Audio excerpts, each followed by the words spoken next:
operating base for the Ministry of Defense. I don't know if you guys know what the forward operating base is. So it's almost like a military base. But this time it's for the Ghana Navy. So we are constructing a harbor, and residents and the offices is almost like so actually a Bema camp. Yeah, so you have accommodation, you have all the ancillary facilities, the offices, the Marine Control Center, you have the quartermaster yard, you have the armory, the magazine, and then we have a harbor of a quay wall close to 250 meters into the sea with a main breakwater of 1.2 kilometers into the sea. So when are we finished next year? Or you don't know. Anyway, so those are the type of things we do. So we are consultants offering and delivering project manager services. We've done a number of offices as well, but that is the current work profile that we have. Is that okay? Do you want to know more? Okay, I'll tell you more. Family, I have 2 boys. My oldest son is 24. I'm a grandfather. Yeah, I have a granddaughter. So I'm not just a pretty face. I'm an old boy as well. Anyway, so let's get straight into why we're here. But as I said, it will be very interactive. Ask questions if you want to. If you can't understand what I'm saying, tell me to explain. And I'll be asking questions as well.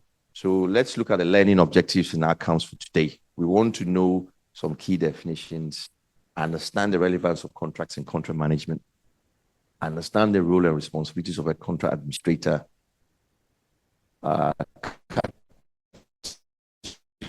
categories and forms in contract, and the typical content of building contracts, know and understand some key building contract clauses, and then know some ways to protect the client under building and services contracts.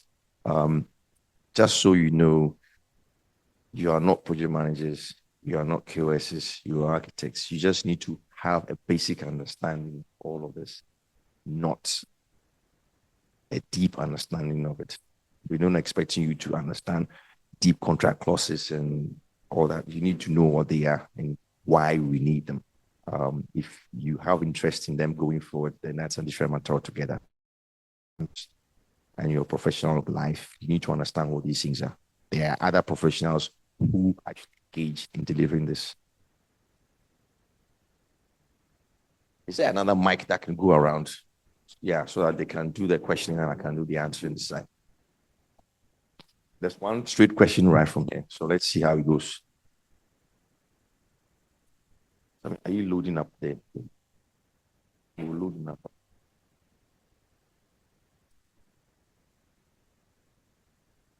Yeah. So one question just came up. Yeah. Yeah. Quickly, I remember when you were introducing yourself, you mentioned that you are a member of some foreign charters. Yeah. Out of curiosity, what is the bearing on your professional life? How does it? Yeah, it might be a bit personal, but yeah, that's what has been on my mind. Okay. Well, let's be very brief before we get into that. Now, you obviously want to be a professional, right? So you're going through this process to be called. You have a stamp, takes this and this and the other. You are supposed to have a certain minimum level of knowledge and service. You need to bear in mind that architecture is not only the drawing. I mean, everyone in this room can draw. Even these days, you have computers doing everything for you. So you are now all lazy. I understand that. But you are trying to set yourself apart from the others.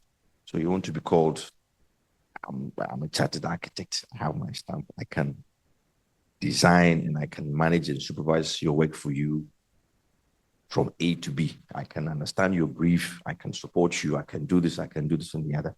So you are going through this exercise to enable you to become that person. So you're basically offering yourself that it's almost like chartered accountant. Why do we have those things? You want to be recognized that you've gone through some level of training in professionalism over and above your basic education in university. That is all it is essentially. Now, why you're asking me the question, and I think I can answer, is that if you don't align yourself to these institutions, you don't become marketable.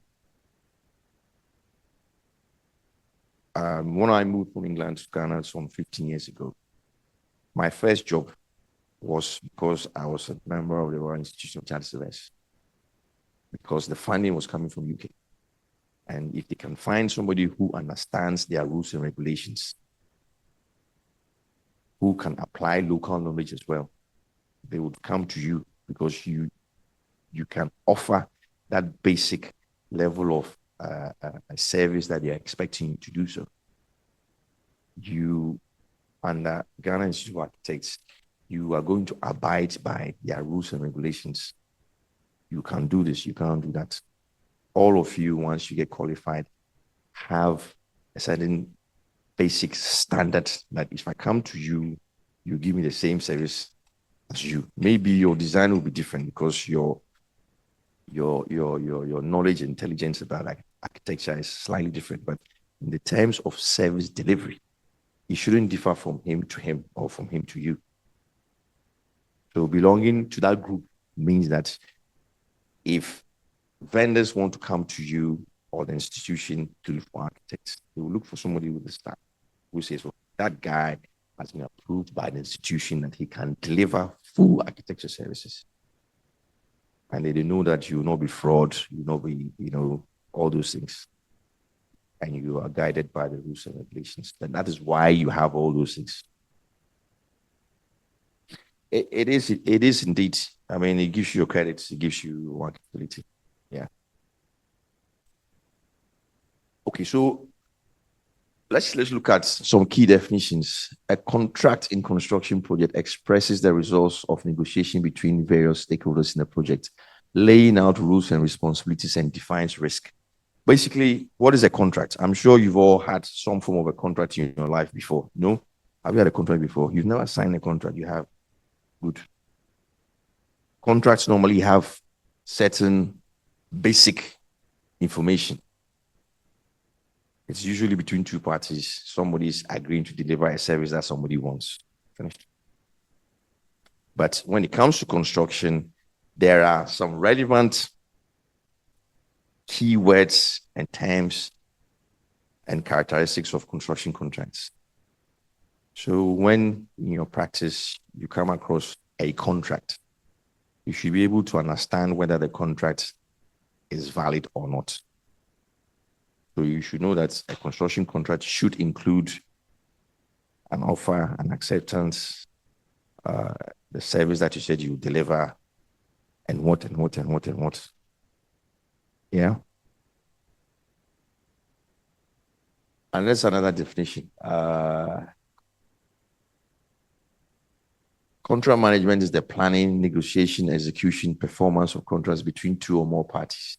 It involves monitoring of each agreement to maximize operational performance and reduce risk for the parties concerned. And then the contract management is typically practiced by contract administrators on a project. Anyone can be a contract administrator, so long as you have an experience and skill in the industry. You could be an architect, you could be an engineer, you could be a KOS, you could be anybody who has knowledge in the space can be a contract administrator. Basically, your role is to administer the contract. You are supposed to be playing the referee between the two parties. So if it's a construction contract, it is the contractor and the client. Yeah. Usually, that is what it is. So you act as a referee to be impartial. Make sure that you're not biased against one or the other. Although the client is paying you, if the client is wrong, he's wrong. You can't say, oh, because he's paying me, so I won't tell him when he's made a mistake.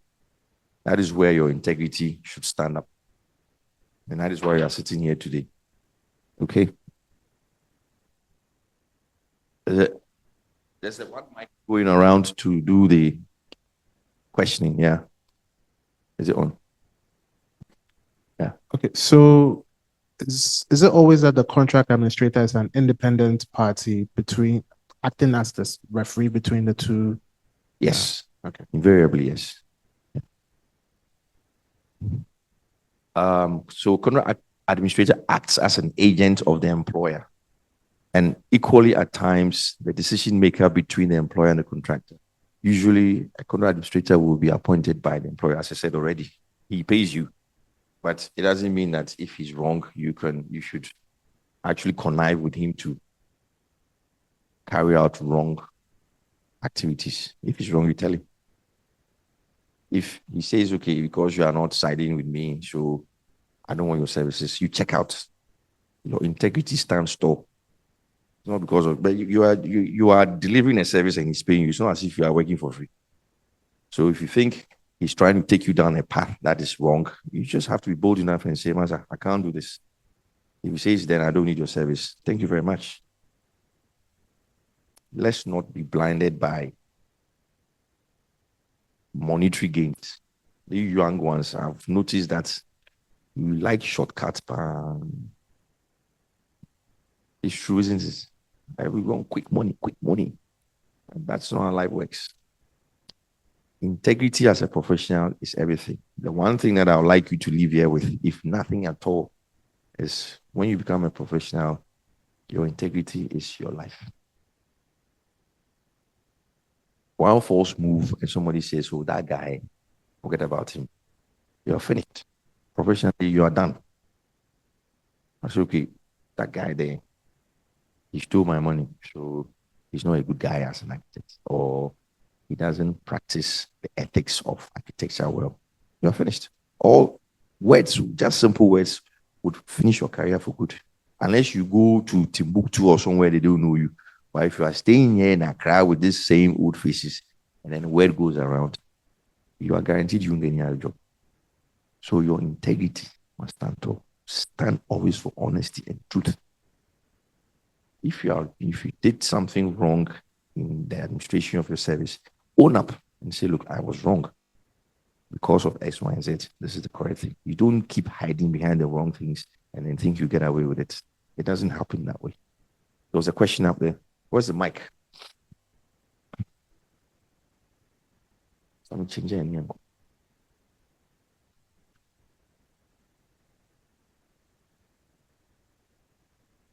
Is it on? Is it on? You have to switch on. It's a follow-up to the answer you gave to him. So what of in a case where it's a design and build contract, where it's the architects playing all the role? I think you said in every case it's always the third party playing the role of a contract administrator. So what if, like, in a design and build scenario, where then there isn't a third party? Do we have cases where then there always must be a third party, always and ever. You see, do we all understand design and build contracts? We'll come to that, if not in this session, when we meet in March for project management. I think there's one of them that we'll meet again in March. Unless you don't want me, you tell me, so I don't come. But we have a date in March 17th or so. But are we all familiar with design and build contracts? We do. Generally, invariably, we're all aware with Duki. So with a design and build contract, the only arrangement is that the last time I asked for a writing pad and thing, but I don't think I'll have it. But design and build contracts is not too dissimilar. All it does is you've just included the architects. Boss, listen to me. You've just included the architects to the contractors team. But there's always, in design and build contract, there's always something called monitoring consultants. Always. Because it's a design and build contract. You can't have the architect sitting in the contractor's team to do the supervision. He needs to be supervised. So there's always some independent party looking after the client's interest and then making sure that the contracts that are in place are being discharged equitably. So in a design and build contract, the contractor would engage his own architects. You normally would have a design and build contracts as part of the request for proposals. You'd have the request that the contractor must have his architect. But the contractor gets given at least a schematic or an outline design by the employer saying that this is what I am thinking about. So on a design and build contract, what happens is you go ahead to develop the concept design that you've been given by the client. So there's some third-party architect who is working for the client who has designed that outline specification and drawings for you. Always. Yeah. Yeah. So the contractor can choose to have his own architect detail the concept design that the client offered at the time of the contract. There's always a third party. Yes.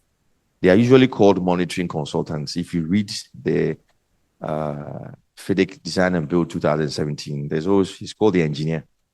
The engineer has to be there. Yeah. And the engineer can be an engineer proper, or it can be an architect, or it can be anybody who is reasonably skilled to deliver that service. Okay. So what do we have? We've put down what pre-contract, during contract, and then post-contract.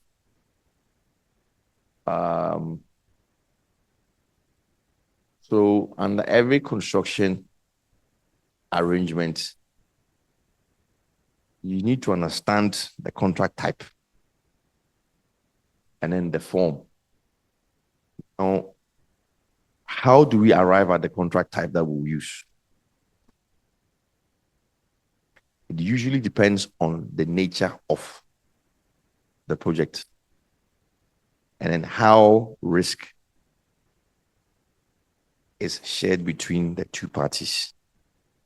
Some clients or employers don't want to take risk at all. Now, when we talk about risk, we're talking about risk in terms of cost, time, and quality. Most clients or employers, depending on their risk profile, may choose not to take any risk. Some too would like to take the risk and see if there will be any economic benefit for them or not. Now, when we talk about risk, if you want to have a client wants to have a complete zero risk arrangement, he transfers all the risks to the contractor. Now, what am I talking about? That typical examples, your design and build. He doesn't want to know the detail of the design. When he gives you his outline, design, and scope, he expects you to go and detail it, give him a cost, and that cost is final. And design and build contracts where the client wants zero risk, he will transfer everything to a contractor. I don't want to know. Don't come back for more money. Take my outline, design, and go and develop it. Show me the stages that you're going through. I would approve them as we go through, but I don't want any reason for cost variation or time variation. We sign a contract, $1 million, 12 months, finished. He doesn't want to risk. In situations where the employer wishes to take some risk, you can use your traditional Red Book or the other forms of contract, even your PPA. Some of us work in public institutions. Are we familiar with PPA contracts? Do you know what PPA contracts are? Who knows a PPA contract? There should be one person in this room. Come on, guys. None. Aha. I'm not talking. But you don't work in a government institution. You do. Okay. Where is that? K University, a different office. Okay. So you are there with Okra and Co. Okay.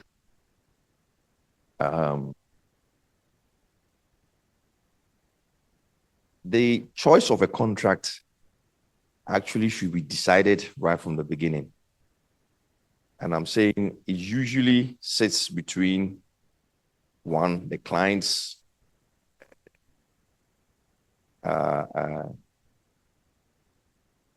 reaction to risk. So if he wants to take risk, he says, okay, fine. Let's go traditional.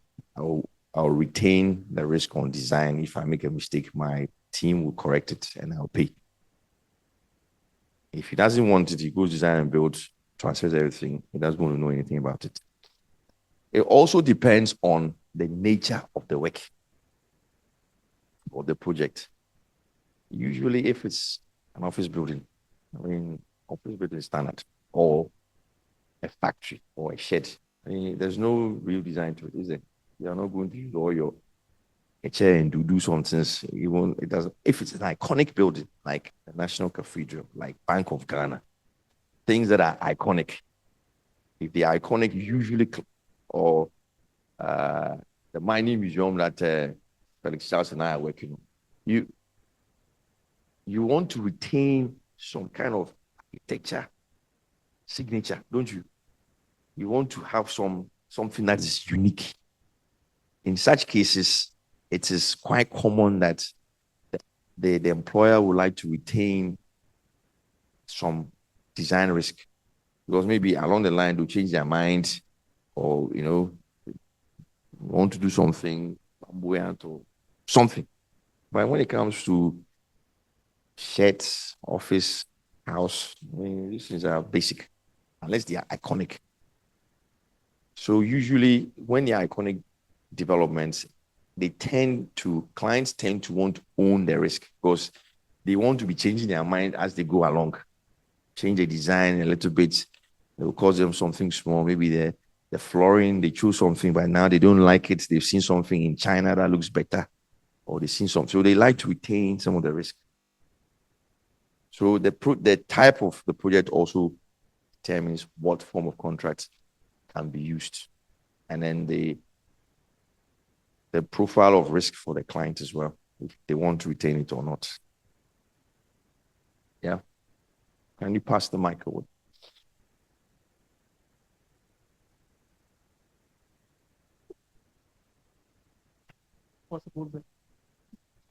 Is it possible then in some cases where the building is iconic, but maybe the contractor wants to win the project or deliver the project, then takes on that risk, say that I have the capability to be able to deliver that project, so you don't have to take that risk, or the client sort of demands that from the contractor? But usually, because the clients are the ones that actually initiate the process, it is best for them to actually determine how they want to deal with risk. It's not really down to the contractor per se. It's the client who determines everything, because he has the money, it's his design. He chooses the approach that he wants. So in your capacity, if it's a shed and you think that, well, it's a client, well, I'll come to you in a moment. It's a shed. So why do you want to go design it? Why do you want to do traditional and keep the design? What now are you going to change? And even if you did change it, unless you are increasing the scope and size, it will be very negligible. So it gives you your peace of mind. But it depends. As I said, some clients are quite stubborn, and then they want, by their nature, they would want to just be the boss and, want to basically run the project with a microscope and then checking every detail and things. Some just don't want to know. And it also depends on the type of client, whether they are educated clients in the industry. Some of them, novice clients, who have no idea about the construction industry, so they don't know the pitfalls, what the issues are, what to look out for. If they are novice, then, it's your responsibility to advise them what to do. But if they are savvy clients already who have been in the industry for years, most of them can easily determine how they want things to be done. But if they're novice ones, it is your responsibility to advise. You can't force them. You can only advise them. Several times I've advised clients, they haven't listened. And then when the arc falls down, they come back and say, oh, but you didn't tell me for me to listen enough. I know you said it, but you didn't say it hard enough for me to hear it, and all these things. It happens all the time. When I was telling you, we thought, yeah, you have the money, so I have to listen to you. So we went your path. Now that the thing has fallen down, You are coming to me and say, I fixed a problem for me. I can't believe this happened. All these things. So it depends on the type of client as well. Yeah. You had a question. Joker. Okay, you go and then pass on the mic to.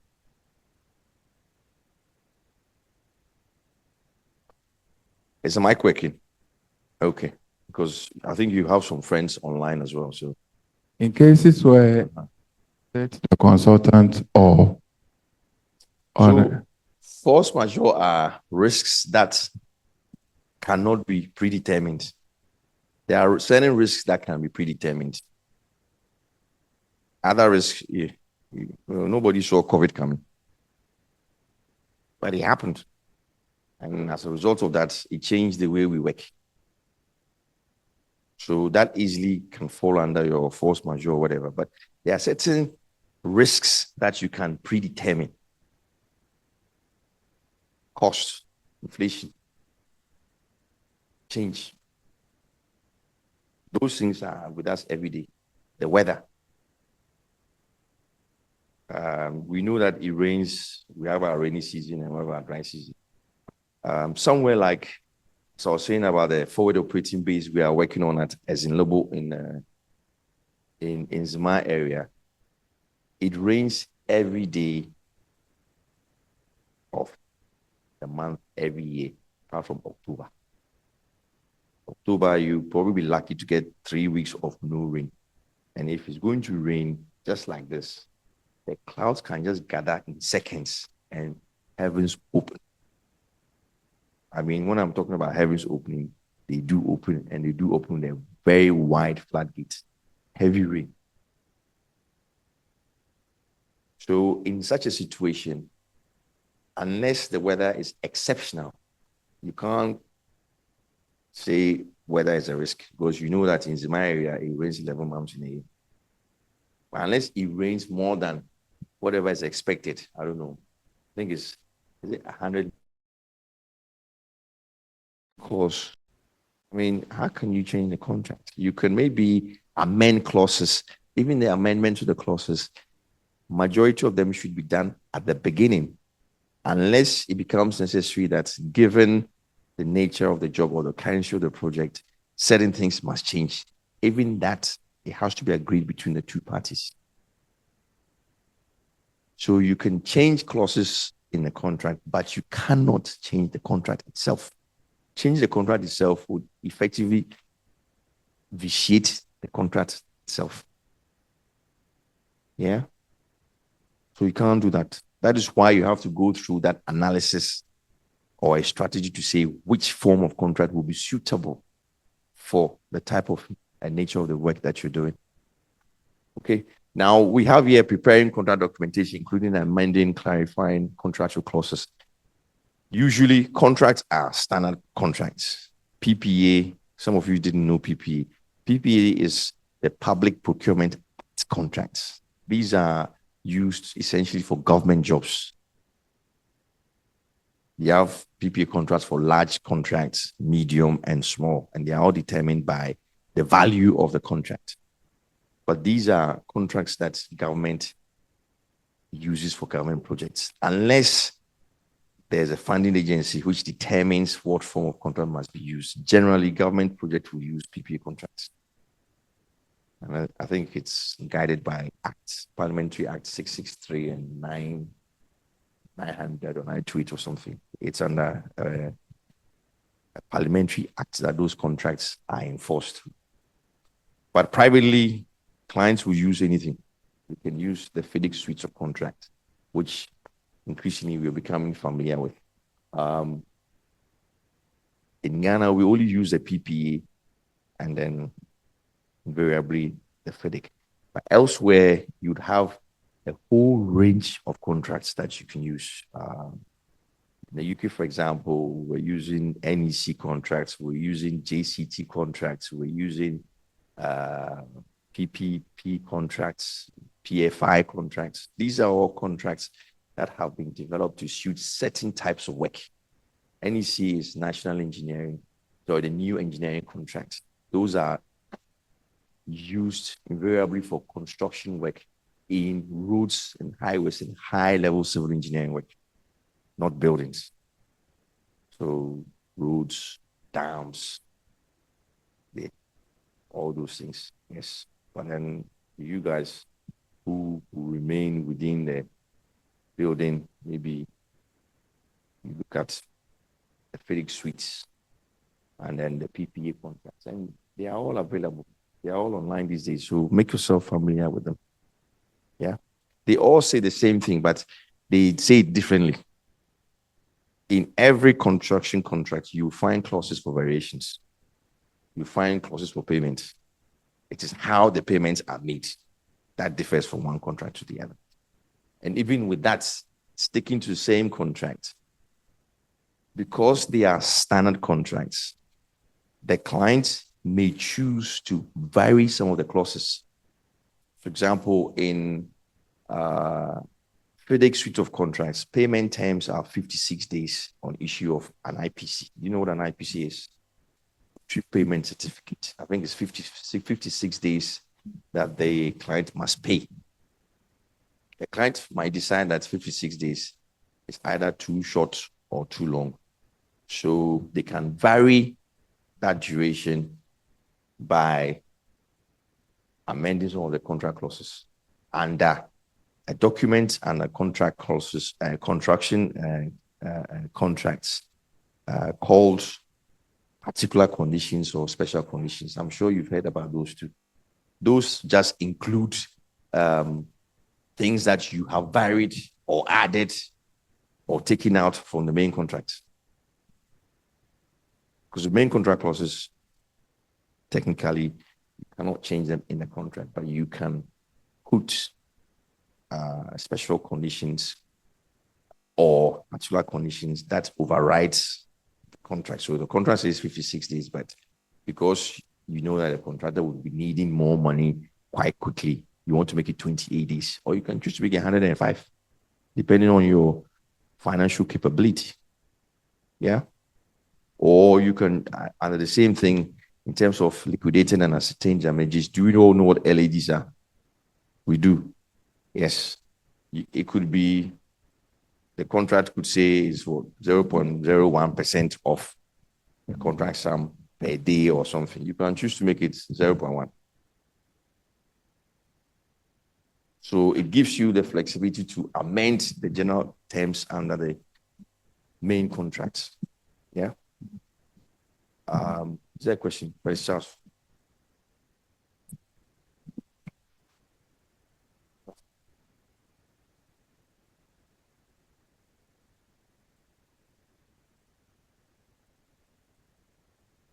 Hello. Yeah. Yes, sir. So I wanted to find out if particular conditions of contracts is the same as special conditions. Yes. And it's the same thing. They just call them different names at different times, but the same thing. Excuse me, let me pick this one. This is morning, so let me pick it. So, the next. Yes, boss. Pass the mic. I want to keep this as my special one. Okay. Hello. Yeah. Yeah. So, sir, just for clarity, is it that you can't change a clause in the contract, or you can?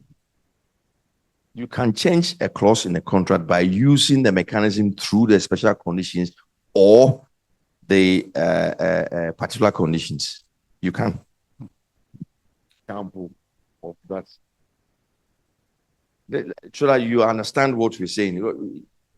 It's very simple, but because maybe it's too alien to you, it's a bit confusing. But basically, if the general terms under FedEx Red Bull says, let me use the payment thing. So that's what is quite easy for you to understand, that the payments is 56 days from issue of IPC.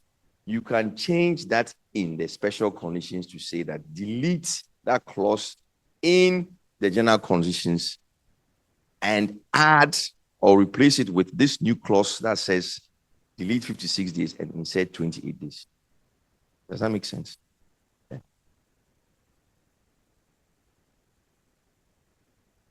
Yes. Yes. It will be left in place, and then you put together the contract that says that And the contracts, this is a typical one. This is I don't know whether it's a red, but just assume it's a contract that we have. Subclause 1.1.96. Insert the following as a new subclause. You want to add something to the general terms, which is not there, but I want to add it. The client wants you to add it to it. So under the special conditions, you add. Does it have a heading on this? So I show them most. It doesn't matter. They can listen. It's Felix Charles' job. He is an architect. So you have, let me look at the order of thing.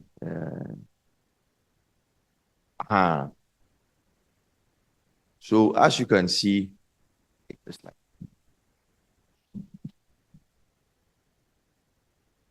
see that you have particular conditions of that day. Then you have your general condition. There's something that will come to learn, which is called order of priority of documentation. In contracts, you have drawings, you have specifications, and then you have bills, and then you have geotech reports, engineering, all these things. Contracts management allows them to be put in an order so that when there's a discrepancy between two documents, the contract will tell you which one supersedes the other. What clause is that? Can you go into the clause of the contract? Let me show them there.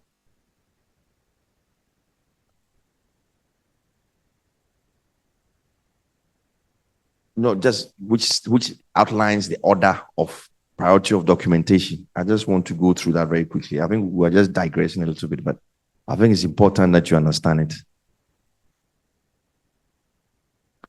So in contracts, you do have that list to say, for the avoidance of doubts, if there's a discrepancy between various documents,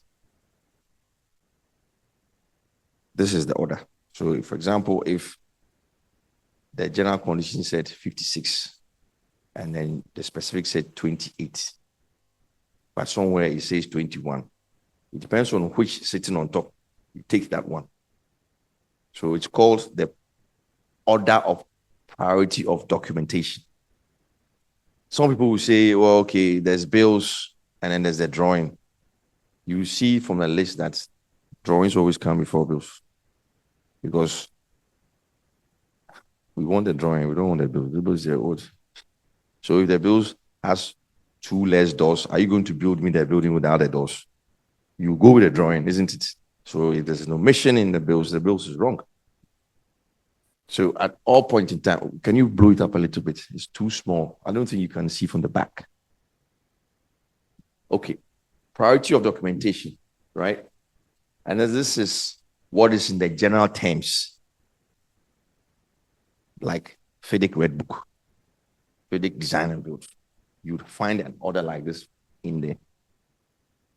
This one says the contract agreement. So that is the first document. That is the primary one. So if the contract agreement is saying that the contract sum is $1 million, but somewhere the bill is telling you that it is 1.1, you go with what the contract agreement says.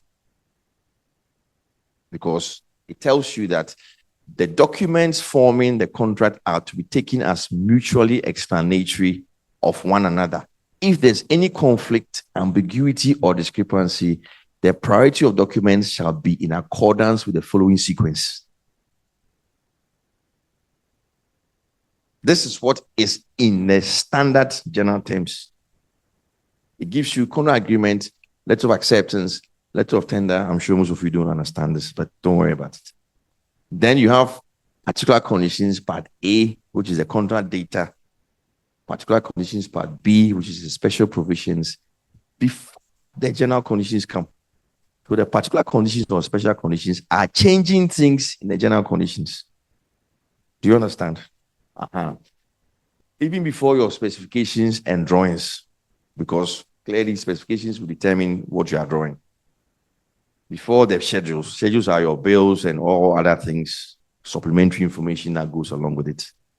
This is what sits in the general contract document. However, you may find in the particular or special conditions that this order has been changed because the client wishes to change it in a certain way. Do you understand? So if there's a discrepancy in the drawings and then the schedules, which includes the bills, always the drawings take precedence. And I give an example of the doors. If it says 16 number glass doors and 2 number revolving doors, it's in the drawing, but then the bills didn't pick it. We won't build the project without the doors, will we? Or we won't omit it has to be there. So the bill is not correct. Does that make sense? So always remember this. Very important. Okay, so let's go back to our slides.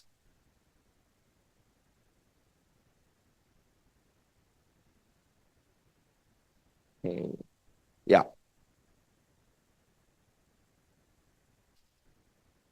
It's a priority. So as you go down the list, the less priority there. The top contract agreement is everything. So, if in the contract offer and in the accept, This is the risk that I was talking about. The contractor has agreed, he has priced his drawings and he's priced it in his bills. So if the QS was wrong to include a description to allow for those doors and the contractor didn't pick it up, he can't come back. If it's a design and build contract, he can't come back and say, the doors are missing in the bills. He can't say that. But if it's a FIDIC contract, then there's some room to maneuver that say all the things you gave me, I'll provide the doors, but there's no cost to it. So I'm bringing you a bill for my doors. But if it's a design and build, you design the damn thing and you've priced the bills. So why are you coming back for more money? You should have you've seen it, you should have known it. You see, contracts also allow, if you go through a list, it allows some, apart from contingency, you have a period of negotiation. If whenever you're a contractor, those of you, these days, I know you architects, you are becoming contractors. I know a few of you. These days, they think they make a lot of money when they design and they go and convince the client that they can also build. I have a few that I'm working with. There are some of them are quite good, some of them are baller. But when you are in that situation, you should be able to see that, okay, I've checked my drawings, check bills, it doesn't correspond. So before you sign a contract, you should say that the bills are incorrect because the contract, it would affect the contract sum. So we need to add this to it. If you don't say and we sign a contract and that sum is finished. And you have a situation whereby the drawings come above the bills. Unless the bills sit above the drawings. In certain cases, you have clients flipping it because they think they are clever enough to make the bill final because bills are bills, but the bills could have omissions.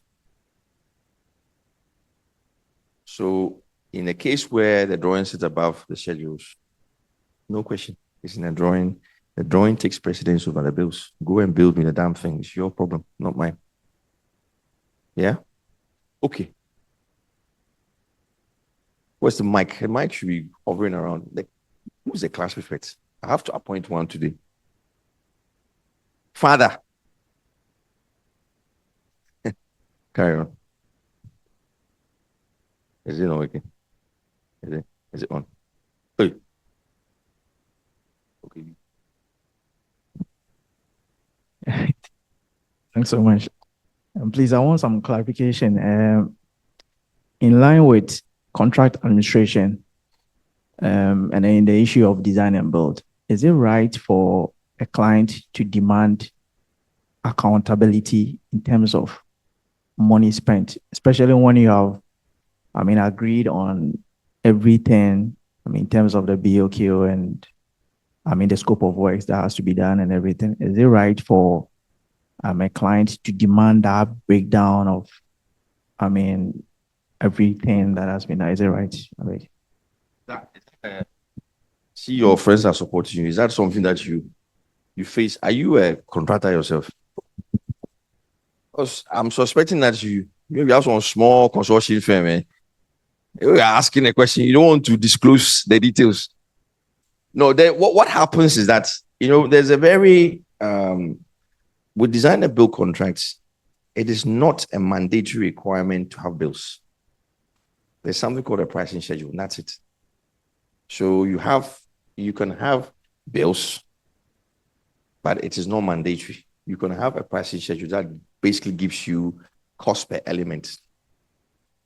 We're doing something with the GMPC.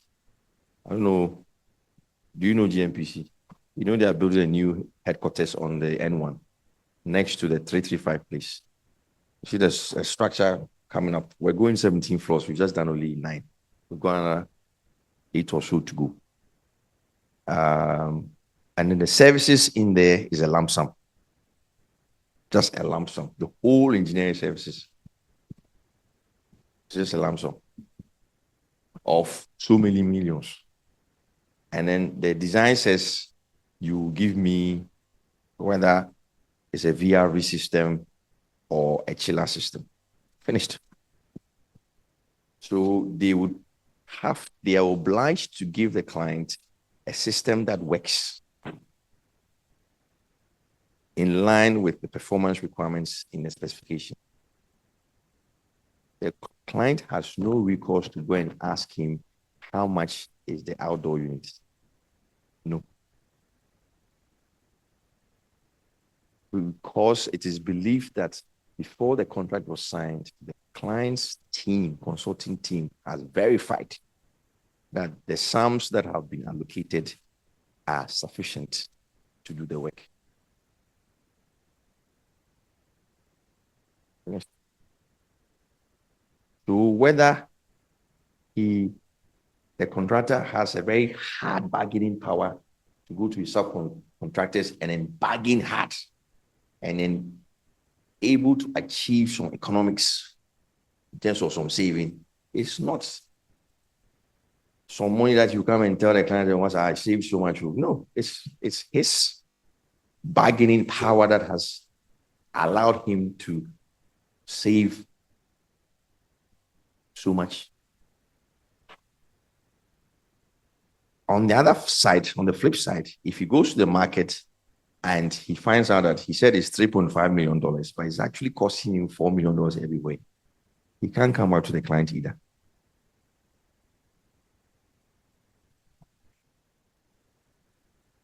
He can't do that. Because he designed it and he provided a cost for it. But where in the same arrangement where it's a red book where the client has retained the risk of design and then the documentation, if the contractor goes out there and then it is found that one, the design had certain omissions in the design that has caused for the correct one to be done, that has caused an increase in price, the contractor has leverage to come back to the client because you designed it for me and I priced it, but your design was inefficient. So that balance of omission can bring his bill and it's legitimate to come and claim for it. That is why I'm saying right from the very beginning, you have to be very careful of the type of contract that you choose. Chief, the mic has died. Just, Now it's working. just a follow-up. Somebody crossed you, Just a follow-up to this question. guy. Okay.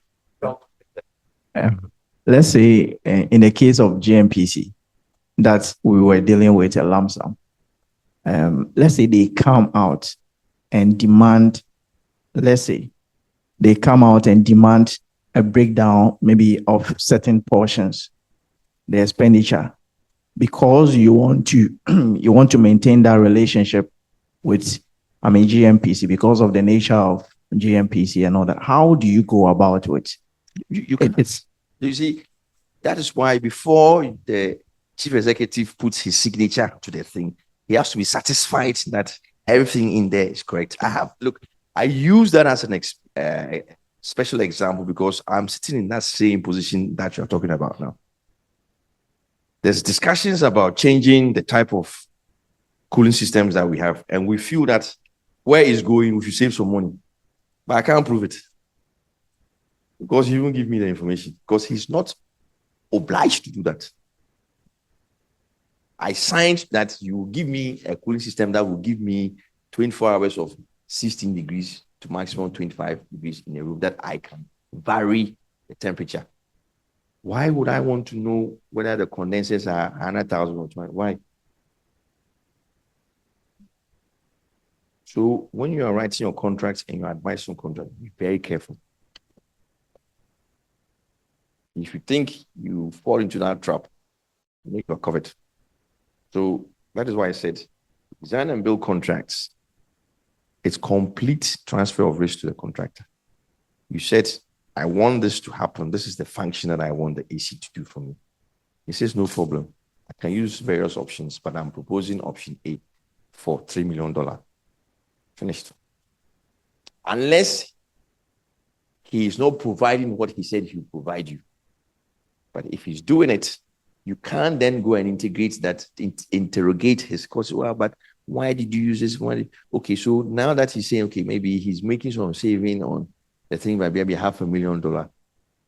What about the foundations that he was going to use, rough foundation, that in the end, because of poor ground conditions, he used piling and he's costing $2 million more? Can he also bring that bill to you? Can he? No, you won't take it. You say, but you gave me foundations to do, and I gave you the geotech. And I also told you that go and do your own verification. So if it's costing you more money, why are you coming to me? Likewise, the same thing for the AC.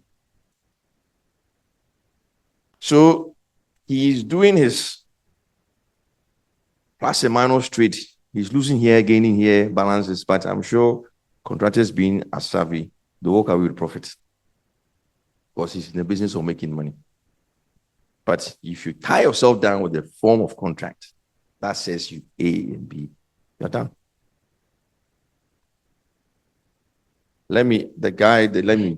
He wants to go ahead of you. Thank you very much, sir. So I think with your recent example of the soil type, I think it helps because the contractor should have done that. Both in a case of inflation, where at the point where you're signing the contracts, probably the dollar is at a 5. At the time of execution, it's 13, 14. What happens? Because let's say with your example, in Ghana here, definitely the services would be imported and all that. So what happens in this? Is it that still he? So what does the contract say in terms of price? Is it fixed price or price with inflation? If it includes fluctuation clauses, then you can admit fluctuation arguments.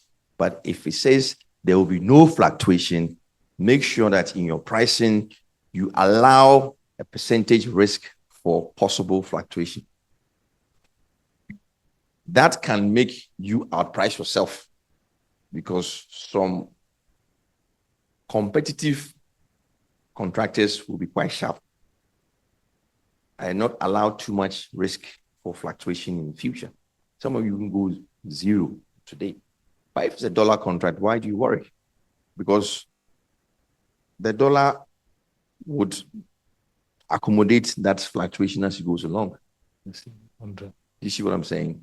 Unless there are component parts that, or the project is such that 80% of the work is all procured locally. But even if you're being paid in dollar and it was 5 cedis to the dollar at the time and it's now 13, you don't really lose out much. So in this situation, I'm talking of where it's a CD contract, but then you are bringing in you are importing the services. Mm. I'm asking this question because on the projects I worked on, just that there was a PPA contract, so they had room for that Fluctuation. because we had exceeded the fluctuation clause. Okay. So what of in the design bid scenario you are painting now, where probably the fluctuation clauses and all that have been exceeded? What happened?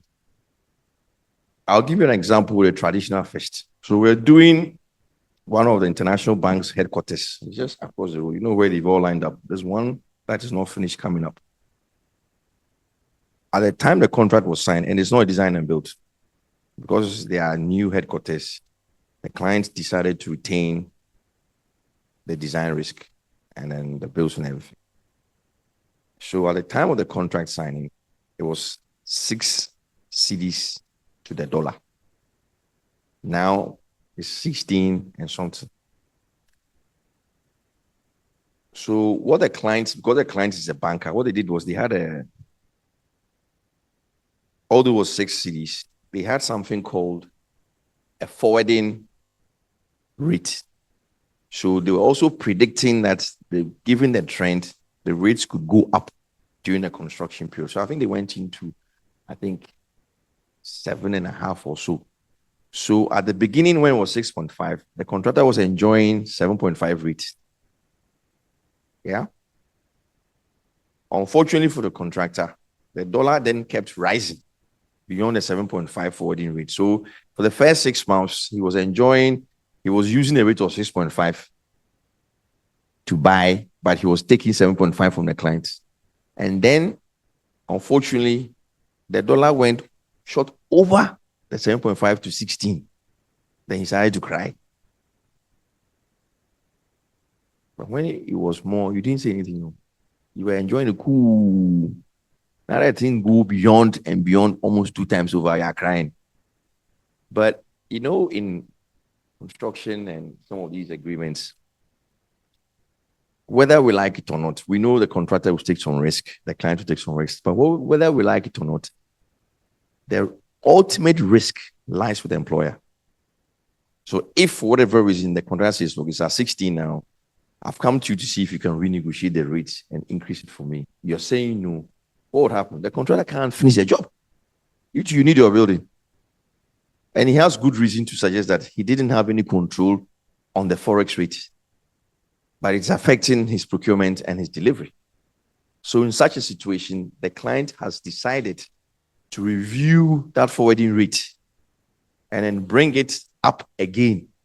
On this contract, we review the forwarding rate for 3 or 4 times because it keeps going up and up, and you can't blame the contractor for forex variables. Do you understand? So that is how it works. But if it's a dollar contract, you don't have a problem. CD contract and it's pegged to a dollar, you have an issue. In that case also, we tried to be a bit clever. So what we did was we told the contractor, okay, we will pay for all your forex items for you. And then the local items of work, we will use our forwarding rate, so that there's a fair balance between that.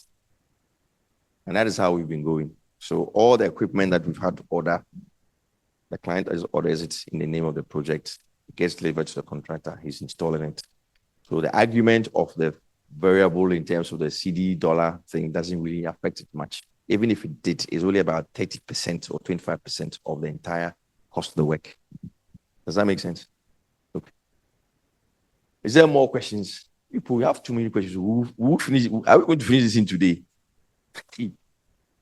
Okay, let's take questions. I like the interactiveness. At the end of the day, I can even share the slides with you to go and read, but you want to go through it, eh? Shadow, no problem. We'll do our best to do everything. We'll make sure everybody's happy. You guys, you are businessmen, eh? I am sure these 2 boys, after I have a discussion with you. Yes, tell me. maybe you're talking about somebody's house, but when you are building a head office or headquarters for a bank, don't use material schedule. You see, it depends on where you are sitting. I mean, when you're talking multi-billion-dollar contracts, you wouldn't use much. What you normally do is that you put in a pricing schedule of the key materials. So you have a list of, okay, for reinforcement, 12 millimeter, 16 millimeter, 10, 8. These are the market rates at the time of pricing. But that becomes only relevant when the contract admits fluctuation clauses. If there's no fluctuation clauses, why would I want to know how much it's costing him for the cement bag? I don't care. He must have priced it properly. But then if, maybe, I show you house on a brief house, private, your money can't wait, you get from the house for it. And then you come and take me to do this for you. Then I can say, okay, then at the time of going to the press for pricing, iron rods are this, cement is that, sand is that, all the basic prices are there. So that when it comes to calculating the fluctuation, you use the basic price that you based your pricing on against what it is now in the market as a basis to establish the variation. But if it doesn't, the clauses of if the contract doesn't admit fluctuation, you don't need that. Yeah. Let's have my lady.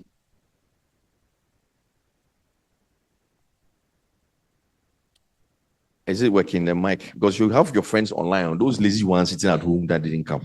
So still on They'll fluctuation. lose out.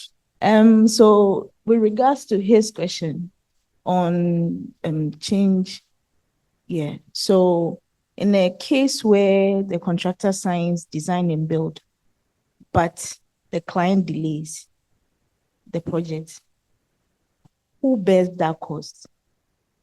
Okay, so all contracts, whether it's design and build, traditional, whatever, have clauses that deal with such things.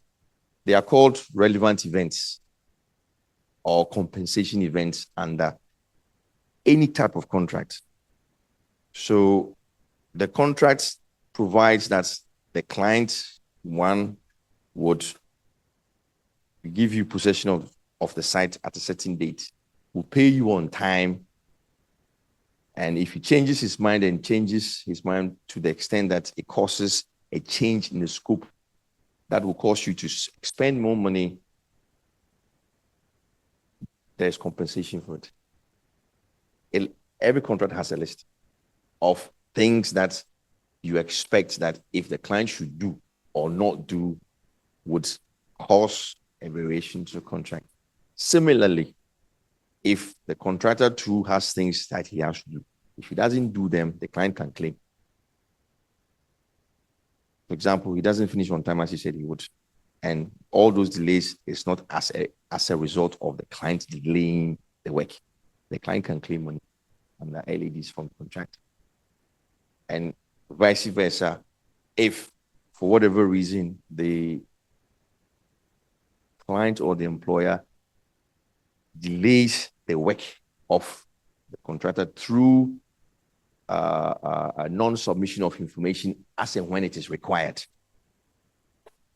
or instructs a change that would demand a change in time and cost, the contractor has the right under the terms of the agreement to claim for that variation.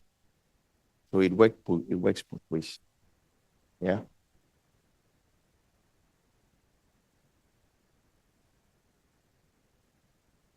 I mean, you get your mic. Your friends, some of your friends decided not to come and join us today, so they are sitting at home. Let's see if it's working. Yeah, sharp.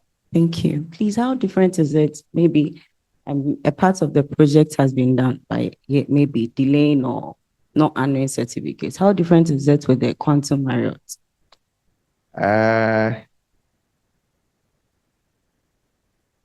The contract also provides for these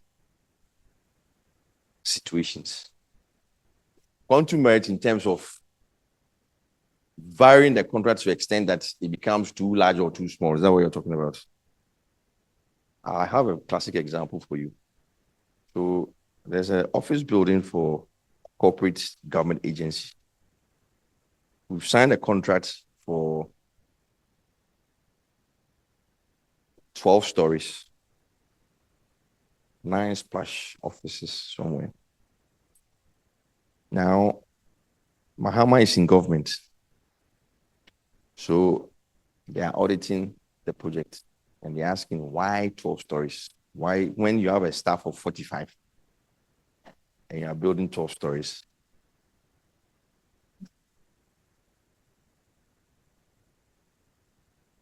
This is GH. Yeah.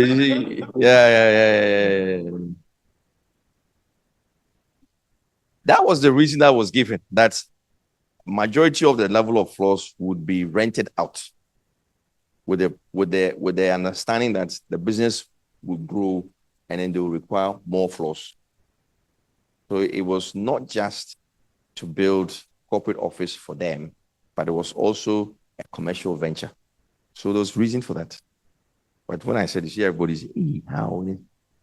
Anyway, so the discussion is that what are the implications to reduce? It was a 12-story was $60 million. And then the new government is saying, the new CEO is saying, why 12? Why can't we do 6? We signed a contract. That falls exactly in the question you're asking. He says, why let's do 6 floors. Well, the contractor has started. So the contractor too, in his mind, has calculated his expected profits and everything already. And then you see how change at the top can affect you. You think, oh, I've signed a contract, no issue. The moment the government changes, everything will change. So whenever you're doing something, be very careful. The first question is, does a contract allow for variations? And if it did, to what extent?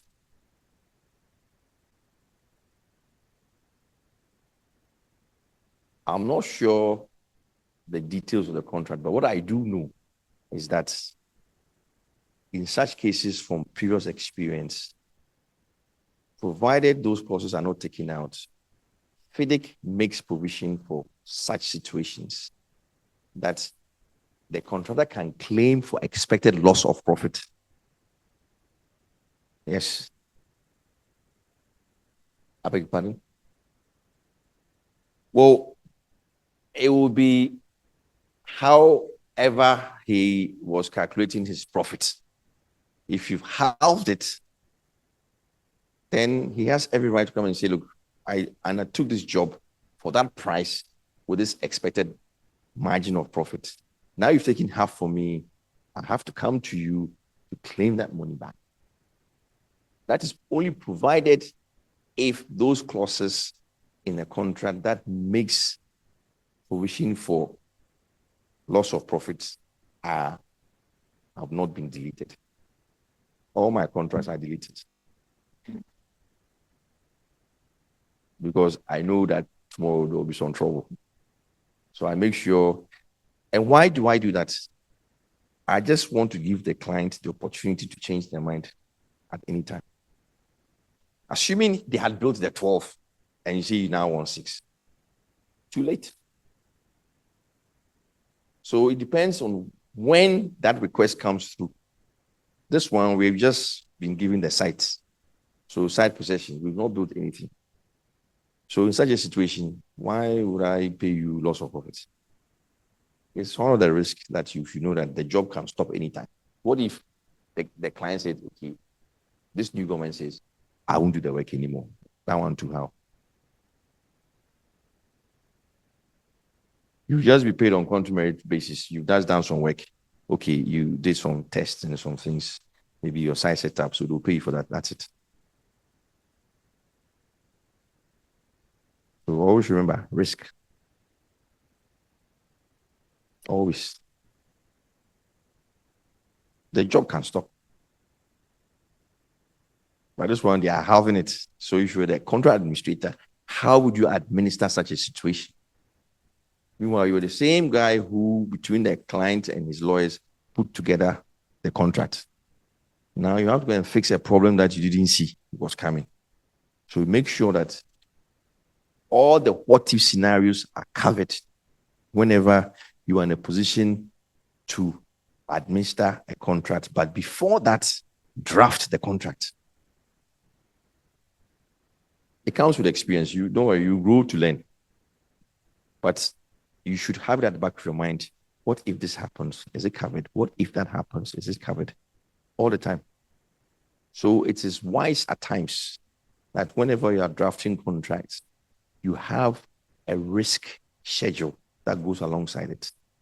And then you assess the potential risks that the contract may possess, either as a liability of the client or of the contractor.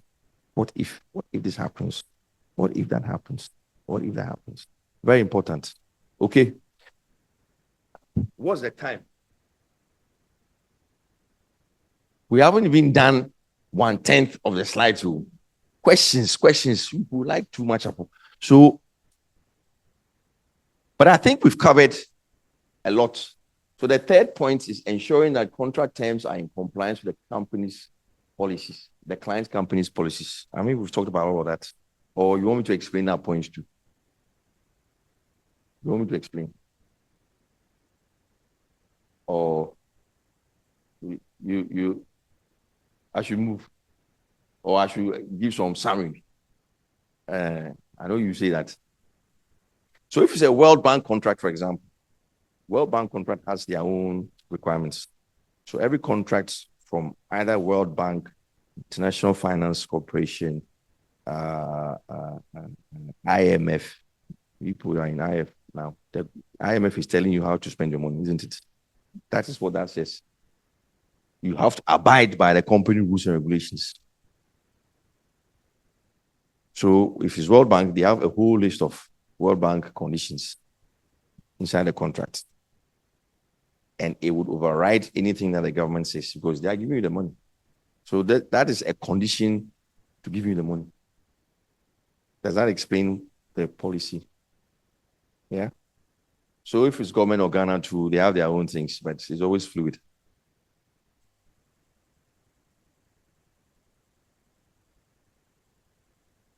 It's the client's company. So even if it's government of Ghana, who has gone from a loan for World Bank will say, Mr. Government of Ghana, I'm giving you $100 million, but these are my rules and conditions. So clearly, if government of Ghana is now employing or engaging a contractor, that conditions go to the contractor. Master, make sure that all of these things you are doing. IFC gave us some money. Do you know the exchange? You know, when you're using the airport runabout to the polo grounds, you know, on your left or on your left, there's this construction that's been derelict for like 7 years. The exchange. Yeah, so that one was funded by a blue chip company in the UK and an international finance corporation. The International Finance Corporation was very clear with health and safety issues. When they come to site, they are not telling us when they are coming. But when they come and see somebody is not wearing a hat, or they are engaging in a certain activity without goggles, stop work. One person of maybe 300 people, they see one big problem. That is some of the policies that we're talking about. Yeah. Okay, so then coordinating negotiations of the terms of the contracts. I think we've said this time and time again. I've used the issue with payments. Contractor can say that, oh, IFC, what do you call it? The FEDIC Red Book says 56 is 56 working days is almost 3 months. It's too long. I want 20 days. So you judge with them and say, okay, fine, we can do 20 days. Or they'll say, well, the LADs is too harsh, the rate is too high. So all those things you can manage and then negotiate some flexible terms with a contractor. If you don't do that, it will affect the work itself. I mean, how can you say 56 days for payment and you're expecting the contractor to use his own money for 3 months? The banks don't help the contractors by giving them loans, so they don't have the money. So if you do that, you are bound to see a project that is not moving progressively. Administering the contract in a manner that all contractual obligations are met within the set timeline of the contract. Now, as the contract administrator, you don't wait for things to happen before you take action. You are always 2 steps ahead of the contractor and the client. This is about to happen. You make provision and contingency for it. This is coming to go on. You make provision for it. You don't wait for the activity to happen. Then now you are scrambling to be proactive. Always try and use some sense, because the contract is in front of you. You are reading every day. So you know that at the end of the month, the guy will claim some money. You go to site to do your inspections. You know that something is going on there that could potentially have a cost impact or a time impact. You don't wait for the event. You preempt that this can happen. Okay, so it rained for 5 days continuous, and then the guy was not able to do his groundwork. There's a possibility that the contractor will come back for more money. It is up to you to say whether the contract provides for that claim or not. And you don't wait till the expected completion, and on the day you tell the client that, Master, we didn't finish the building. As the building is progressing, you are seeing the progress. So you should be able to project and establish that at the rate the contractor is working, he will not finish. So you should be able to know and then alert the client ahead. And at the same time, the contractor themselves, by telling them that, look, you are behind your own program. What mitigation measures are you putting in place to enhance and accelerate your work? So you don't wait for the event. You are the policeman, and you are not a called policeman. You don't take bribes. So you make sure you are working as is required of you under the terms of the contract. To be a good administrator, you always have to be 2-3 steps ahead of everyone. You should be able to see what is coming. Yeah. Informing external and internal stakeholders of status. You do your progress reports, your monthly progress reports that has everything in there, whether the cost is moving up or down, progress is moving up or down, key issues that the contractor or client is supposed to be aware of. And then you inform the stakeholders from time to time. This FOB job that Sami and I are doing, well, is for Ministry of Defense, but we have, well, it's for the Ministry of Defense, but it's essentially for the end user is Ghana Navy. But we are reporting to Burma Camp. So we have Ministry of Defense, you have Burma Camp, you have Ghana Navy. Ghana Navy, you have them sitting in the Western Naval Command, who eventually will be using the facility. You have Ghana Navy headquarters, where the Chief of Naval Staff is sitting. Then you have, under Ministry of Defense, they have something called their Engineering Directorate. They are responsible for all defense work. So there are 4 or 3 stakeholders. This one will tell you one thing. You go here, this one is saying something else. This one to say something, this one is saying something else. You should have the skill to enable you to get them together, and then get them to understand that one line that we are all following. I remember a few examples when CNS comes to site. We want this, we will give us this, give us that. All he says, yes, sir. And he goes away, you don't give him because it's not in the contract. You can't say no, because you'll be a sign of disrespect. Then you have the Western Naval Commander to come in. We're using the facility. I want this, I want this, I want this. Oh, okay, sir, we'll fix it for you. He goes away, nothing happens. because it's not part of the contract. If it is, they should write to you that they want this done. And we take instructions from the Ministry of Defense. I remember there's one where I think the Navy at the time were pushing for, do you know what a key wall is? In marine design, do you know what a key wall is?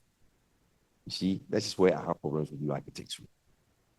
You focus on offices, homes, and all these simple things, but you don't look beyond the everyday one. Yeah, no, it's expensive, it's true, but the information is there. Go and read it.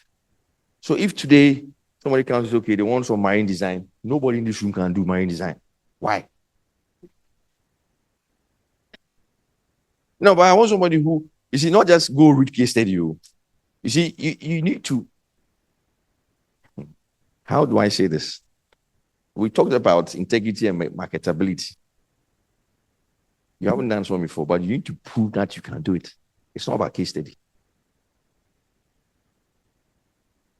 Do you understand what I'm saying? Me, I've never, my first ever marine work is in Ezinobo, 2019. I've never done one before.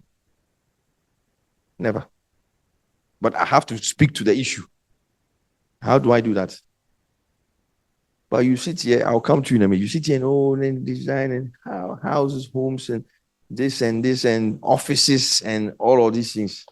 That is like a minuscule of what you're supposed to know. It is. I'm talking about it's because you're young, I can understand, and but with experience would come. But you should know that with military design, you should have this. You know, this job that I'm talking about, when it started, the way it was procured was quite weird. They did not engage the end users technically. So after they signed a contract and everything, and then the end users said, oh, what the design have won't work. There was no armory in there. There was no quartermaster yard. Quartermaster yard, do you know what a quartermaster yard is? Okay, that is where they keep all the military logistics. Everything. From the parts, from everything you think would make the base work is in a quartermaster yard. So without a quartermaster yard, no military base can work. What we had didn't have a quartermaster yard. But it was done by designers, architects, less like you. You know, so you need to learn beyond the standard. Maybe for now, pass the exams, but read widely. Don't restrict it to the swanky house in airports or the nice office building here and one or two iconic things. I know the opportunities are not there, but do you want to be only clients for Ghanaian, actors for Ghanaian clients, or you want to go global and international? So why are you underselling yourself by deciding not to learn anything?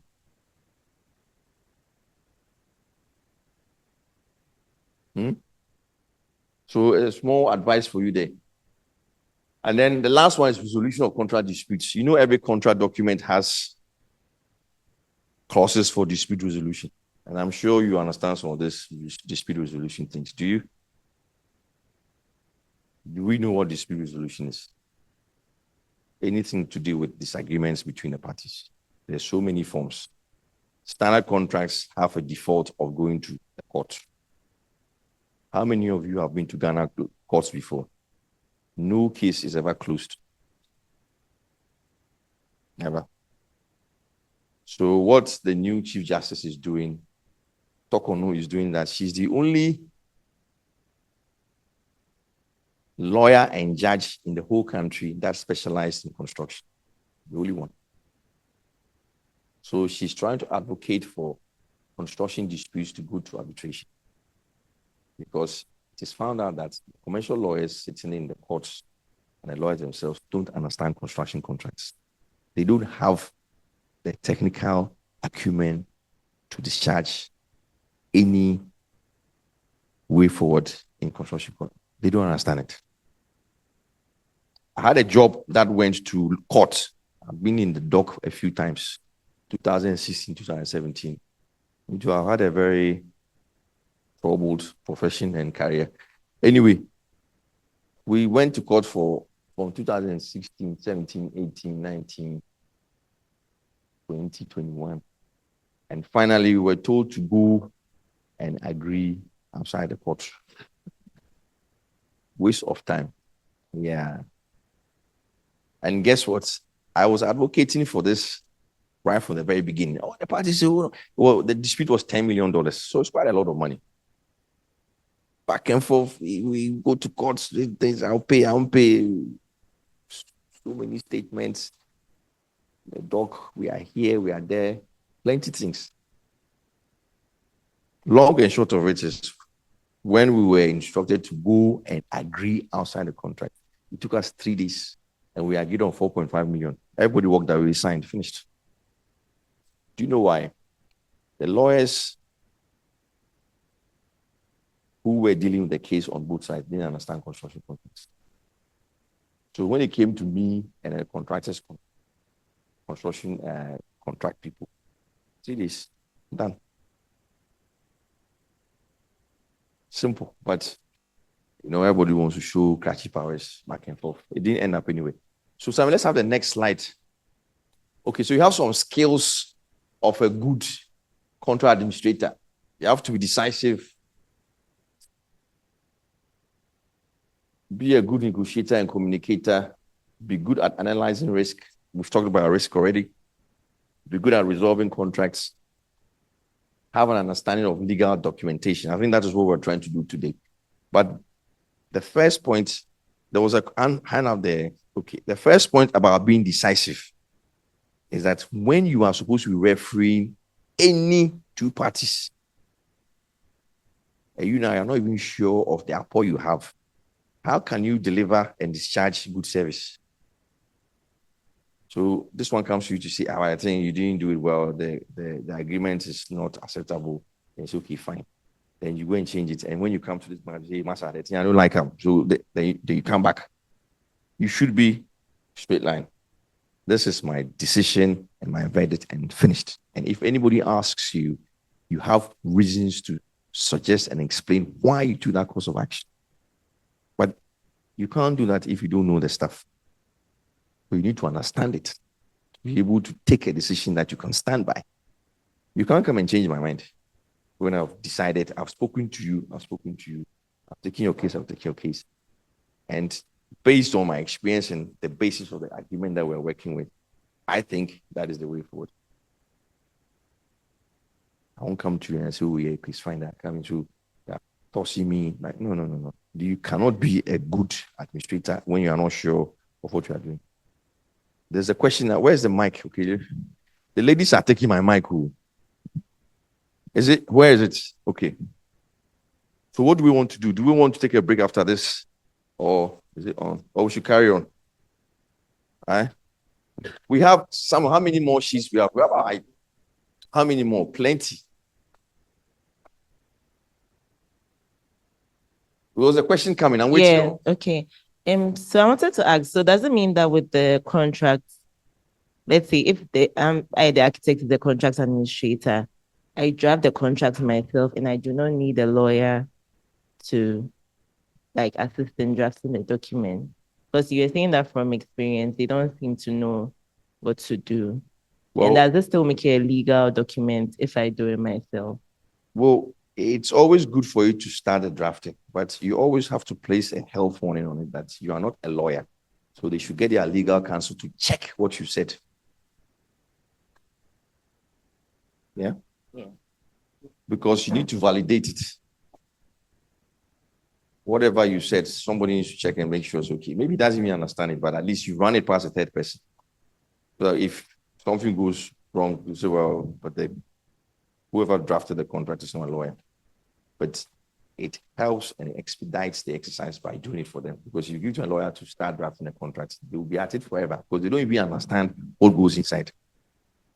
So we do it for them and say, look, we've done everything for you. Check if it's okay. You give it to the client's lawyers to verify and validate it. And before the contractor also signs it, you send him a copy that this is what you are about to sign. If you are not happy with this, let me know, but make sure that your legal counsel has also seen this document. That's a helpful one that you give to it. Okay. Right. Is there any more questions? Is there more? So concerning, you were talking about, as in the follow-up to studying outside of the usual residential, civic, whatever. Wouldn't it be fair to say that in the scenario you gave, it was more incidental? Because you said that was your first marine design that you had done. So, and for instance, take us for, I mean, in this scenario, if I've not really been put in a situation where I need to actually know something about this, I'm already sort of grasping at straws, trying to get to know everything I need to know about what I'm already doing. All I'm trying to tell you is that you need to expand your knowledge base. For me, I will leave a few more years to pension. So it will be of no use to me. You guys are starting your career, and I'm telling you the mistakes some of us made. So I'm not saying follow my mistakes. I'm telling you to do the right thing. If I have somebody to tell us when it's your age, I won't be standing, be enjoying in Bahamas or something, you know? Yeah, so all I'm saying is that I've realized, and especially for us here in Ghana, we don't read outside the box. We don't do it. It is true that I was incidental, but I never ever dreamed of doing any marine job. But now I'm thinking that perhaps I should have perhaps known more about that, about this, about that, about that. It's just a piece of advice to you because you are now beginning that journey. I'm finishing off. In fact, I shouldn't be standing here, but Felix Charles has asked me to come, so I'm doing it for him. Do you understand why I said that? Okay. So is there more you want us to look at? What's delivering value for money through effective control management, elements of effective control management. You see, this boy just like you. There's somebody else going on points, so he's going to take it. Anyway, so these are some nuggets that I will share, but I don't think I have to go through all of this with you. But I mean, you can read these things yourself. Can you not? It's simple. Elements of effective control management, what you have to be doing. Or do you want me to read it too? Let's try. The guys run away with that thing. Where is he gone? Hey, Chief.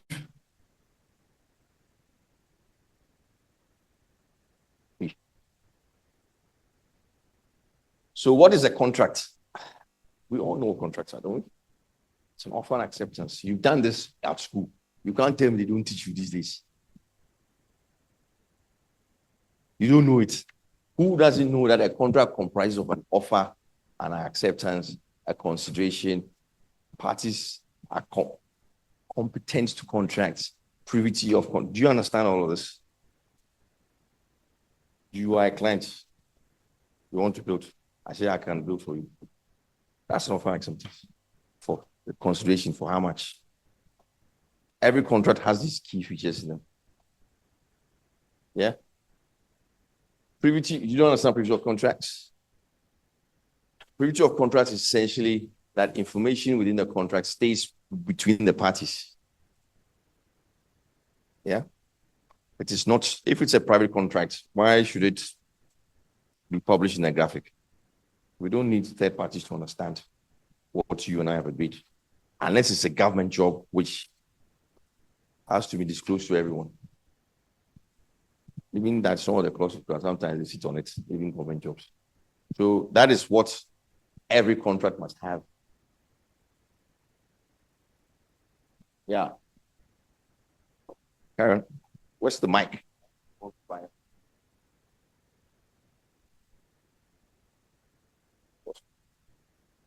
Yeah, quick one. I think in your definition, there was nothing about a document that proves the, what's it called, the contract. So I made an earlier note that if an oral or a verbal agreement can also be considered as a contract in the absence of such. And it lacks these tenets. Does that still make it valid and legally binding? Well, a contract must have this. You are Mr. Whatever. Yes. You want to engage this guy to design for you. So you are desirous of having a design for a 4-bedroom house. He comes to you and say, I can do it for so much. So that's the offer, he accepts it, and the consideration is how much he's charging you. So it can be verbal. But the danger with verbal agreements is that I don't remember, I didn't say this, I don't say that. Everything, even your small PPs, just take a piece of paper and then write. It can be that sheet. He signs, you sign. It can be upheld in court. But if it's oral and it's hard, it's just almost near impossible. Because tomorrow, maybe a person takes some 2BA, he forgot about the discussion entirely, and then tomorrow come and say, hey, you said I should build. He said, I don't remember anything. What can you say? But if there's a piece of paper that says what you wanted him to do and he agrees to it in an amount, even sometimes with your PPs and things, just go further and say, look, you pay me so much, this at this stage, this at this stage, that at that stage. It protects you. But we don't do it. So when you go, the man says, Master, I don't get money. What you could do? Can't do anything about it. But when you have paper and you think you want to uphold it, then there's room to push that argument. Yeah. Categories of building contracts: standard forms, non-standard forms. We've mentioned today about the suite of contracts. We talked about PPA. We talked about FEDEC suites. I've mentioned a few others that are not really used widely here in Ghana. But those are all standard forms. You can buy them off the shelf easily. Some clients may also choose to use non-standard forms, which is quite usually difficult to employ because standard forms have been updated and revised and tested over years. But the bespoke ones, why do we even need them? Some projects actually call for those ones. But even more recently, there are contracts that cover that. It's usually for works that are complex works like, I don't know, dams, Elon Musk going to space and things like that. There are no contracts that covers things like that. So they are bespoke contracts that cover work. But with our everyday work, standard forms are usually the way to go. But the selection should be based on an analysis of the intended work and not the result of prejudice, doctrine, allegiance, or just lazily clinging to the familiar. You understand all that English? This boy wrote it too, so you don't understand, ask him. Yeah. Contract choice, always remember. You are safe to do a standard one with your particular conditions or special conditions, changing bits and pieces of it. But don't be too clever to say, I'm going to advise the clients to use a bespoke one. The lawyer will just show the money for no reason. And he'll probably give you something that will not work. Okay? The pros and cons of using standard forms, as I've already said, it's less lawyer work, it's less expensive. You can buy them off the shelf. You don't need a lawyer to sit over new contract clauses for days and hours and charge you millions. There's no point. You can just buy them off the shelf. Standard contracts are sold, even these days online. It's familiar because it's been tried and tested over years. It's detailed and comprehensive and based on authoritative legal position. So I'm saying it's been tried and tested. So It can be upheld at any point in time, and it's readily available.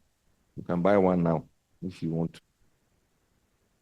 The concept about standard forms, some seem to be fair and balanced in the interest of the parties. I've said this from the beginning that contracts are supposed to be equitable.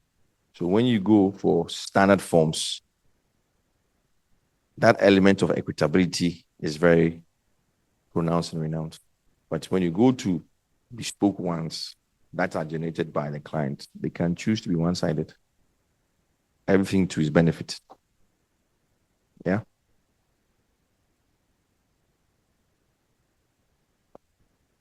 Reduces disputes as terms are widely understood. Again, it's a standard form, so everybody understands what the various general terms and conditions are. Yeah. Flexible in terms of suitability for various procurement routes.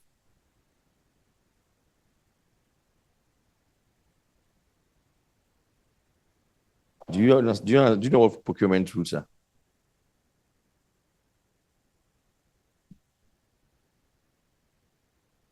We just mentioned a few in this room. Procurement routes, design and build is a procurement route. Conventional, your traditional is procurement route. You could use turnkey, it's a procurement route. Yeah.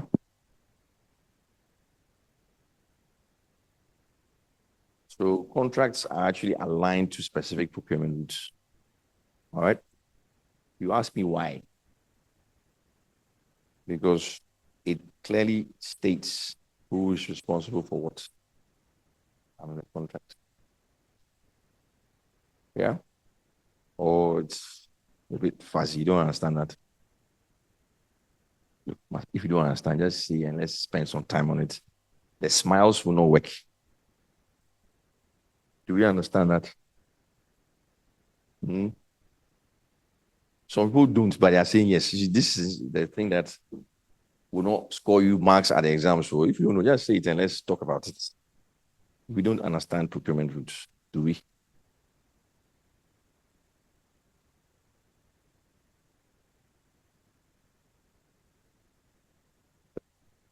Which one? There's a slide for it coming. Okay, then we'll discuss it when it comes to that. Okay, so the cons, disadvantages of standard forms, good knowledge on available types. If you don't know it, you will know which one to choose. Regular amendments to the forms. You know, all these standard forms, because continuously they're being used and tried and tested, they are continuously finding ways of improving how the contract reads and making it easier for the parties to understand and for the clauses to be discharged. So there's always an amendment this, amendment that. So you have to be tracking them as you go along. And there's a prolonged delay in publishing authorized amendments. I mean, these are too much for them. Let's move. Provisions may not address unique problems. If they don't address unique problems, you put in your special conditions and contract particulars. Yeah, that's the way you get around it.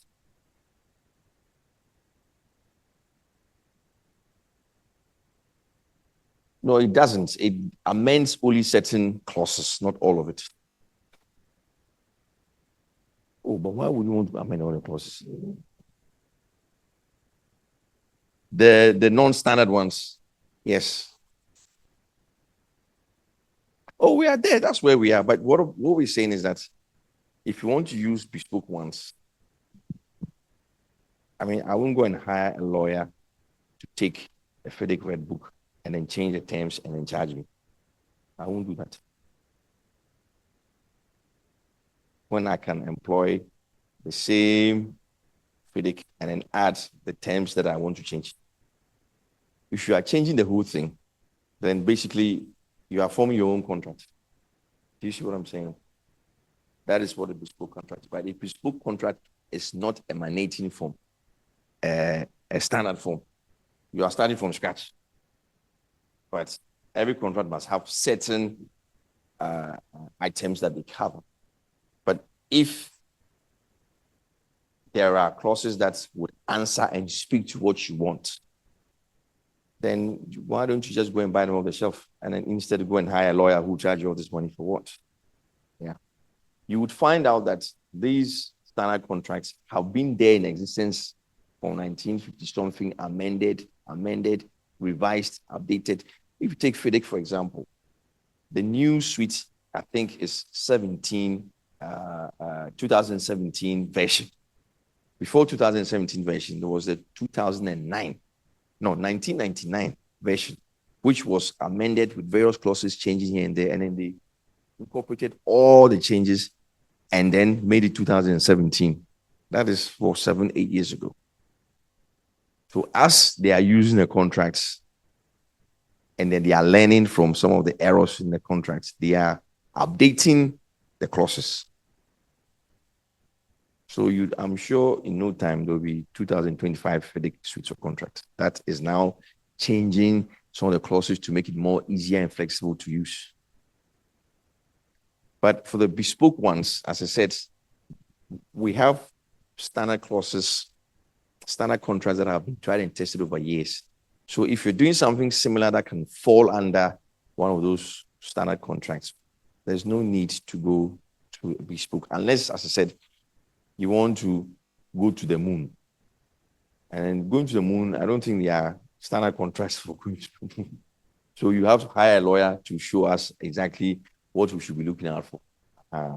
But if it's for your normal office building, the things that we normally do, there are standard contracts that you can use. So it's more economical and flexible because the terms have been tried and tested. Yeah, does that make sense? Okay.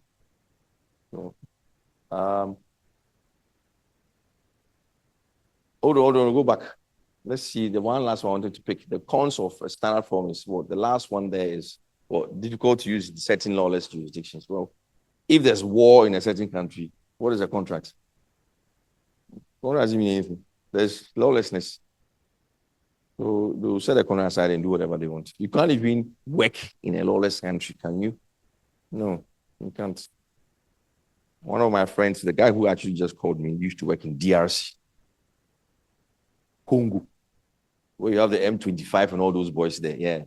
Everywhere he says he was going, he had 6 military men following him because he could be ambushed. Maybe the contractor feels you've underpaid him. He'll just come and lynch you. So the contract won't work. Okay. So let's look at the next slide. So this is the non-standard bespoke forms. It is used when no standard form fits the client's requirements. That's why I use the moon as an example. Usually used for commercial or larger contracts, like massive development. I am sure, I don't know the contract that is being used for this sub-Saharan West African trans highway. You know, it's a very big job. It runs into billions of euros. I'm not quite sure because it cuts across a number of jurisdictions. I'm not quite sure what contracts they're using, but it is likely that they will use a bespoke contract because it's cutting across from Senegal, Nigeria, Ghana, Cote d'Ivoire, all the way to Liberia and up and up and up and up. So it is possible that they will use something that is bespoke. And it should be drafted by a lawyer with the appropriate specialist knowledge. You can't just get a commercial lawyer to come and draft a construction agreement. They won't know how to do it. Okay. How many minutes?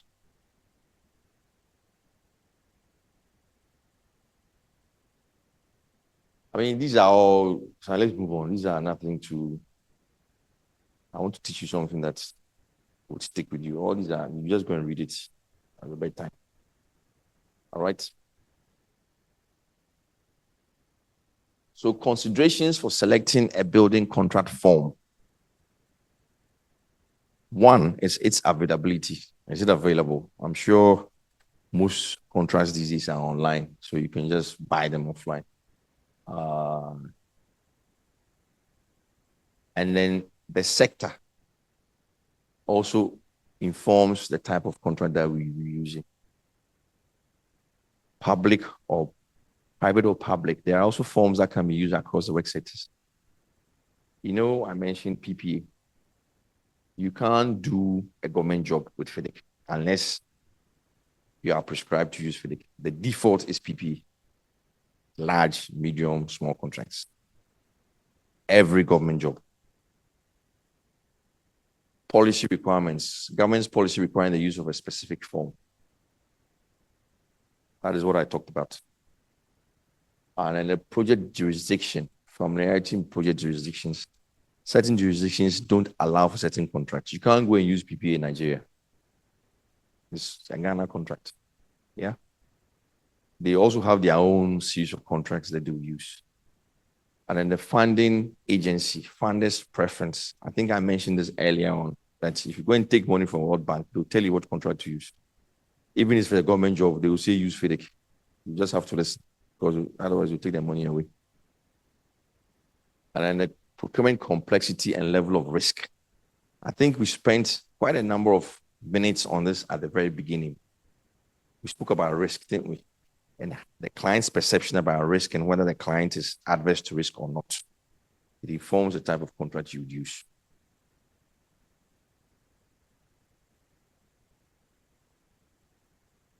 Some standard forms of building contracts widely used in Ghana.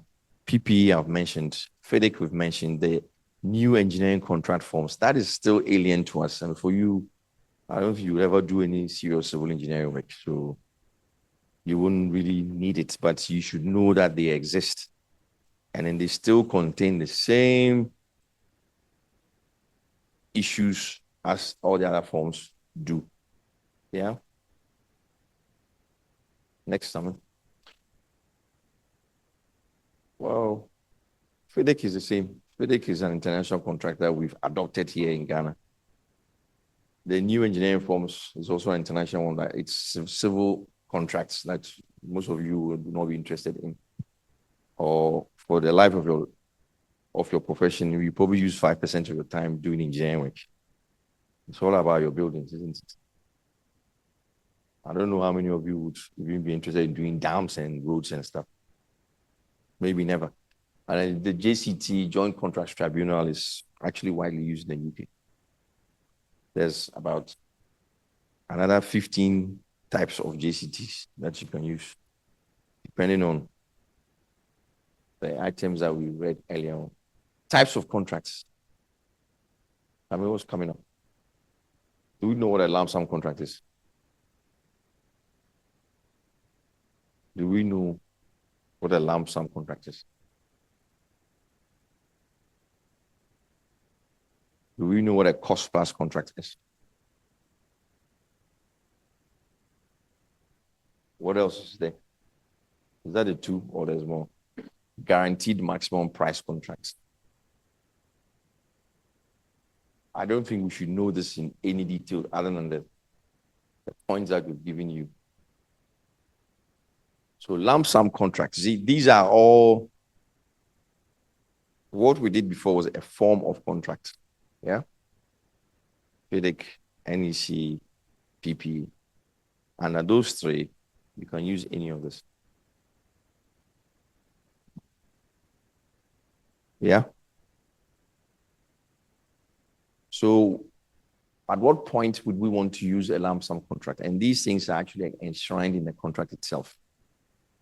So you can, if you use a standard FIDIC, you can say the contract shall be a lump sum contract. And it has implications. You can put that in your special conditions. Or it shall be a cost plus contract. So what is the difference between a lump sum, cost plus, and a guaranteed maximum price? So lump sum contracts are basically simple and straightforward. Design and cost are well defined from the onset. The contractor agrees to complete the works for the predetermined sum. Contractor takes on more risk than client. That's a lump sum. So we talked about omissions in the bill. The bill means nothing. So he's working to that lump sum. If it's more or less, it is his problem. He can't come to you. Yeah. Unless the client changes something. But for the design that the client has given you, he's expecting to pay no more than the lump sum. Unless he varies something, adds or omits, you will not pay more than that. Is that clear? Then we have cost plus contracts. Now, what does it say? Let's read what it says before I explain. Scope of work cannot be defined at outset, but work must start. This is usually for your refurbishment type of works. I see people are doing some refurbishments in this place. We're doing, okay, owner agrees to pay contractors costs at an amount for profits and an amount for profit and overheads. Clients take on more risk than contractor. So we have a job that I'm doing now. We are refurbishing all the forts and castles in Ghana. All 28 of them. And who knows about that project? Nobody. Do you have an architect general that publishes these things? There's nothing. So we're supposed to refurbish it to reflect, you know, the forts and castles in Ghana are all heritage buildings. Yes. So there's a threat that UNESCO will delist the forts and castles because it's in a very bad state of repair. So there's a last-minute government intervention to fix them. But in fixing them, the forts and castles have seen some level of restoration over the years, which were not restored in accordance with UNESCO requirements. They haven't, I mean, take Christianborg, for example, or Shafort, all the old clay tiles they've used, they are now using corrugated sheets and things, which is wrong. So we've been asked to try and restore them in line with UNESCO requirements. A job like that makes sense to use cost plus, because when you go on site, you can't see what is beyond the facade until you remove the facade. So how can you price a lump sum for it? You can't. Because you can't establish the full extent of the work until you open up. You know, you discover work as you go along. So it would always make sense to use a cost plus contract. So the contractor can say, I'm signing this for that amount of money. They'll give you their overheads and profit agreed. Everything they see according to your scope, including everything they don't see. You agree that you pay them a margin of their work to do the work. You understand? So if the, for example, to restore all the limestone thick walls of the forts and castles, it's going to cost contractor doing Christianborg $100,000. We agree from the onset that whatever the actual cost is, I will pay you 5% for your profit and overheads. So he brings a quotation from maybe a subcontractor who is specialized in limestone work, and it's 100,000, and he will charge you the agreed costs for profit and overheads on every work that he does. Do you understand? Yeah. It's just like doing your PPs and things. You go take the mason, he charges you, you put your percentage on top, you give to the client. That's what you do, isn't it? I'm not the architect, but I know what you do. So it is based on that principle that it's not possible to charge a lump sum on a job like that. And it really aligns with refurbishment work, especially, and restorative work, because you don't know the scope. Okay, they want to change the roof, they want to change the doors. But maybe the moment you go and touch the door, change the door alone, then the door frame is rotten. You didn't price for it. So what? Do we just change the door and keep the rotten frame? No, you change everything. So he can't give you a lump sum for that work. So he'll say, okay, I'll tell you my profit margin on the work. Each time I give you a quotation for the actual work, I'll charge that profit margin. Finished. Yeah. So it's actually useful and used for work that the scope cannot be defined at the outset. Yes, please.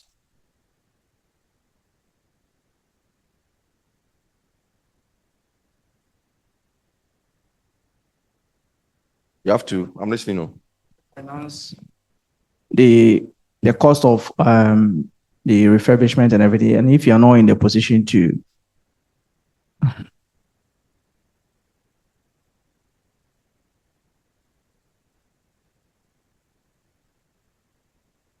the contractor. No, I'm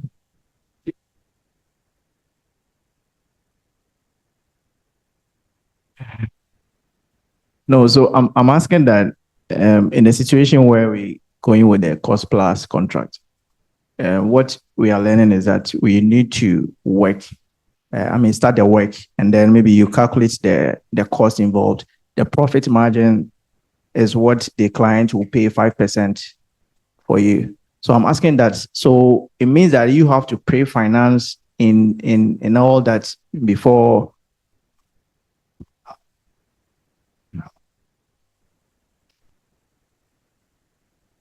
How does the lump sum work? Same thing. Lump sum is, okay, I deliver, you pay me. This one is saying that delivery that you lump sum, it is a defined scope. So you can establish how much it's costing. So whenever you put in your IPC for claim for payment, it includes the cost of the work plus your margins. But this one, you can't determine the scope of the work. So in answer to your question, if the client is giving them an advance to do the work, it is applicable as the same way as you do under a lump sum contract. It's just that the amount will not be stated in a contract. The amount is shifting. Do you understand? That's all. That's the only difference. Then the last one is guaranteed maximum price. Client and contractor agree on a not to exceed amount. Client pays contractor direct costs plus fixed fee for overheads and profits. And a contractor is responsible for any additional costs once GMPC is exceeded and will keep savings if achieved. I'll explain all that. Some people are confused. And there's a pain and gain ratio that can also be agreed. So let's use an example that. What example can I use? So we can all.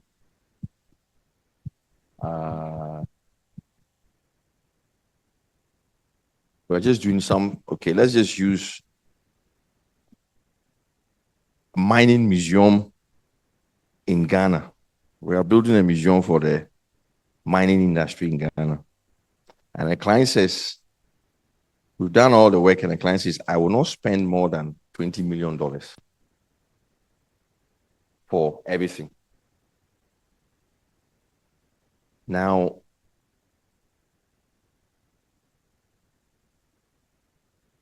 there is a situation where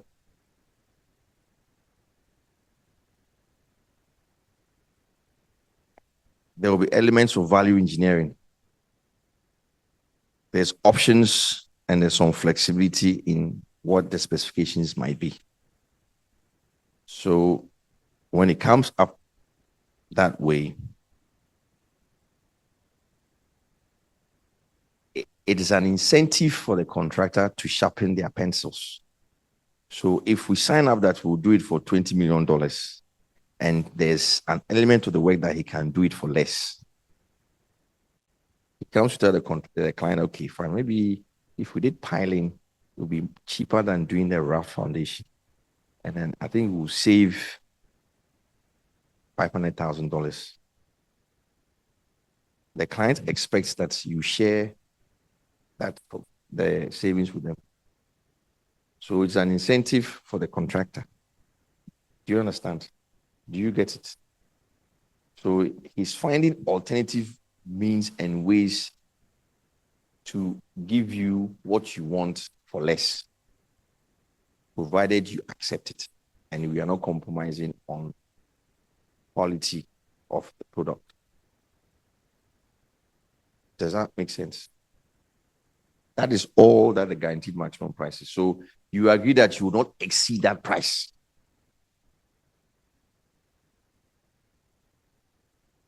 You work within that price. If you make any savings, we share. Do you have a question?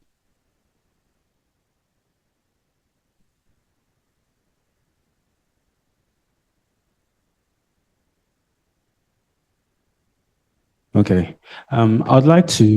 Would I be right in saying that from what we've learned so far, the forms of contracts kind of outline the jurisdiction and then the conditions and then the types, outline the risk and cost factor? Say that again.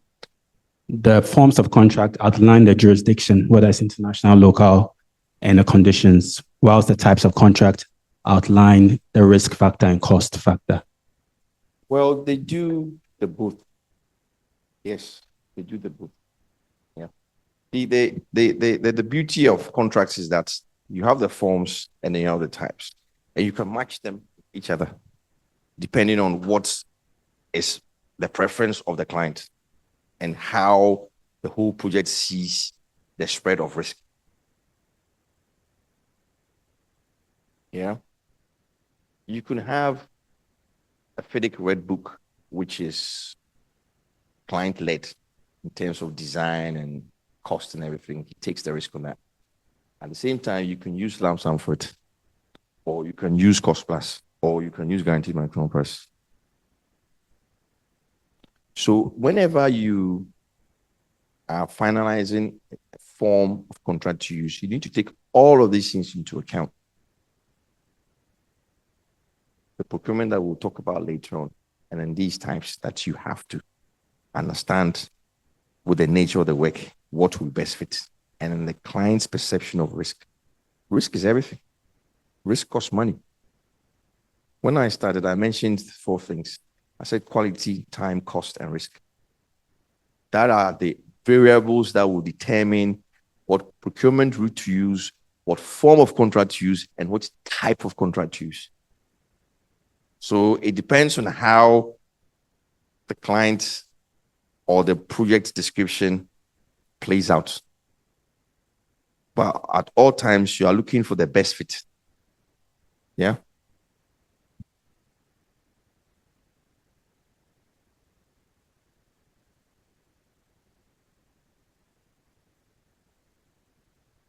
Three more what? Types. Yeah. Wait, the hands are coming up. You people. What's the time? Stop. Where's the mic? Let's move the mic around and yeah. Do you have a question? Yes, please. Okay. So with the guaranteed maximum price contract, so I wanted to know, in this case, does the contractor bear the risks or the client? It's shared. The risk is shared. Contractor bears the risk only if, Sammy, go back to the guaranteed maximum price. Once the GMP is agreed, okay, and then you are now coming up with more extra costs, that cost is the contractor's liability. Okay. Once it's agreed.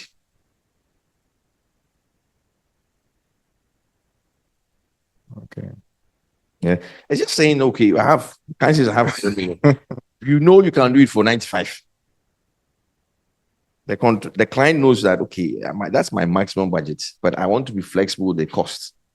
So I'll make it a not to exceed 100 million. It could go to 105 or it could be 95. But he's giving you an incentive that if you do it for no more than 100, any savings we share. So there's always an incentive for you to be finding ways and means to give him the same value and quality at a less cost. Yeah. It's understood.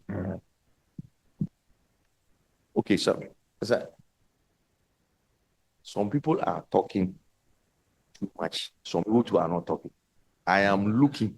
Now, my best test will be after lunch. When people have had your gobe and things, those who will be sleeping, I'll be calling the names one by one by one. I'm watching you. Okay, let's go. Yeah. So, sir, I want to ask, is it possible for an agreement to have multiple of these types of contracts? Oh, no, you can only have one. You can't have all of them mixed together like that. Okay, so what Or is that not what you wanted to say? so maybe we are undertaking a project. There are certain parts you know and you can quantify, but there are maybe certain specialized aspects of the project that you don't know or you don't know how it will look like. So maybe you can say that you have the lump sum for those parts that you can work on, and then those other parts you can. Is that not what provisional sums does to you? That's what provisional sums will give you, isn't it? Provisional sums. Do you know what provisional sums are? That is the benefits or the use of provisional sums. Where you are not sure, you put in the provisional sum allowance. But I have not known all three being used under one contract before. I think you end up confusing yourself. So for best practice, there's one, you take one type, match it against the form. You can't mix them like that. If there are areas of work that are not defined, you have your provisional sums, you have your prime cost sums to cover those areas. You know what provisional sums are, right? Do we? Yeah. That do it for areas that you're not sure of. Yeah. Those. What? Everybody wants quick one. Or?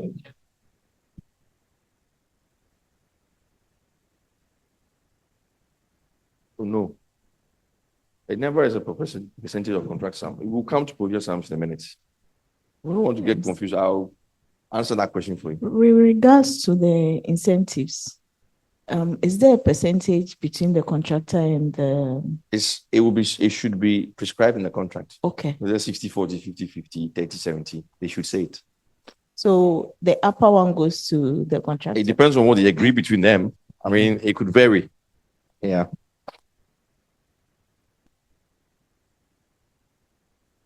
You had said that you were unaware of a scenario where all three were used, as in all three types of contracts were used. But is it possible that under maybe a bespoke form of contracts, you could have two of them being used? I haven't dealt with such before. And I don't think it would be advisable if you came to me for advice on that. Because what you do is they all have particular conditions under which they can be applicable. If, for example, you had a project that is existing, so it has some, and you want to add more, yeah, say take Alisa Hotel, for example, where they had the original one, and when the Swiss guys came, they built more spaces. You can say that for the existing one, it needed an uplift or an upgrade. So you can use a type of contract that will allow you to use a cost plus. Yeah. You can do that, but you can do that quite separately from the new build. Because the conditions under which the two are being operated are different.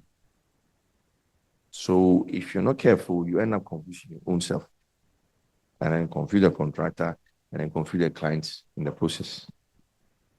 I haven't been in my 30-something years of, almost 40 years of doing this work. I've never seen them being mixed before. Yeah. Yeah.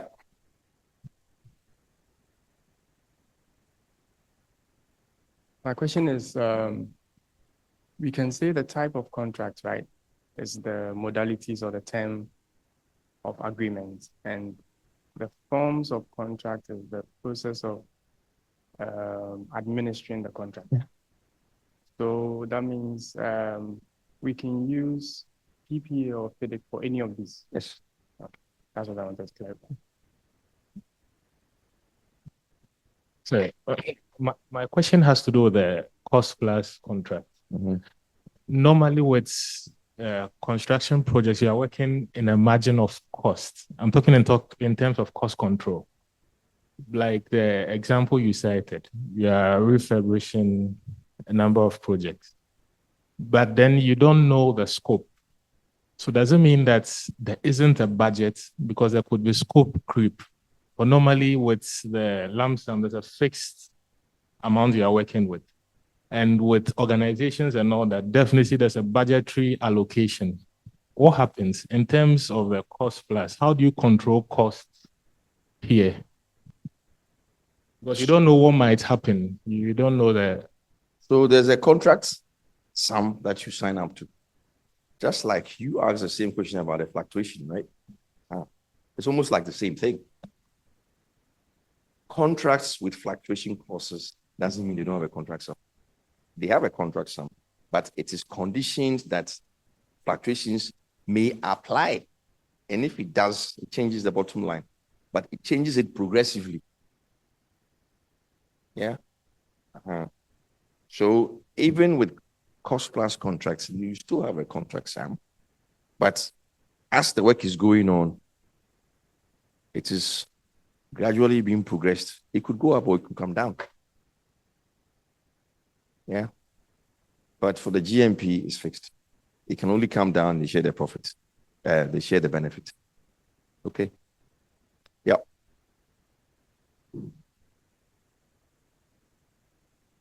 It's gone off. Yeah. Yeah. So with the GMP, in case it exceeds their budget, the contractor bears it alone. So is there anything that makes the contractor state if he made a profit or a loss? It is transparent, it's open book. Unlike the first one, we're talking about design and build, that you can't go and look what is going on. GMP is open book. So even if as the packages get procured, the client has full visibility of what is going on. Yeah.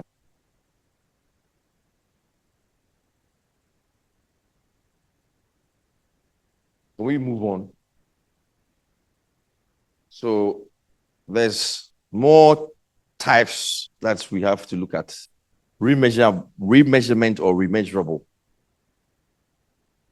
What does it say? Ideal for works of critical nature, which cannot be defined at the outset. Rates are agreed and fixed. Actual amount of work is measured as and when executed. Clients take on more risks than the contractor.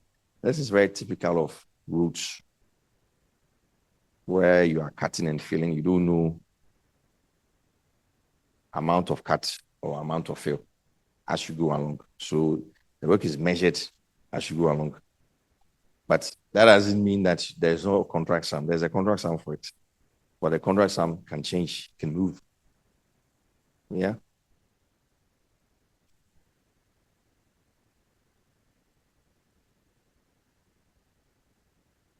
To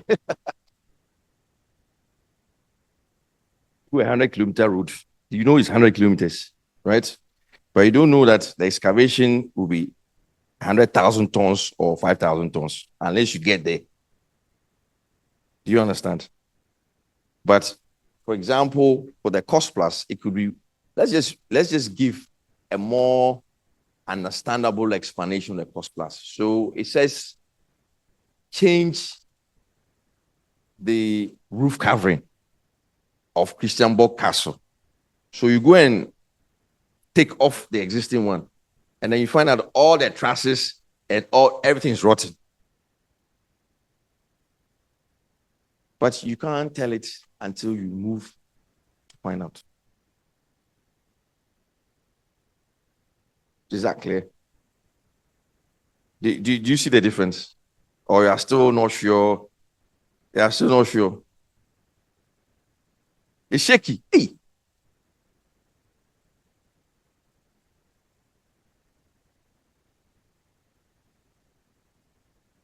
But the trusses was not part of the work. It wasn't. But you,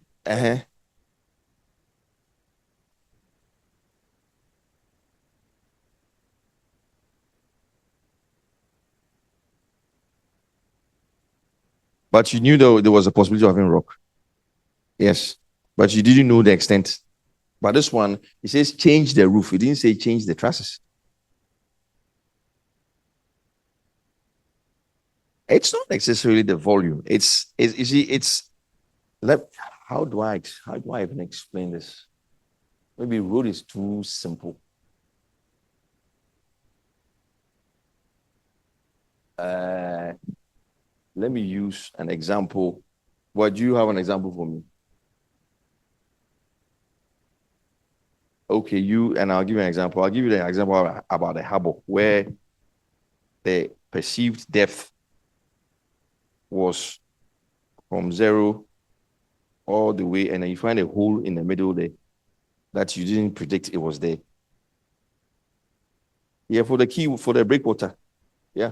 So how would you send divers to go and check? Would they comb the whole seabed? No. You see? But that can't be cost plus either, because we know we are doing a 1.2 kilometer breakwater. And you know that you need some information on the bed.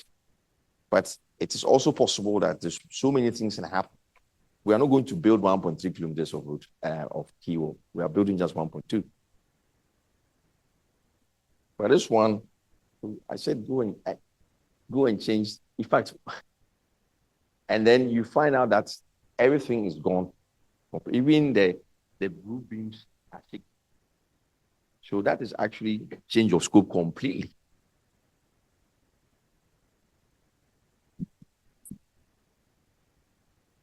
How do you mean? I'll come to you in a moment, for example.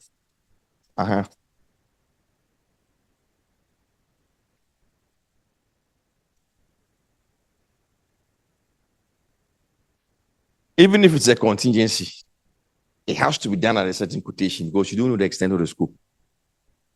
Do you understand? So even if they said a contingency of 100,000, it could cost you more or less the 100,000. But some provision has been made because we knew that we may encounter that.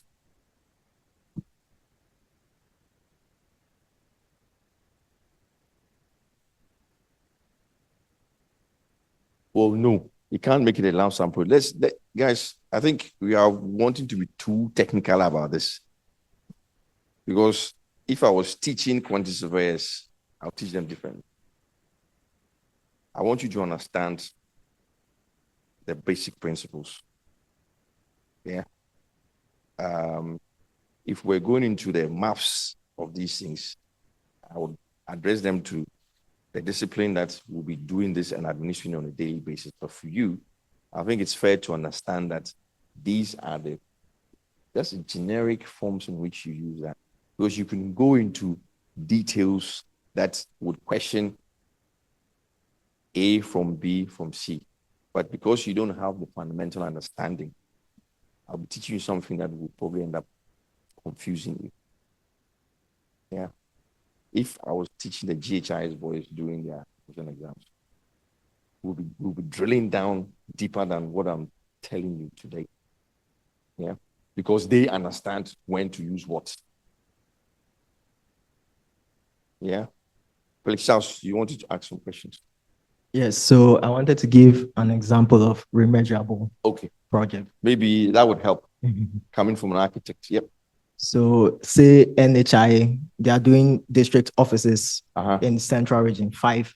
So they have a model building, and then the contract says, or the project says they should do a foundation of 1.5 depth, but we go to Ewutu Senya West, and then the land slopes. So then their footing changes from 1.5 to maybe 2 meters. So at the point of their IPC, they would remeasure that volume, and then they'll claim for it. Does that help clarify it for you? Does it make it more clear? Yeah.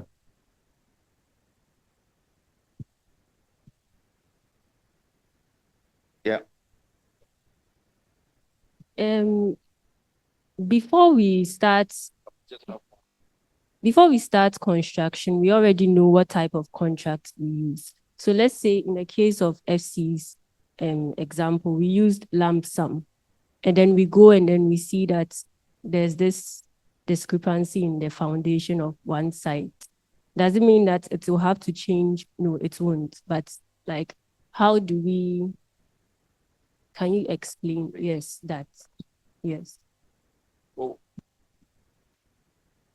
it depends on what form of contract you're using.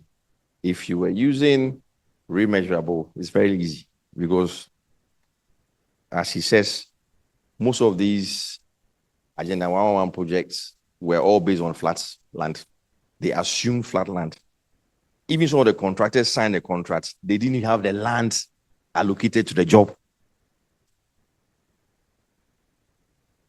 Yeah. So they assume that based on that condition, assume flat land, know this, know that, green side, all those things assumed. But then you go there and they say, okay, this is the land there. It's sitting in waterlogged. And it happens all the time. So in such a situation, when a client comes to you with all these things, you need to think fast and then try to make the administration of the project much easier for yourself. So you begin to ask questions. I've got designs, but where's the land? What are the site-specific conditions that we would have or encounter when we go to site? And then you make those provisions within the form and type of contract that you use. But oftentimes they won't tell you they don't have the land. Oh, we have everything. Don't worry, everything is ready. The DC will give you the land when you go. You go and there's no land. So these are hard experiences you have to learn on the job. Can't teach them to you. I can teach you the principles, but it's only going to make you aware of what is ahead of you. So you make the necessary provisions when you are given the set of information available to help you advise on a form of contract. So the scope. Yeah. Yeah. We're using this for the benefit of your friends at home who didn't income. Is it gone on? So in the example FC cited, wouldn't the remedy to that be to maybe during the when they were drafting the contract issue or during the build, they should increase the amount for the contingency? Wouldn't that have resolved that? But you don't know where you are going. So you can only make a nominal allowance for some unforeseen circumstance. But it could be neither here nor there. Mm-hmm. You know, some contracts, government contracts, are even advocating that you don't add contingency. Yes. A lot. Contingency. They don't want to see it because they think it's an avenue for so they are now taking it out. So how do you're only left with your knowledge about what type of contract to use to get around that problem. Yeah. A lot of them are taking them out. And even more recently, they are taking advance payments too out. I don't know if you're aware of this. They are taking all advance payments out. They are not allowing it. Yeah. Yeah.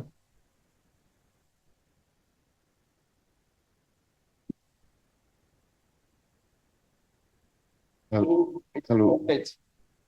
Sorry. We've been going for 3 hours. Sammy, how many more slides do we have?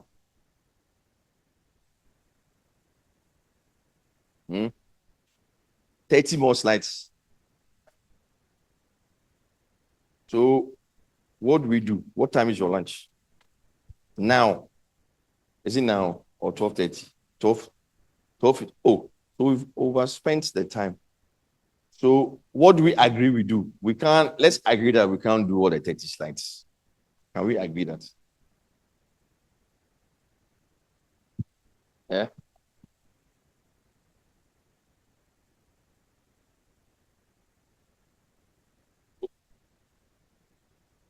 So how are we going to do this? Let's try and plan because I have an exit at 4 date. So how do we do this? Do we forgo lunch?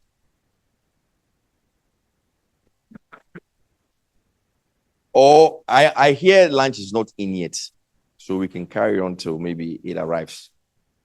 But I know also that Gen Z people, after 3 hours, your sense of concentration has evaporated. So I'm not going to impose anything. I want us to collectively agree what we'll do. What do we do? Do we carry on for the next 15 minutes and see the food comes? And if it doesn't come, we still take a break because I think there's quite a lot for us to take in. In terms of the number of slides, I can quickly whiz through them in the next 3 hours before we depart. And then if you don't understand anything, I'll look at the key topics that we need to address. If you don't understand anything, we can explain to you later. When is the exams? We'll explain to your time. June ending or middle or beginning? Oh, March, April, May, June. 4 months. Plenty of time. It's almost like a semester. Don't worry, we'll do well. So let's carry on for another 15 minutes. And then we'll take a break regardless of whether the food is in or not. Because I think some of us need to stretch Alex. Sir, please, I have a question. Who's this? Yeah. So my question basically is about the last form of contract that we just treated. Remeasurable. The remeasurable one. Yeah. I came across unmeasured contracts. Is it the same same? thing. Okay, thank you. All these people, they confuse us with different words, but they mean the same thing. Any more questions? Sammy, let's go to the next slide. Oh, yeah. Sorry, let's take the lady and I will come. Sorry.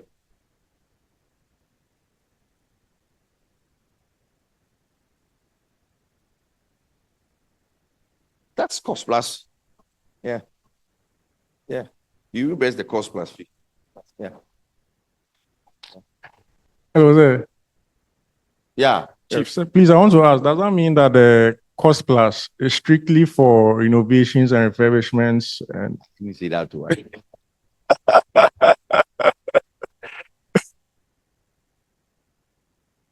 not defined.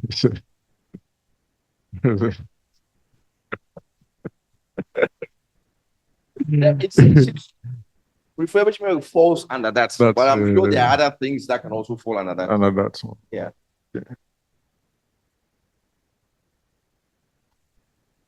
Yep. Go on. I think you guys are, I think for the last 5 years or so, this class is the class that has asked the most questions.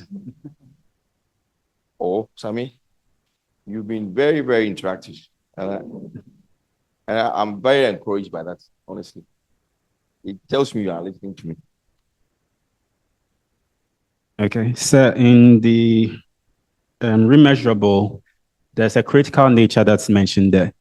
I want to clarify the critical nature. Is it the nature of the project or the aspect, let's say, found part of the project that is critical? For example, the buildings collapse and you need emergency work. You get in, you can't go and draw, tender, evaluate, recommendation too long.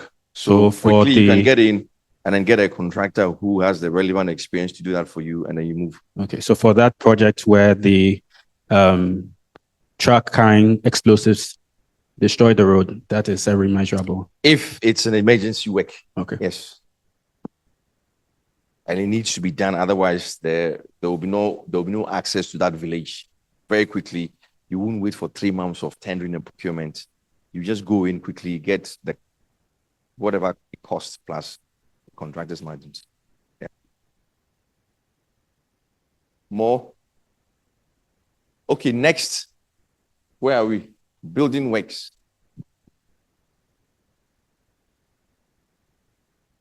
Now, the contracts that we've just described today, PPA, FIDIC. NEC forms for building works. That is not the only types of contracts you have. That is for construction. Beyond that, you have for services. You go. When you want to sell your architectural service, you sign a contract, no? So forms for consultancy and technical services.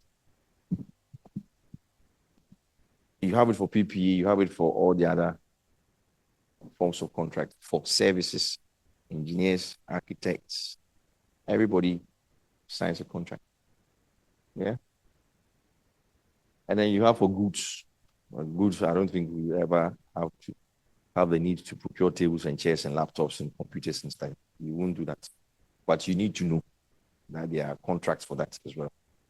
That is for those people who are doing procurement and supply, all those SIPs people. Yeah. Pardon? The vendors, yes. And which PPE form to use? I think earlier I mentioned that they come in terms of value of the work. So you have the major, you have the medium, and you have the minor. The minor for PPE works is anything below 200,000. For medium works is between 200,000 and 15 million Ghana cedis. For major works is anything upwards of 15 million. That is how you determine which form of PPE contract to use. They use the value of the work, which obviously is directly proportional to the scope. Yeah. How do you mean? She's asking whether what the amounts will change with the period of time. Fine. Uh-huh. In concept of the value, for me, see the next 20 years, 200,000. It 15 gets million. reviewed periodically. Yeah. Gets reviewed periodically. And then you have for consulting technical services, for large assignments, usually lump sum payments for the services are recommended. You also have the option to use time-based. You know how to prepare fee schedules. You don't know. So how do you get paid for your PP? That's where life starts. That one, they buy petrol. I'm telling you. So you need to learn how to price for your services. As a professional, before you agree to be engaged by a client, you need to put in a fee proposal. And a fee proposal, and I said, as is outlined there, can be lump sum or time-based. You know the difference between lump sum and time-based proposals? Do we know? By inference, you know what it is. Yeah. But you should always back it up with resource schedules. You can't just say 2.5% of what. You can, the best way to do it is to prepare your resource-based schedule and then convert into a lump sum. Yeah. Some clients prefer lump sum because it is fixed for them as far as they're concerned. Because if it's time-based, it exposes them financially to some extent, because you can say, oh, this month I employed so many hands. That month I employed so many more. But if it's fixed, then they know your fees cannot change unless they change your scope of work. And then for small assignments, you have the same thing, lump sum or time-based. Yeah. And then for the goods and supply, you'll be amazed to know that you can't use, there are forms of contract for health goods and ICT. They are not the same. But it's not for you to know the difference, but you should know that there are differences. Yeah.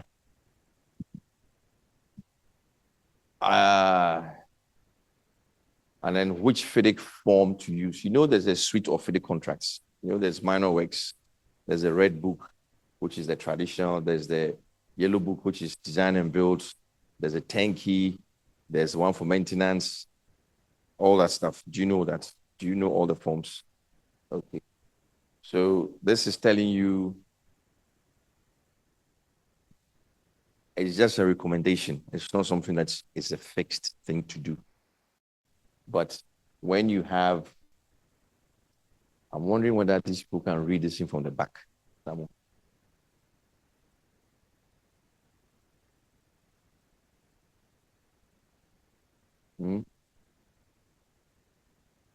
So when it's a very simple and straightforward, small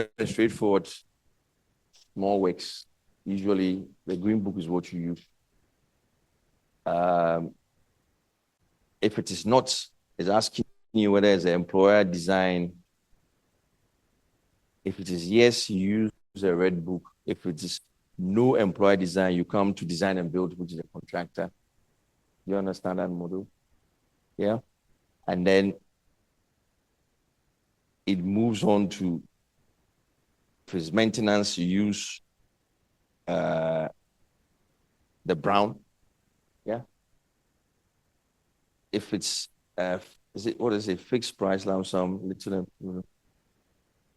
fixed sum lump sum, little employee involvement, no major unforeseen risks. Yes, you use the 10 key. If it is no, you go into more details. So it depends on what you are doing. It doesn't read well from where you are sitting, but it's a very simple flow chart that helps you to know and determine what form of contract to use. Yeah. I won't go too much into this. You just need to know there's an engineering construction contract option. It has the same terms as it does with any other form of contract. They use different terminology. As you can see, I think earlier on, you guys were asking that whether you can use the types, lump sum, cost plus, GMP for any type of contract. That's your answer. Under NEC, you have an option A, which is fixed lump sum. It has various related clauses. Option B is when you have bills or quantities that you can go and play around with various items of work. C is a target contract with activity schedule. D is target contract with BOQs. E is cost reimbursable. So from what we've learned, you can see that this actually explains it much more in that level of detail. And it tells us that you can use any of the types for any form of contract. And NEC breaks it down. If you want to use it, it says use option E, but they have specific clauses that relate to when you are using reimbursable. And the same suite of contracts. If you want to use lump sum to use option A, they have particular clauses that relate to administering a fixed or lump sum contract under NEC contracts. Yeah? So let's move on.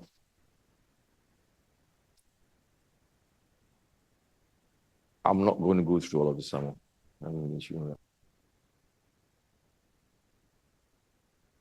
Letters of intent.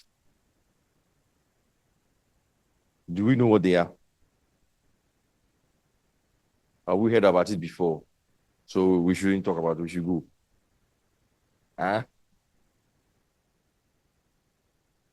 When are they, what is the letter of intent? Let's just try and slow down to break time. We have 5 minutes. What is that? So I know when usually before the contract is signed, assuming when a contractor is selected, sometimes there's so much pressure on the project. So pressure, like there's urgency. Instead of waiting to sign the contract when you're negotiating, you just want the contractor to start working while the process is going through. So I know that's when you sign a letter of intent, so that the contractor can start working.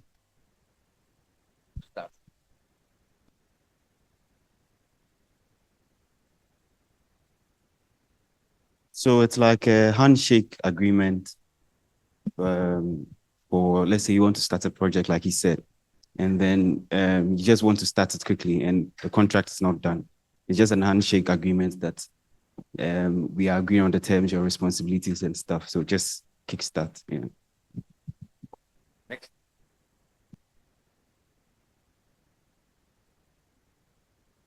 Okay, so what I know about letter of intent is it's not legally binding, but it allows you to start the project. Yeah.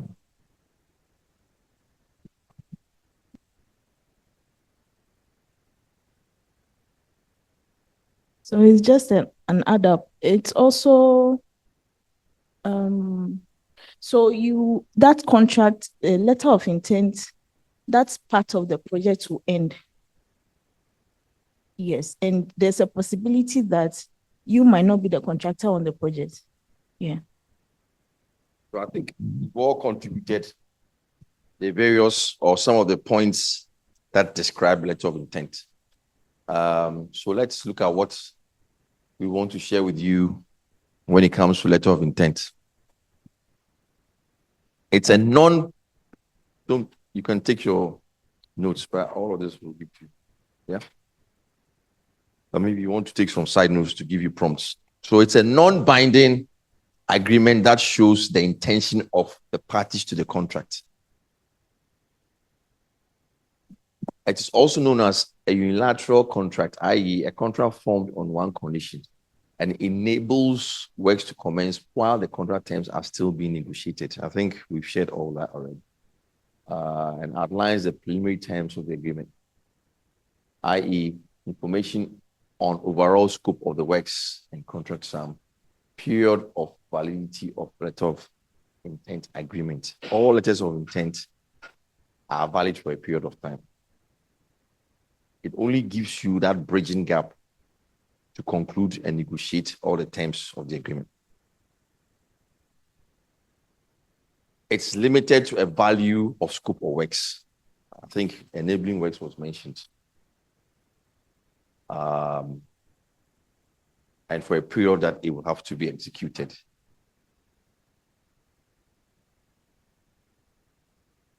And it will list all the various works that you wish to be executed. It also would name the contract form to be utilized and then laws governing the agreement and outstanding issues to be negotiated by the parties and conditions for termination of the letter of intent and subsequent action by the parties and an agreed dispute resolution method. All of this must go into a letter of intent. Anything shy of that will not be complete. Do you know why? Because you want to avoid ambiguity. It is true that Lady Friend said that the letter of intent signed by a prospective contractor may not necessarily be the contractor to do the work.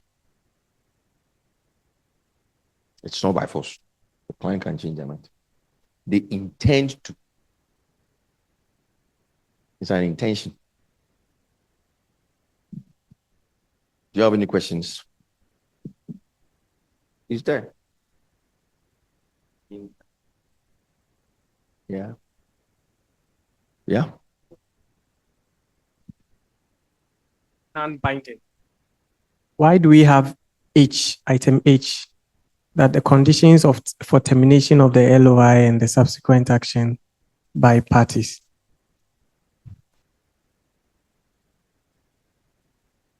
Okay, so someone says I should repeat it. So we all agree the LOI is non-binding.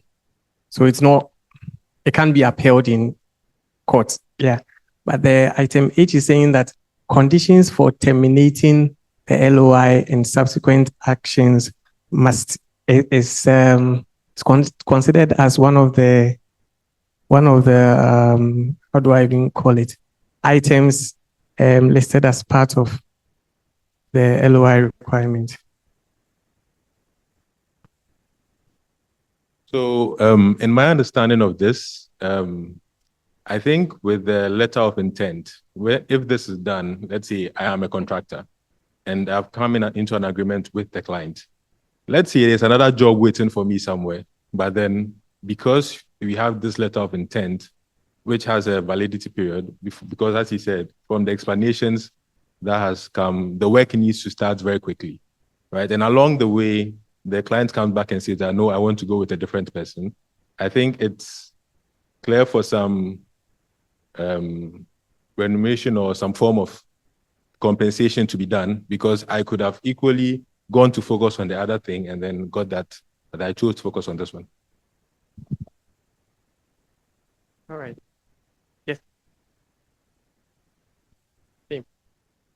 The whole reason for the LOI being signed is to allow work to commence, and some amount of work has been done. I think there should be some remuneration for the contractor. Last. Okay, so I believe that for every agreement, there's a commencement and then there's an end. So if we are going to start this agreement and then we have to terminate it, it has an end period.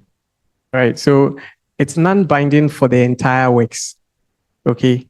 We earlier mentioned that it doesn't guarantee the contractor the entire project. Okay. So signing the LOI doesn't mean you are the one going to do the work. So that is what that statement is referring to. It is non-binding. So you having started the work doesn't necessarily mean you'll be the one to carry out the entire works. It covers a specific scope out of the entire work. So out of the entire work, we can say that because we haven't fully agreed on the terms and conditions, carry out the enabling works, do the site clearance, do the fence wall, take out the stumps and the like. So it defines a specific work out of the entire work for you to carry out. So it is to that extent that H has been given us that the conditions for carrying out just that aspect of the work will be defined. Do we get it? So it's not for the entire scope. So if you carry out that work, don't think you'll be the one to, yeah? Yes.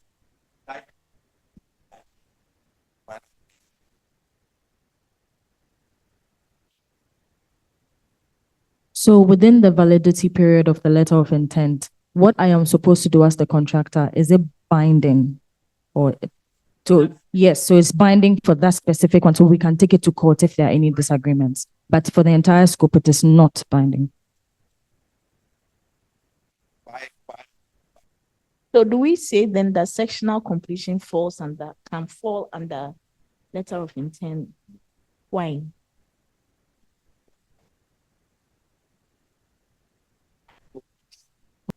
Back there and removing tree stumps, topsoil, all those things can be part of the limited letter of intent, or there are existing structures that need to be demolished, as an example. So demolish that building, demolish that one, remove this, remove that. Those are works that do not actually necessarily fall within the main works. But in certain instances, you can tease out certain things that are required to be done early, otherwise will affect the overall program. But sectional completion, as we know it, is completing a part of the work, a relevant part of the work, which has all its consequences. You know, sectional completion has an amount of limited and ascertained damages applied to that section. It has its own date for completion. It has its own insurance provisions, everything. Yeah. So there's a remarkable difference between the two. Okay, let's take yours. Exactly as will be described in a list of works to be executed. Just that. So if you have a letter of intent that doesn't have that, then it's not a valid letter of intent. You see, it's supposed to just be a ring fence among some early works that needs to be done to facilitate what's to come. Yeah. Right. So what's the time? It's just approaching 1 o'clock, is it? Your lunch is okay. Your lunch is in. What do? Do we go for lunch now? It's 6 minutes to 1. I know we've sailed the lunch hour, but the lunch was not available. So what time should we come back? 1 1:15. It's 6 minutes to 1. Hey, then you eat fast too. Some people like to call their husbands, some people like to call their wives, girlfriends and boyfriends. You know, some people too like to chase their money. Yeah. Some people have some checks, some momo. So bro, it's up to you. I mean, I know you guys, at least we should have not less than 30 minutes break so that you can stretch, regenerate, reoxygenate your brains, and then we can look at the second half. The second half is the challenging part. You who will sleep. So I'm watching. I'll be going around at lunch time, checking the blues that you'll be having. So when you start sleeping, I'll be calling your name. So if we can disperse for lunch now, and then we reconvene, should we say 1:30? Yeah.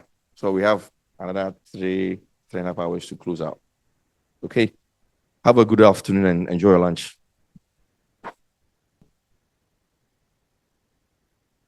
Watching the ice. Yeah. Those who will be sleeping. So are we ready for the second half? Where's Samuel? Yeah. Is everybody here? All right.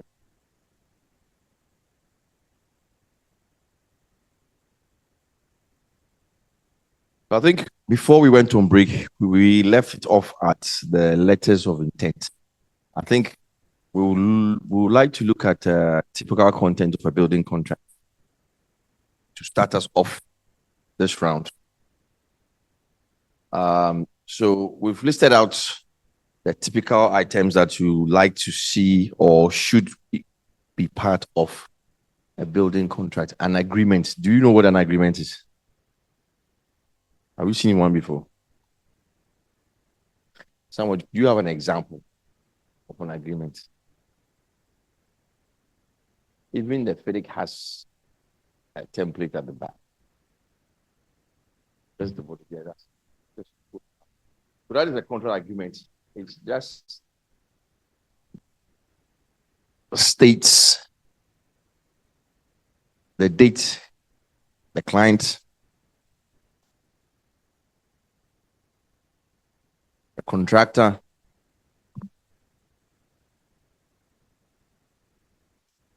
and it gives you that the parties agree, all of that. So you see the contract sum in there, what currency, if there's a performance bond, it tells you what percentage it is. Keep scrolling down. And then, as I said, it gives you the order of priority of documentation. Yeah.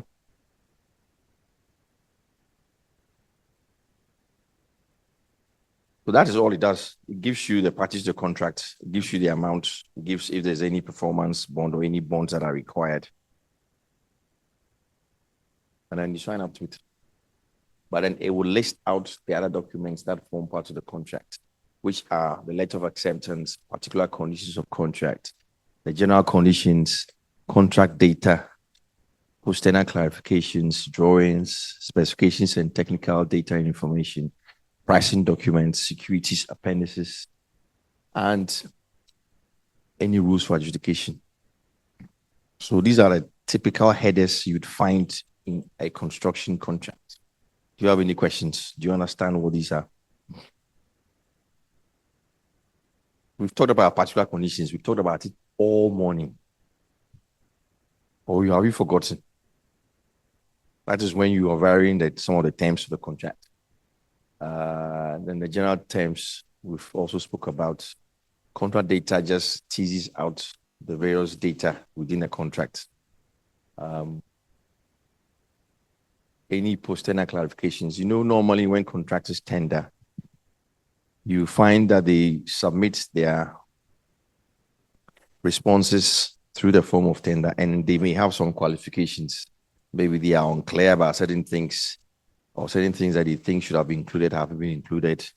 So there's an opportunity for us to review their questions and then clear it with the post-tender clarifications. And then you have the drawings, and then we have the specifications, the pricing documents, which the bills form part of. Securities are your bonds, guarantees, warranties, etc. And appendix is any other additional information that become necessary. And any rules for dispute resolution. That is everything that a contract would have.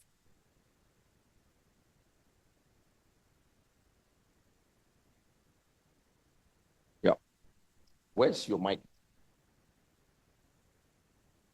So the post-tender clarifications. Yeah.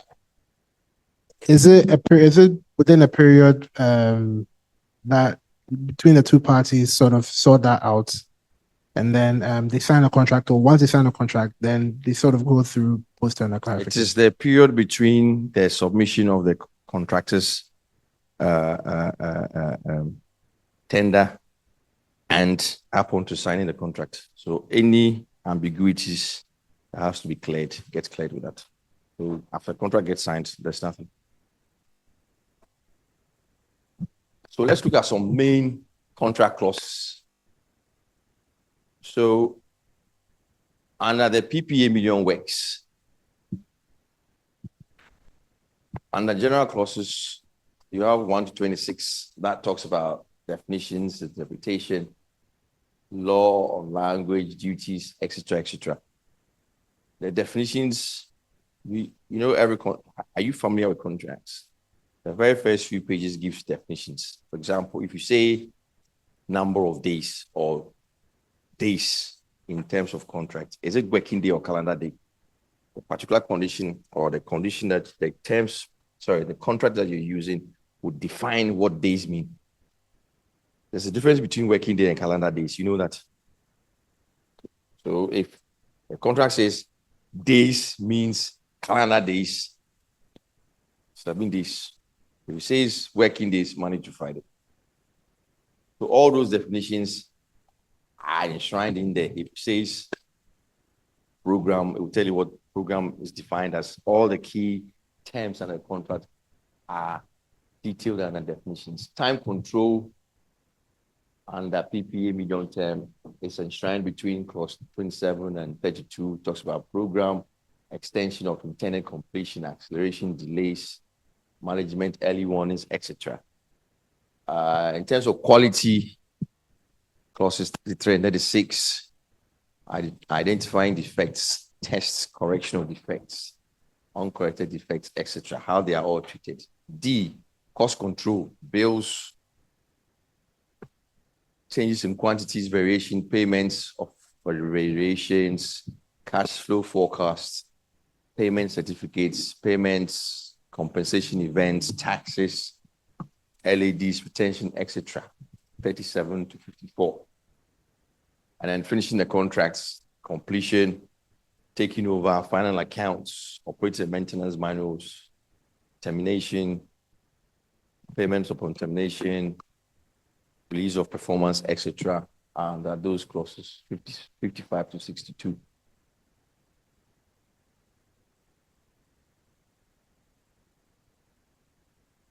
And FIDIC Red Book of a similar thing.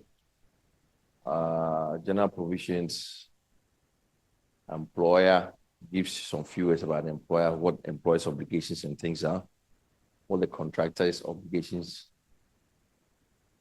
and responsibilities are, if there are any subcontracts, staff and labor, plant and materials, commencement and delays and suspension, tests and completion. It goes right through, and as you can see, they are the same things, but they are ordered differently in different contracts. Yeah. And then under the Red Book still, you have the appendices that talks about all these examples of forms. Parent company guarantees, tender securities, performance bonds and securities, either on demand or otherwise advance payments, retention, payment guarantee by employer. Do you know what all these things are? Do you understand why they have them in the contract? Do we understand why it's in a contract? Why do we have them? So construction contracts, as I said, are designed to be equitable, and they're designed to protect both the employer and then the contractor. These securities and bonds and guarantees are there to provide both parties.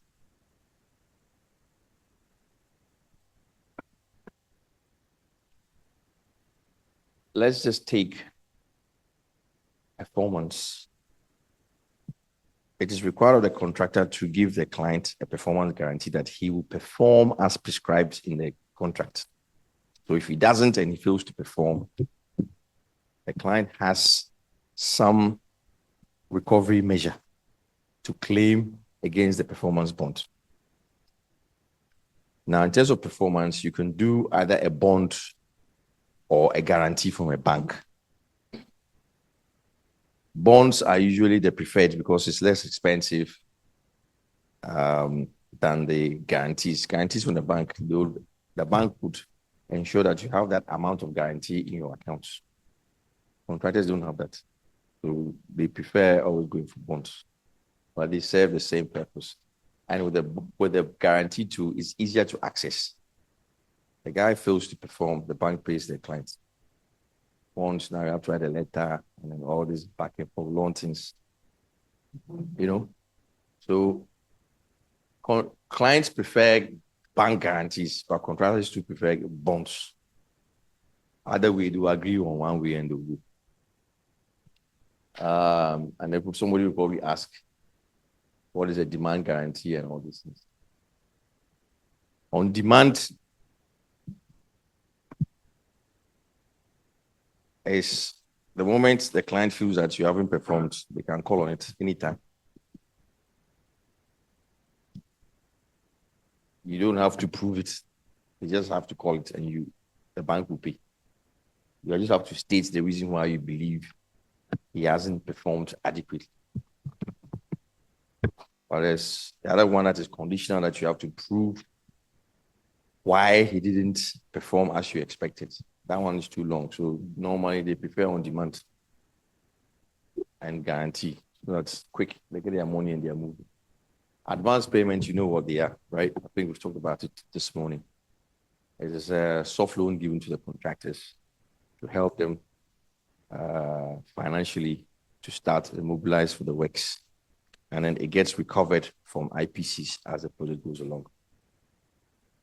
So if the contract is allowing the contractor to take, say, 30% advance payments, the contractor is actually obliged to obtain a bond against that amount. That's in the unlikely event that he's not able to pay. The client can call on the bond. Yeah. And then the retention money guarantee. You know, with construction contracts, there's always a percentage of retention that is actually deducted from the IPC and then kept for the client. There is the option that the contractor would provide a retention guarantee. So the client doesn't deduct the fiscal amount. He takes the bond in lieu, so that the bond is active up until practical completion, when the bond can be released for the purposes of what the actual retention deduction money would have served. It's the same thing, but they give you a bond instead of taking the money. Okay. Which one? Which number?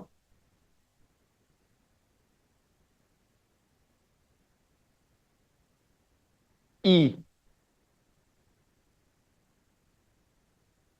Yeah, but that's a bond. And then the other one is a guarantee. Guarantees from a bank, bonds from an insurance company. That's the only difference.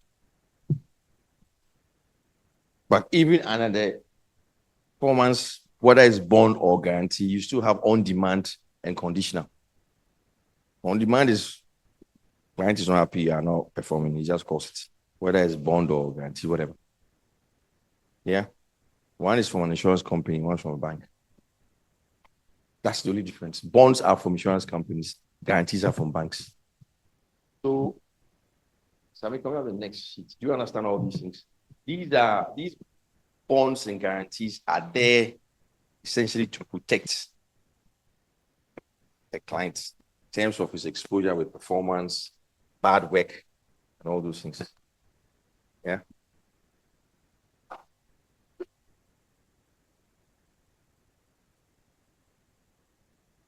We know all of these things: instructions, variations, claims, certificates, termination clauses, payment structures, retention, delays, and LADs, disputes, guarantees and bonds. Guarantees and bonds, I think we've talked about it. Do you know what instructions are? And their construction contracts. Do we know what they are? Who can help? What is an instruction?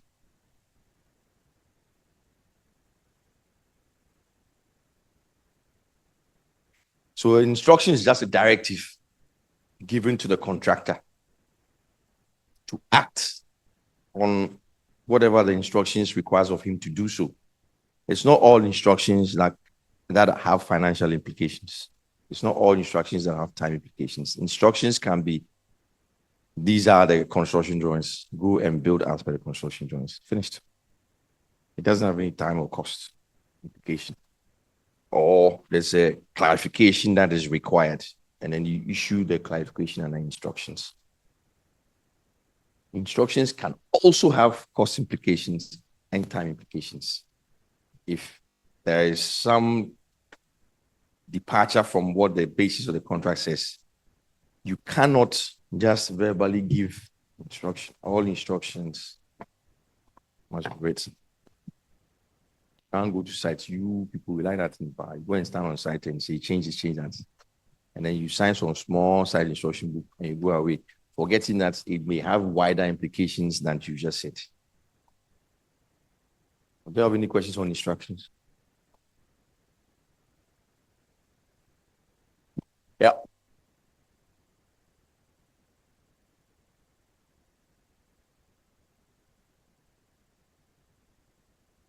So are you saying that aside the site instruction books, when instructions are given on site, they should follow, or we should follow up with a memo to the entire design team also? See, let's not get confused about site instruction books. Site instruction books and logbooks on the site are purely there for the purpose of clarification. They have no implication on cost and time. None. So if you go giving instructions through the side logbook and have time and cost implications, it's your own problem. You have to make the client aware at all times, or the administrator aware of what you are telling the contractor to do. Because if you go and sign a side instruction, we are do something, and it's equals to X amount of money, who has approved the money for you? So you are allowed to log in your site instruction books as and when you're on site, but please be aware that it is only purely due to clarification of design and certain things that maybe the contractor didn't understand or doesn't understand. So you are clarifying it for them.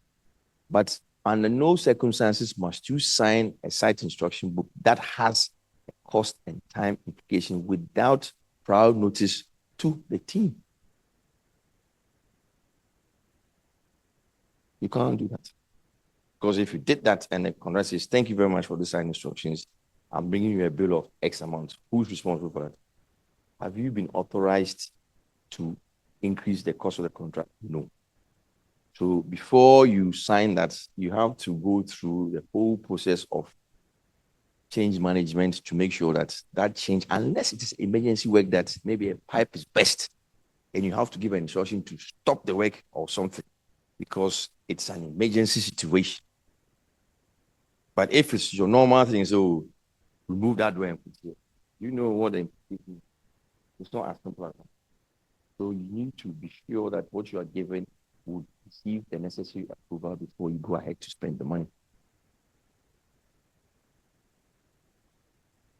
So a valid instruction according to most standard forms of contract should be issued by the engineer or the engineer's rep. You know, most of these contracts, the administrator is called the engineer. You don't necessarily have to be an engineer to be called an engineer under most contract forms. It is whoever is responsible in acting as the role of the contract administrator. Or anyone whom the appropriate authority to give instructions has been delegated to by the contract. So you as an architect, not necessarily a contract administrator, cannot go to site and give instructions like that. Because under the terms of the contract, you are not delegated to do so. It is the contract administrator who has the sole authority to issue instructions. And even with the contract administrator, he cannot issue instructions without consent of the client, because you are not the one paying the money. It is the funder or whoever is paying the money who should give you the green light to enable you to go and instruct that work, whether it is whatever it is, time implicated or cost implicated. You don't have the authority. And you have to give an instruction for them to hold or correct whatever is going on. So I was on a project where often if I have to give certain instructions, I have to communicate with my project manager first, then he sends an official letter or whatever to the contractor to act on the instructions. But are there any circumstances where, let's say, whatever is going on, you are not being able to reach your project manager or this thing, so you let them hold on what the activities that they are doing, which is not following RIF? Only in the cases of emergency work. For example, somebody has been electrocuted.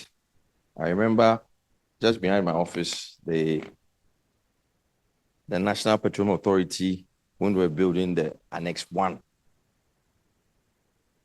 they had constructed the formwork holding I think one of the floors, second or third floor. I don't think he was strong enough. So when they poured the concrete by the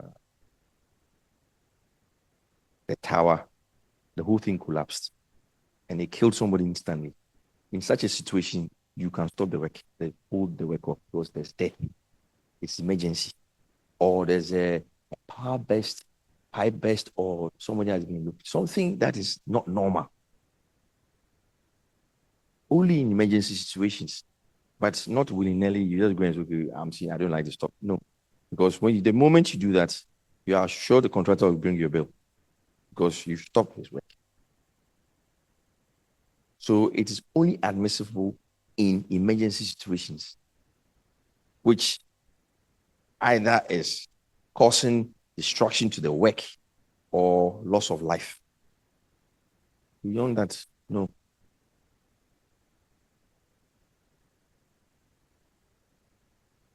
Well, if it's not going according to specification, you can draw his attention that this is not what you're supposed to do, but you can only give him the instruction through the authority that gives instruction, not you. You've observed it. What do you do immediately? You report it to your project manager. If you're not the project manager, if you are the project manager, you can stop it right there because you are mandated by the contract to do so. But if you're not, you cannot. Yeah.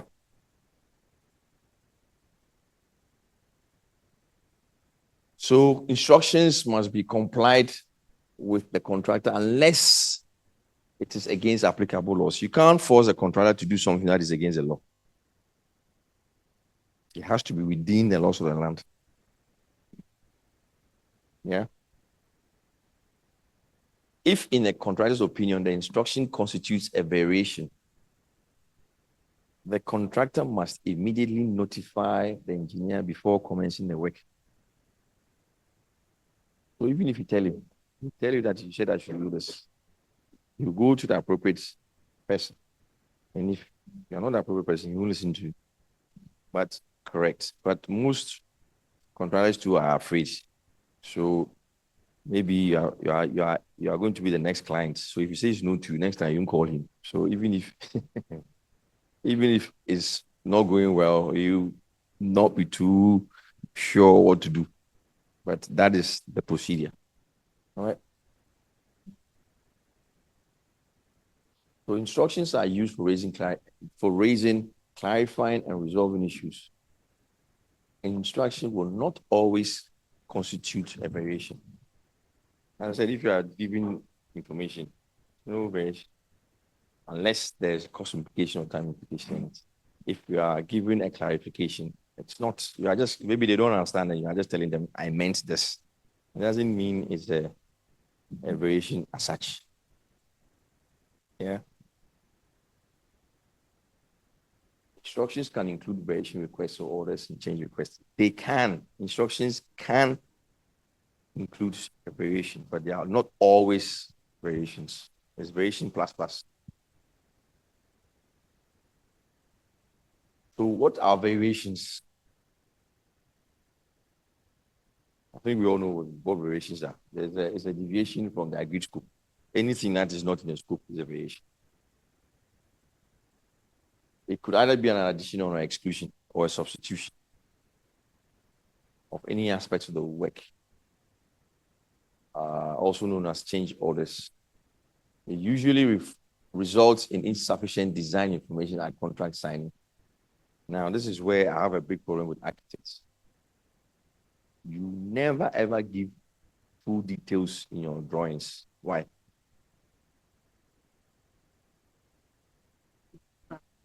Huh? Time. Father, you are somebody who leave the doors out, you. Eh? Why is that? You never give full information. Why? That is a very genuine answer, but it is bad practice. Yes. It is very bad practice. If you are my architect doing that, I won't use you again. I can assure you that. Yes. We have architects that will give you information that is even too much. You want why this guy? Why is he telling me all of this? I mean, you can build with some architects, you can build their stage 2 drawings quite easily. Others, even stage 4, 5, 7 problem. The information is still not there. And I don't know whether is that what you are being taught? Is it intentional or what? I don't get it. But in any case, what you do causes additional costs because contractors will come and tell you that you didn't tell me what you wanted me to do. So I assume something instead of what you actually expect me to do. Why didn't you provide it in the first place? To avoid assumption, you should have given you everything, but you won't. Simple things, skirting boards. How do you fix them? You never tell us how you fix skirting boards, whether it's plugged and screwed or glued. You never do it. So when you come and the guy is finishing it and he's gluing it, so no, I won't plug and screw. He said, I didn't price for that variation. Very easy. Simple things. Or they'll say, oh, tiles. They won't give, pardon? Ceramic, porcelain, fine. Sometimes we even give you the dimension of the tiles. If they don't give the thickness, poor, incomplete design. Don't do that. You see, it doesn't speak well for the profession, and it doesn't speak well to you as an individual. I know that some people, like your friend said, you won't come to him again, so they leave certain things out. So you keep coming back all the time. Which is one of the reasons why, I guess. But and I know it's as a result of how much you get paid and what you want to do and back and forth. But if you do good work, don't you think your good work will sell you? So sometimes I'm mafia. Well, I'll leave that to your own judgment. I'm not going to tell you how to do your work, but certainly if you're working on my project and you do that, I won't call you again. It's very simple. I will never, and I'll make sure somebody comes to me for recommendation. I'll say that guy, I will make sure it happens. Yes, I will make sure you don't get a job through my network. Because what you do is you end up making our work difficult. Why is it going to cost you more to give me the information that you should give me out of right? Why would you do that? Why are you leaving some out? The biggest problem I have is when it comes to design coordination between you and the engineers. Big problem. Big problem. It starts with the civil guys and the structures, grades, where doors will go, heights of the building. Then our MEP boys to follow, where switch positions are. You find switch positions in the middle of doorways. We never do design coordination. Because as far as you guys are concerned, you do your concept and then working drawings. Some of you still are not following river stages. Are we following river stages? We are not. I know this is you. So all I'm telling you is for all intents and purposes, best practice, do the right thing. You'll be amazed how much work you get out of that than thinking that if I give you all the information, you won't come back. So I'm reserving some, and then he comes back and gives you 5,000, and then you do half, and he gives another 5,000. Meanwhile, you did all and you gave it to him. Fine, maybe first time you'll be out of pocket, but going forward, everybody has a good name to tell a guy in design, I beg. Even stage 2 say you go free build up. You don't like that. You'll be a little bit expensive than others. But when you put the information out there, it's everything that everybody wants to see. It speaks for itself. So if you are doing that, please, let's not do insufficient design information. There is no good. Felix Charles. Yeah. So, but you can have new technologies, new type of materials. I mean, maybe you've gone to China, you've seen that something is better than what you designed. You can propose it. But don't leave information out of the way. You can add value to what you've done. You know, something that you, there's so many things going on these days in terms of new technology. But I'm not sure how you guys are catching up with that. Because outside our Ghana, if you go out there, what is happening is crazy. Seriously crazy. It would be nice that young people like you to introduce all these ideas into our network. Some clients are willing to test new things. Others to no. But you have to be agile and flexible enough to be able to operate along the whole spectrum. Yeah. What do we have? Are we stuck on this? Yeah. Site and ground conditions and other external factors can also be a cause for variations. You can still have all the geotech information, but you can't reasonably assess a site based on 6 trial pits. I mean, it's just supposed to be an indication of what the ground is. So there's always a risk in the ground that what you would find eventually will not be what you assumed it to be. So it could be grounds for variations. Yeah. And external factors as well. I mean, you have especially your utilities and then the planning people. They can delay you. Utilities bring power, they won't bring it. You know, all these people who are alone to themselves. So variation orders are valid only if instructed using contract specified procedure and medium. So you can't go to sites and then issue a variation that has cost and time implications. The site books are only, I'll repeat it, only for clarification on site.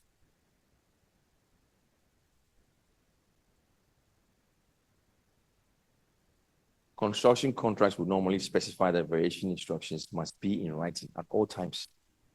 The reason why that happens is that, so that 1, there's no ambiguity, and then 2, in the unlikely event that you are not available, the contract information is available for everybody else. Say instructions and variations, what are they? They were recorded appropriately in the contract or in the contract notes and books that you have. And then, hold on a second. Hello?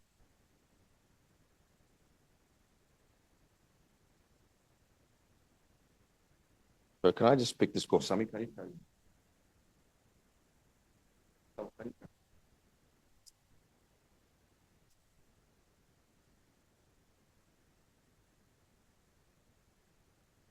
We have variations that are initiated by the engineer or the project manager. And that would have to follow these. So we have variations by instruction. So like he was saying, even if the proposal or the request is coming from the client, it has to go through a certain procedure. So client can't give instructions directly to contractors on site. They will still have to follow that procedure. So he gives a request or a proposal. The design team would have to review its feasibility. It gets instructed to the contractor. Contractor gets back to the team with its cost and time implications.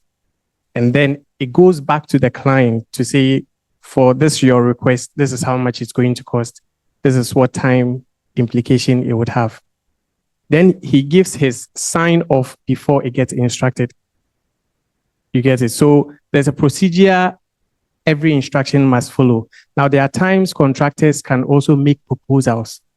So that's the second one. So he's on site, he's a builder, you have your design, but he notices your design can be varied in a certain way, which could save the project some money or some time, right? So he makes that proposal to the team.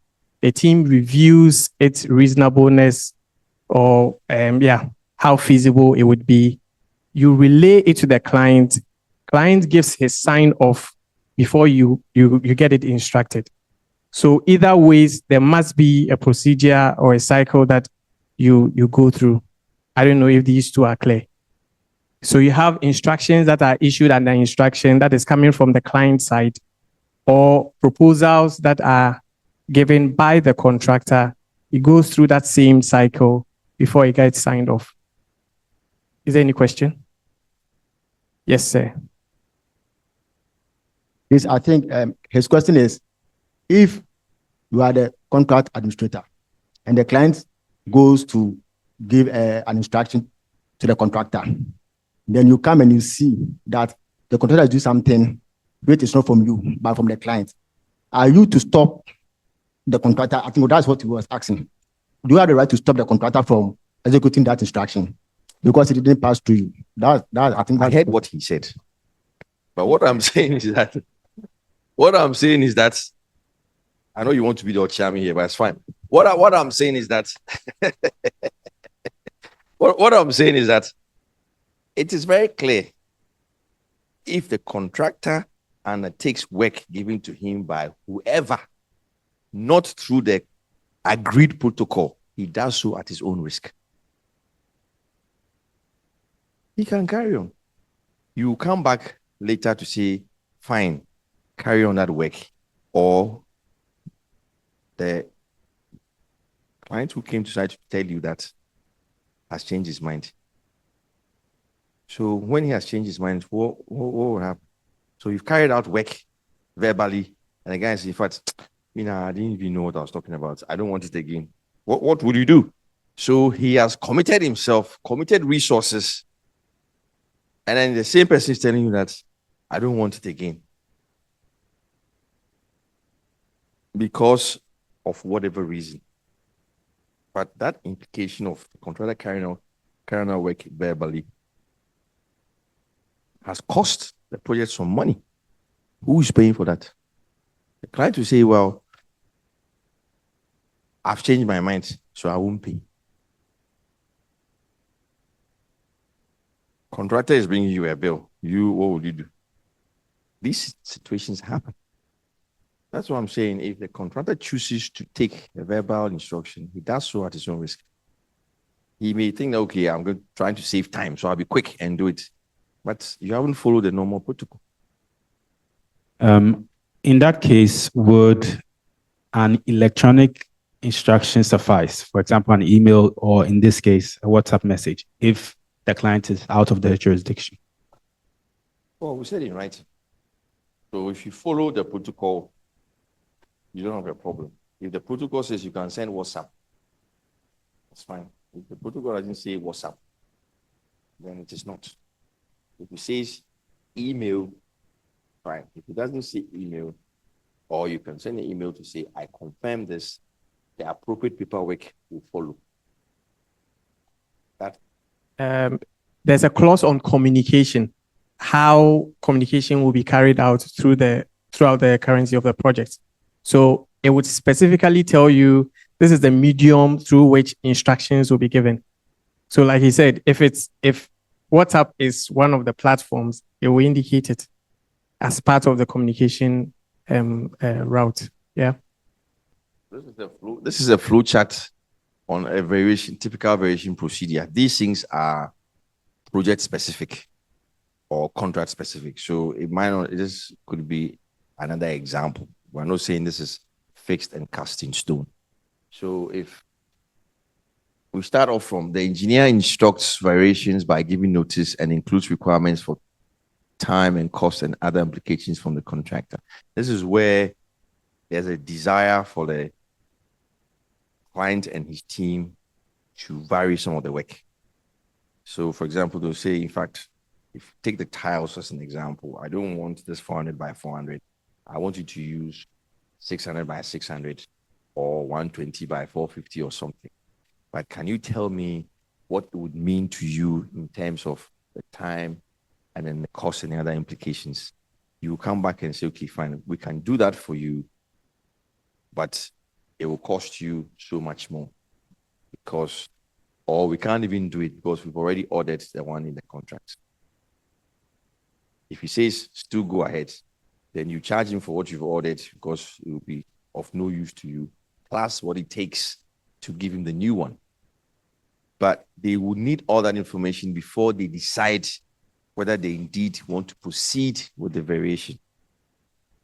Because sometimes when you tell the client and his team the implication, they'll say, okay, then don't do it. Let us go. So then the contractor will execute whatever work it is. Contractor within 28 days provides cost, time, resources, and other implications.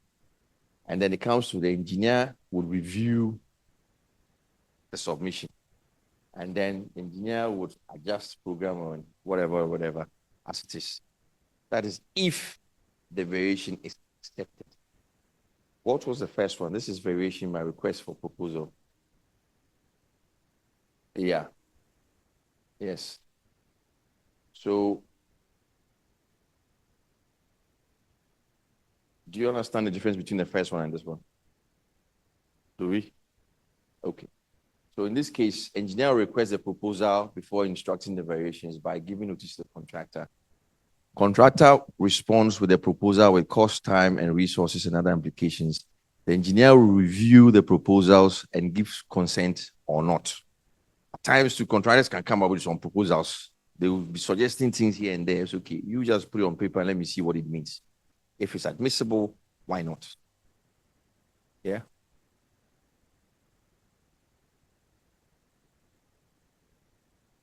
Claims. Do you know what claims are? Most of you are thinking is claim for money. Yeah, I know that.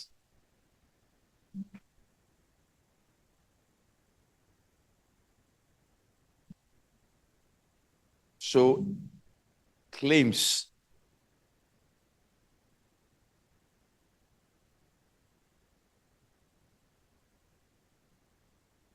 Claims can be generated from both parties, contractor or client.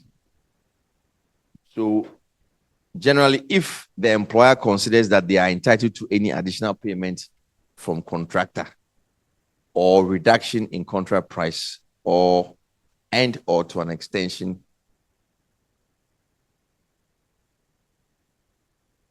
they will put in a notice and claim for it. You know, clients can charge claims against contractors. You know that? Or you don't know? You don't know that clients can claim against a contractor. You don't know that. It's only one way. You're always thinking that the contractor will claim against the client. The client can also claim against the contractor. Yeah, he can. Because if the contractor has caused him to lose money, he can claim it. For example, if there's a specialist work and the client has brought in a team from somewhere and he's saying that, okay, this team coming in to do X, Y, and Z. You gave me the date for the guys to come in. They've come in. You haven't finished what you're supposed to finish before the work starts. So they are sitting in a 5-star hotel, charging me dollars. Do you think it's fine? It's not. So the client can claim, but oftentimes we don't. B, if the contractor considers that they are entitled to any additional payment from the employer. So it always works both ways. C, if either party considers that he or he is entitled to another entitlement or relief against other party. If you feel that something is going against you and want to claim, you can try, but we'll go against the terms and conditions to see if indeed you are eligible for that claim. Claims can therefore be categorized into two groups: contractors' claims for extension of time and or payment, and employers' claim for payment. Payment is, in this case, it's not necessarily for work done, but for the loss caused to either party. Yeah.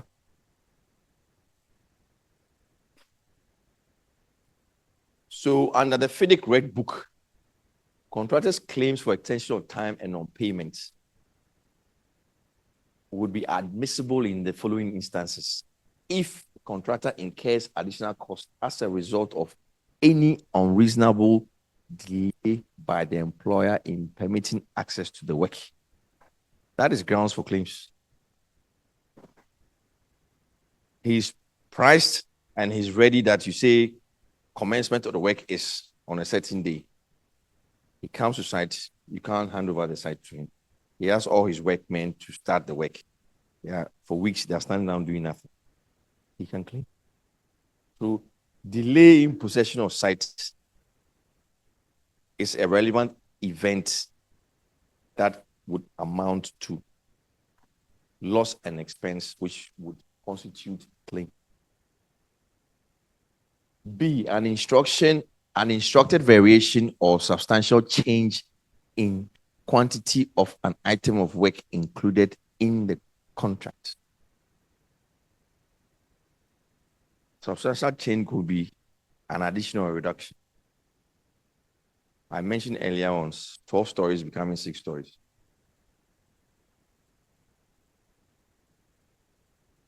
If he hasn't started, the claim is calculated differently. If he started to, it's calculated differently. But you have varied the work. C, an instruction by the employer to suspend the work for whatever reason. If the client comes or the employer comes to say, stop the work, just in midstream, he has all these workers, contractor has all these workers that he has scheduled for them to work for 6 months or 1 year. And then suddenly you ask him to suspend the work. You are not even saying terminate, to say just stop temporarily. So they'll be sitting idle. So who's paying for that time? A cause of delay given an entitlement to extension of time under a subclause of these conditions. If there's any cause of delay arising out of the default of the contractor, then extension of time can be granted at cost. Do you understand? So then basically, unless the cause of delay is as a result of the client, is somehow caused the contractor to delay his work. So the contractor can legitimately claim for extension of time that you caused me delay, so I want more time to finish the work. Vice versa, you have a situation where the contractor themselves have caused their own delay. So he's not going to finish the work when he says he'll finish. Contractually, you, the contract administrator, will still have to give him extension of time to allow him to finish the work, but at the contractor's cost.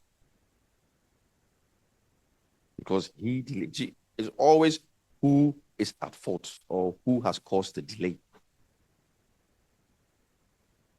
E, exceptionally adverse climatic conditions at the sites which are unforeseeable based on climatic data published in the country for that geographical location. I talked about Nzima where it rains every day.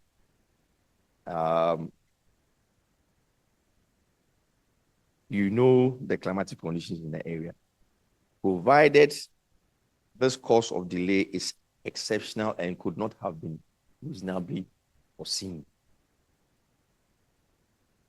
then you can claim for it because you use the data from the meteorological department to say in this part of Ghana, it rains 11 months in a year of maximum 75 millimeters per rainfall. This one was 125 for 5 days. That is exceptional.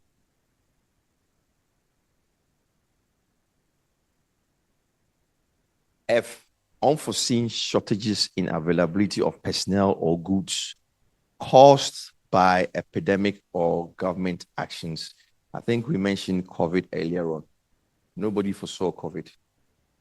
So all the implications out of that becomes a relevant event that would amount to a claim. Somebody will ask me who's paying for it. Ultimately, it's the client. G, any delay or impediment attributed to the employer or employer's personnel or other contractors on site. So, you know, normally you have employers having specialist works by their own team.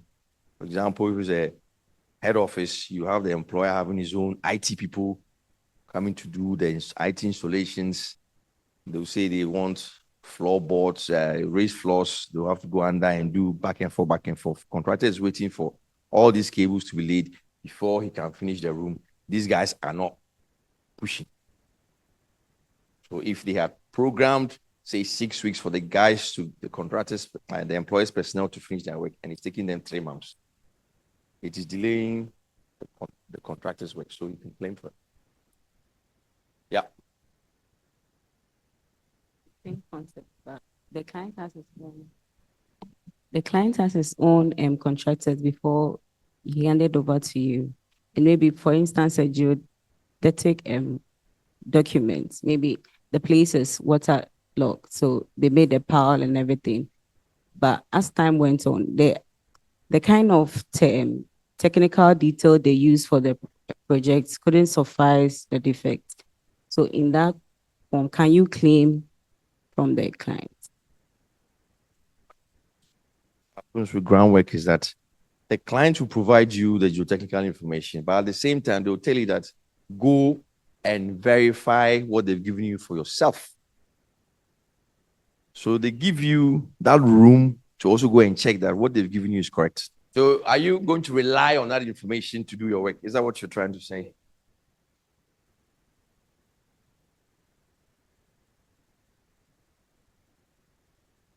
Start again. We need to understand where you're coming from, because if we don't, we can't answer. So a case of the law house. The law house. The law house. Yes. From Ministry of Justice and Attorney General.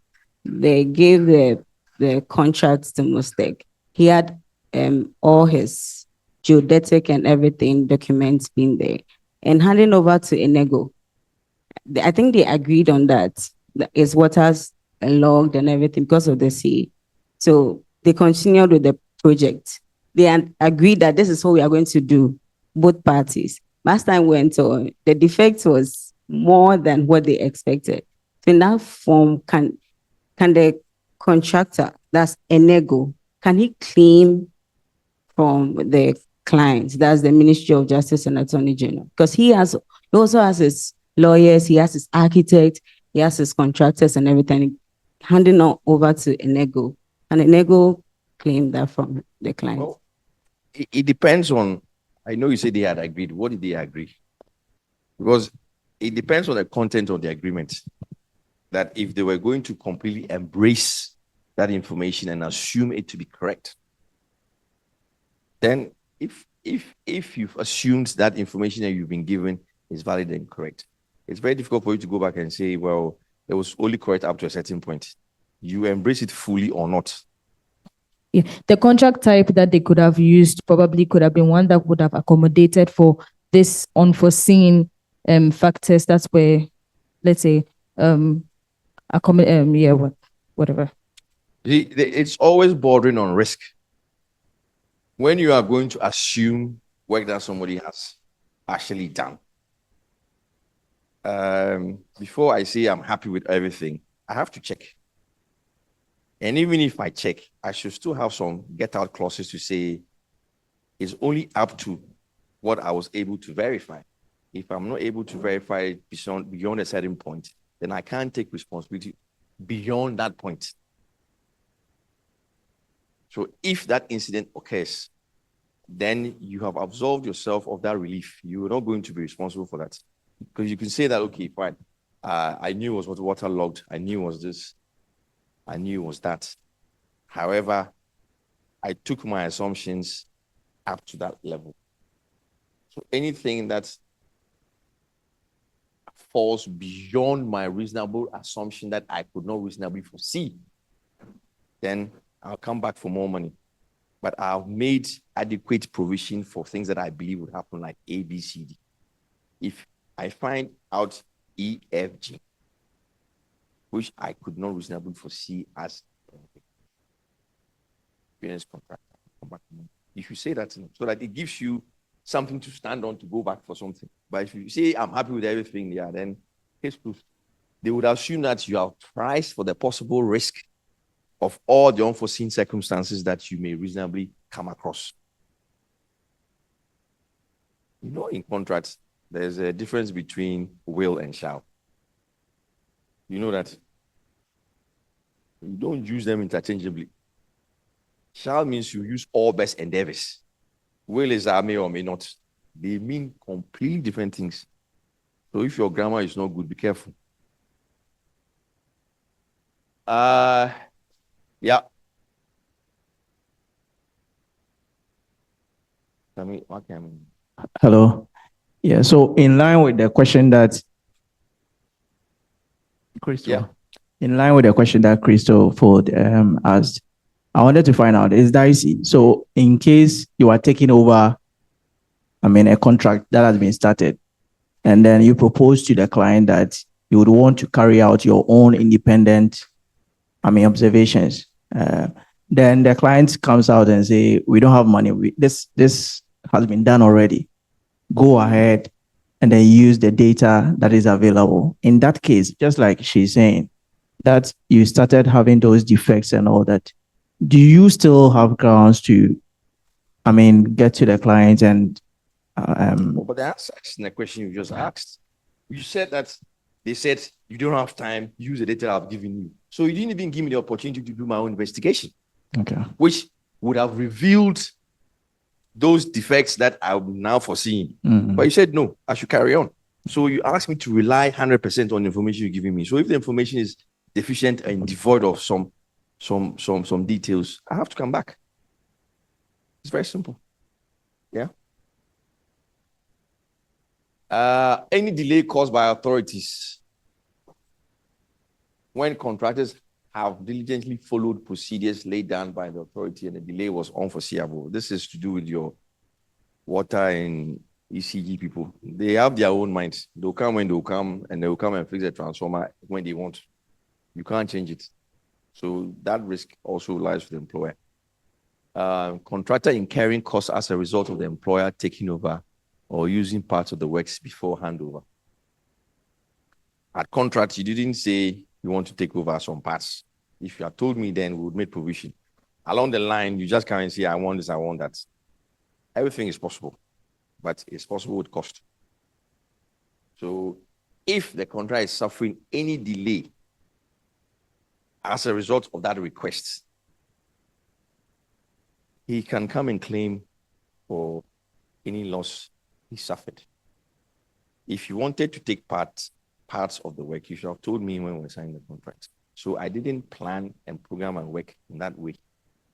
So you've kind of like disrupted and frustrated my program.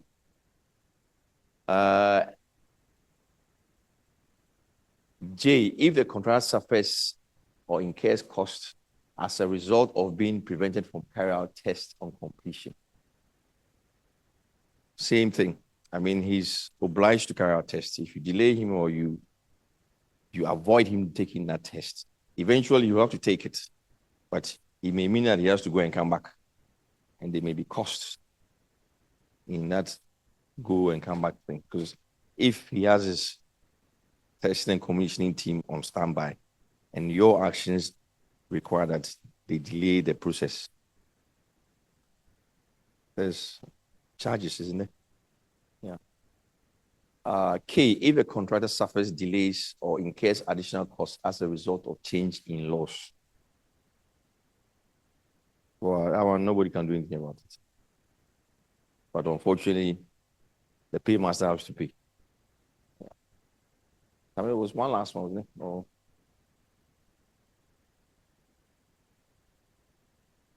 Yeah, financing charges. If the contract suffers delay or incurs additional costs with financing charges as a result in delayed payment by the employer. So when employers under the contracts, there are payment terms. Is it 21 days, 28 days, 56 days, or whatever? If continuously IPCs are issued and the client is failing to pay on time, the contract provides that there are interest charges that accrue against delay payments. So the form of contracts. If it's a dollar CD contract, that is, or either way indexed against foreign currencies, it will have an impact. What do you mean certification is not done on time? Has he Let's say issued- he's done with the project. He's finished the work. Yes, and they are supposed to honor him that certificate. And let me put down dates. Let's say 2022 October. That was a high rise. 2022 October, the dollar was 3 times. Yeah. That's why I said the coefficient. Dollar was 3 times. So let's say if it's 5 cities, if it was 7 cities, it's now 18 cities at that particular time. And let's say the contractor was supposed to be paid, let's say $50,000. Well, let me put in Ghana city so that let's say 2 million Ghana city. Then at that October, from that October to November, the dollar shot up like 3 times. So does this concept take the interest of, you said something, the interest on delayed payments. Yeah, the interest on the delayed payments. So from the October to November, does it suffice with it? So the way interest on delayed payments are calculated is that if end of January, we were supposed to have received full payment for that certificate, client didn't pay end of January. Every day that he doesn't pay, the contract sets out the percentage of interest that you can charge. The percentage of interest that you can charge is not based on market rates. It's based on what is in the contract. Regardless of what's going on in the market, it sets interest will be paid based on the Federal Reserve. If it's $1, we'll tell you based on the Federal Reserve's bank base rate plus 3 percentage points. It is clear. So if it went up by 10 percentage points, those two pay the 3 percentage points because there is no fluctuation in the percentage points that you paid. It's fixed.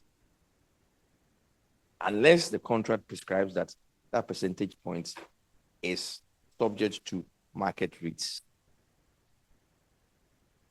Or, well, it depends on what contract you signed. You can vary that clause and then say you want market rates, whatever you want. But one is a contract based on CD or dollar, or is it based on dollar index against CD based index against dollar? It depends on the arrangement of the contract. was prepared on. You see, there's no problem. You just pay CDs. You get less your value. If it is CDs paid on a dollar indexed contract, even the rate of the dollar is always prescribed.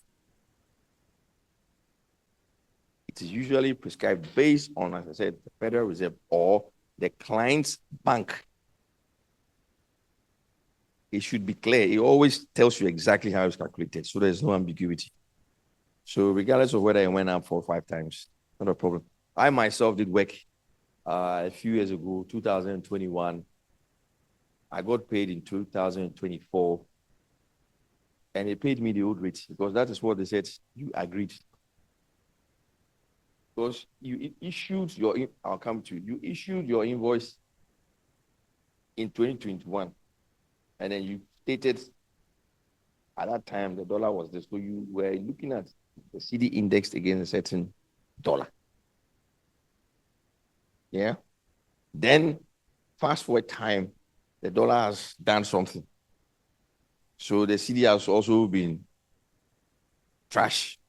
So they'll say, oh, then if you are smart enough, you can go and fight it and then say, well, it has increased so significantly that it's making my fee or my invoice value too low. So if you have a reasonable client, what they'll do is they'll take a midpoint. They'll say, okay, fine. It was 2021, it was 70. Now, that one is pure commercial negotiation because it is not in the contract. They would have good reason to be reasonable with you. But some hard clients will say, no way.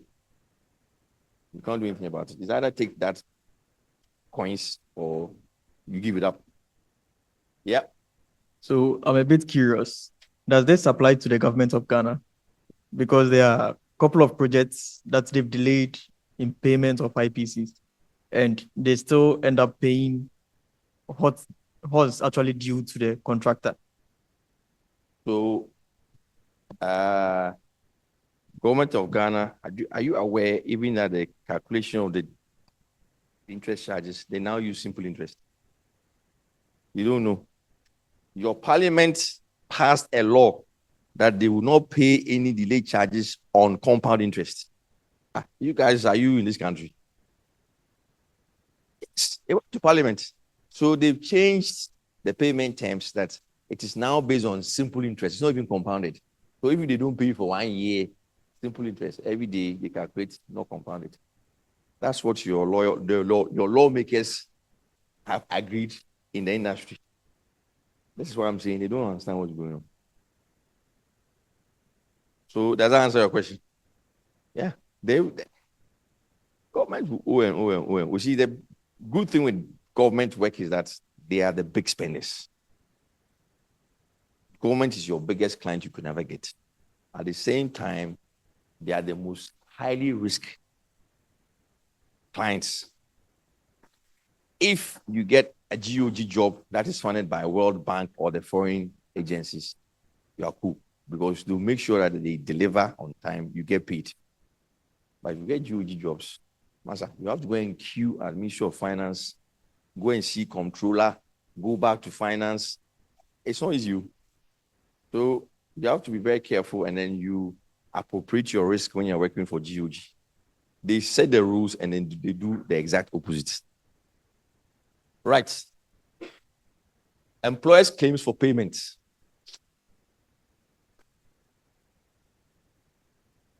We did the one for contractors earlier. So this is instances where claim for payments may be admissible when employers claiming against a contractor.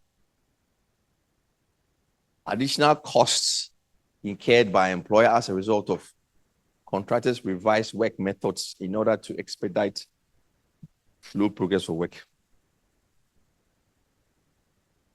So if for whatever reason, contractor is working slow, and as a result of his slow working, it's costing the employer, he can claim. But he has to prove it. You can't just claim anyhow.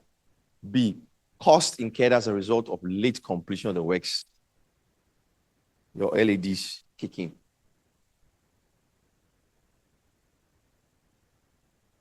If the employer incurs additional cost in correcting defects that the contractor has failed to remedy in spite of notice to undertake the correction works. These are all straightforward stuff.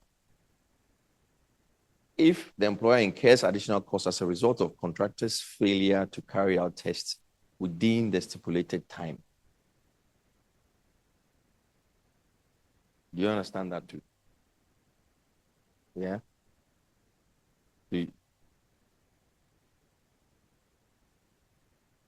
What's the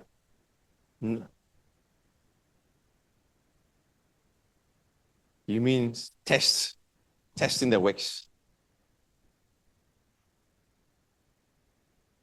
So the employer can, let's say, claim, for if I'm using the right word, the performance bond that the contractor submitted as security for their performance. So if all these delays and all of these nonchalances are showing up, that means their performance is not up to par. So in this claim, does it mean that the employer is going to the insurance company or the bank to say that they didn't do this well, so if they are not able to pay, give me the money?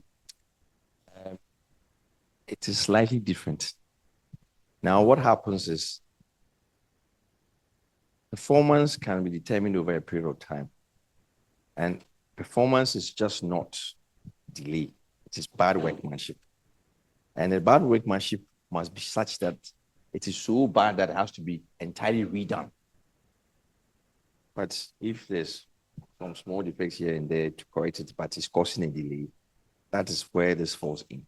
But the performance itself is that he has woefully failed to perform as prescribed in the contract. He will do this by then, he will do this by then, his quality of work is so and so. If he's continuously having problems with his quality of work from the beginning, then he's not competent enough. But if he's done everything 95% and there's 5% that are here or there, I don't think that would amount to bad performance per se, but it still needs to be corrected. So if as a result of correcting that small amount of defects is causing the clients and incurring him costs, additional costs, that is what this means. Yeah. If the employer incurs additional costs as a result of contractor's failure to pass tests on completion, well, it is deemed that all the work the contractor has done will pass the test. So if contractor's work is continuously failing the tests, it means the facility cannot be entirely be fit for purpose. So those tests have to be done and in those works rectified. It may necessarily cause some level of delay to the employer in terms of whether they want to start using the facility or not. And if that causes that, then there's an obligation to claim against the contractor. Elsewhere in the contract, where tests are being done, contractor has done it, and then the employer also goes to say, okay, I want you to redo the test because I'm not sure of what you did. I want you to redo the test again. And you do the test and it passes. The employer will pay the contractor because he's done it, it's passed. You came to say, well, I'm not sure, do it again. And he does it and he's actually correct. You've wasted the guy's time. So you pay. So you see, contracts are very equitable. That is how you should see it. Nobody is supposed to benefit more than what the contract prescribed them to benefit from.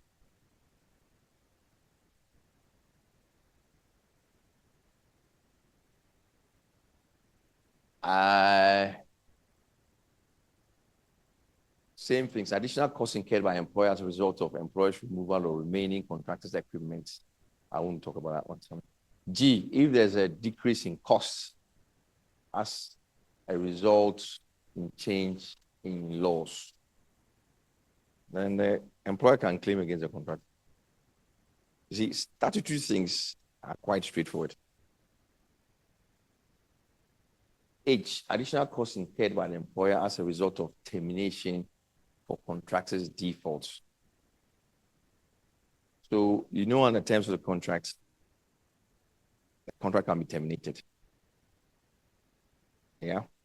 Any party can determine and terminate the contract based on certain prescriptions under the contract. So in this instance, if the employer terminates the work due to the contractor's default, the contractor must pay the employer because he defaulted, as a result of which the client terminated the contract. Yeah. And the default could be so many things. And the contract will tell you what the defaults are. Failure to finish on time, bad work, etc., etc. Yeah.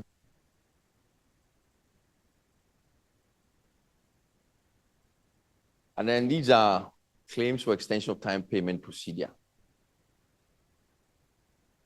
I can't read this with my glasses on. I can't read it. I'll leave this with you to go and read. Yeah? I can't read.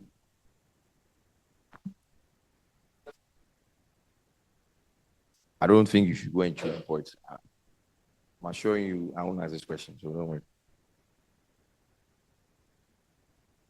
A schedule of payments specifies the installments in which contract price will be paid. You know, contracts have various forms of payment methods. Some is monthly payments, some is milestone, some is stage payments. Do you know what milestone payments are? Do you know what stage payments are? And then the normal monthly valuation payment through. It's also, or an activity-based schedule payments. That's also, we started with stage payments, and then milestone payments, and then payment against an activity schedule, and then third-party certification. I won't bore you too much, but stage payments are pre-agreed amounts to be paid at set times. It's irrespective of the work done. And these are usually used for large, complex engineering projects. The purpose of that is that you stage the payments because you want to allow the contractor some cash flow, because it's always invested in plant and equipment. Yeah, keep buying things ahead. So it's not necessarily based on physical work done on site. Yeah. And it's usually between a client and a trusted contractor.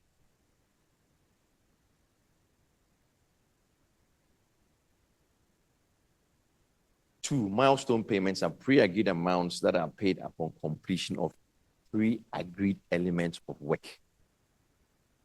So you make a payment based on the milestone that is agreed at contract. So you say up to slab, structural frame, roof, cladding, services, finishes. You have to be clear when these payments are made. But I'm emphasizing on the clarity, because if somebody says milestone payments up to slab, does that mean that when you get to slab, you have the reinforcement bars protruding from the slab, or when you cast is it at the beginning of casting the slab or after casting the slab? Is it when you have propped up your reinforcement going up, or what? You have to be very careful how you define your milestones, because if you say foundation work, you get a very quick one answer type of client, contractor come and tell you that foundation work is when he started the work. When he digs, no, he's coming for foundation work because he has started. So you have to be clear to say foundation work up to and including something. Frame, structural frame, up to and including this and this and this and that. Sometimes when you say it's a multi-story, so you want to go 17 floors and you say structural frame, you should say, even with that, is it the whole 17 stories, or is it you split into maybe every 4 stories or something? And even with that, it's the end of a milestone before you cast the slab, next slab, or when you erect the formwork, or could be defined as the milestone. Is it when you've installed the formwork, next slab, or after 28 days when you've casted the slab above. So when you are defining milestone payments, you should be very, very clear and specific. And then payment against an activity schedule. This is progress is monitored against an activity schedule. And at pre-agreed times, payments are made for completed activities. It is almost the same as the milestone, but it's basically based on the commencement of a particular activity. Yeah. It's actually quite loose against milestone. Milestone is very tight. But activity schedule, provided activities have commenced, it doesn't really give you a range in which the payments become due.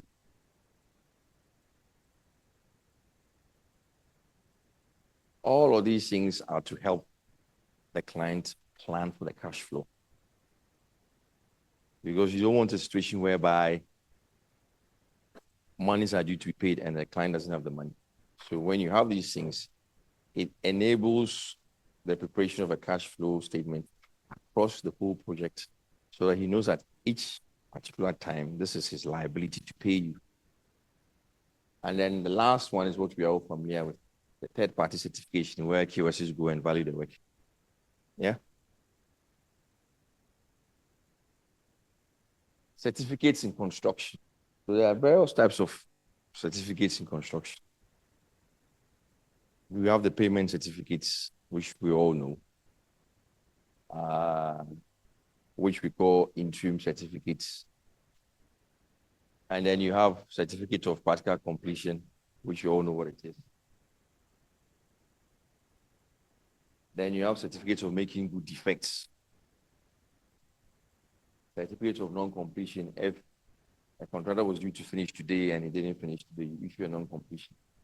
And what that does do, what does that do to us? What it does is it enables you to invoke LAD clauses because he didn't complete. You can't just say he didn't complete and therefore, no, there should be a particular event that signifies the ability to invoke LAD clauses. And then obviously the final certificate is when cost has been agreed, defects have all been done, everything kusha, you close the books and that's it. There's the final certificate, and you guys have your occupancy certificate or whatever you go out in addition to that. Ezra, where's the mic? He's found his way at the front. Does the final certificate require any form of payment to the contractor? If they are, what normally happens is as part of this final certificate, it would incorporate the final account. So if there's a balance due to the contractor, it would state that the client must pay the contractor so and so. Yes. And is it the same as the taking over certificate? The taking over certificate usually happens at practical completion. Yeah. Okay.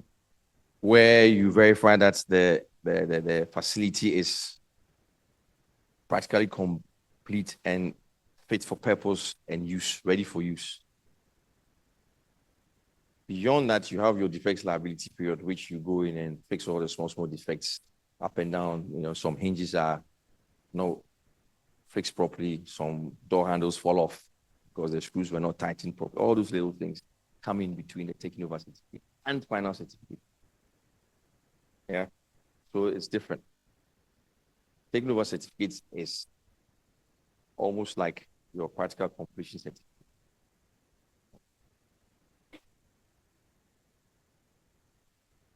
Are we clear with all of that? Yeah. So when I ask your exams that, can you explain the forms of certificates under construction contracts? If you give me one, you get 1/5. If you give me all 5, you get 5/5. Very simple. These are all parts of things you must know.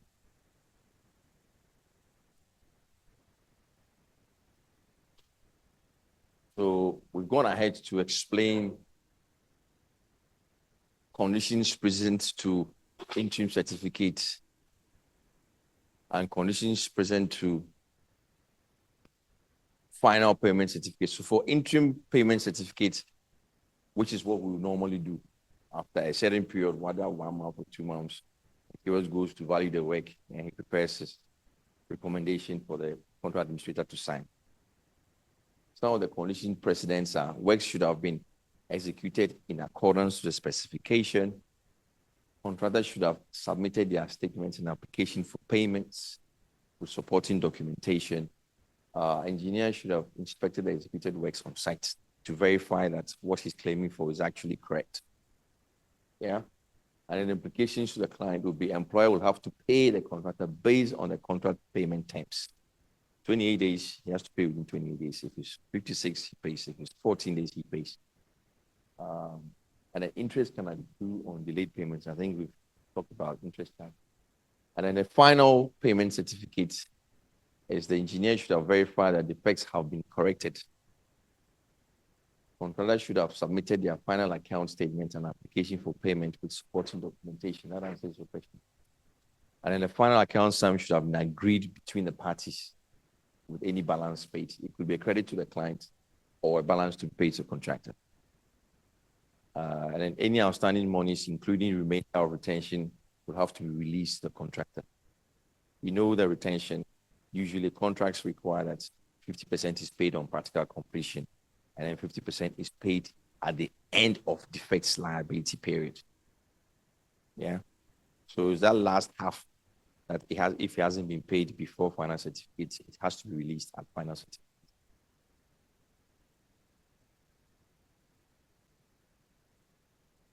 And then certificate of practical completion and taking over. That's what you asked. It's the same thing.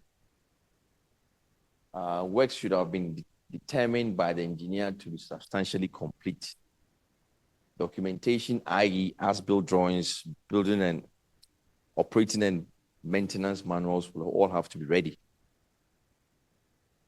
And then the implications to the employer is that he can move in and occupy the facility at practical completion. Defects liability period starts at the time. Usually it's 12 months or 6 months or whatever the contract says. And it ends any right to LADs because you certify that he finished the work on time. So he will not be exposed to any LAD claims, the contractor that is. And the risk of loss of damage to the works usually transfers from the contractor to the employer. Why do we say this? You know, when the works are being done, it's a requirement for the contractor to take all risk insurance. The moment it is handed over at practical completion, that responsibility of insurance of the work now gets transferred into insurance of the building, which is now the responsibility of the client, not the contractor, because they've taken over and it's building and contents, because now the construction is finished. So the works insurance falls off. And the client must take responsibility of all the insurance provisions at completion. And then the contractor cannot be instructed to carry out any variation unless by agreement. Because as far as the contract is concerned, contract is closed. It's just fixing defects and it's going. Yeah.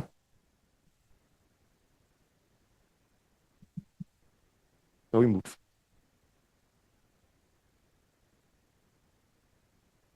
Sectional completion certificate. I think that came up a little earlier today.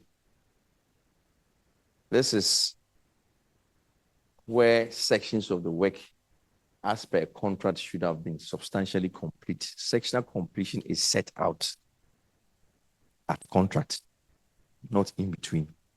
When you are going and say, I've changed my mind, can I have some parts? You don't do that. That can be done, but it can be done at cost. So if you want to include sectional completion to parts of the work, you have to have determined that and included that in the contract. The contractor is not obliged to give you any part of the work because you didn't tell him you wanted sectional completion. He can if you agree with him. Perhaps with some remuneration of costs, but he's not obliged.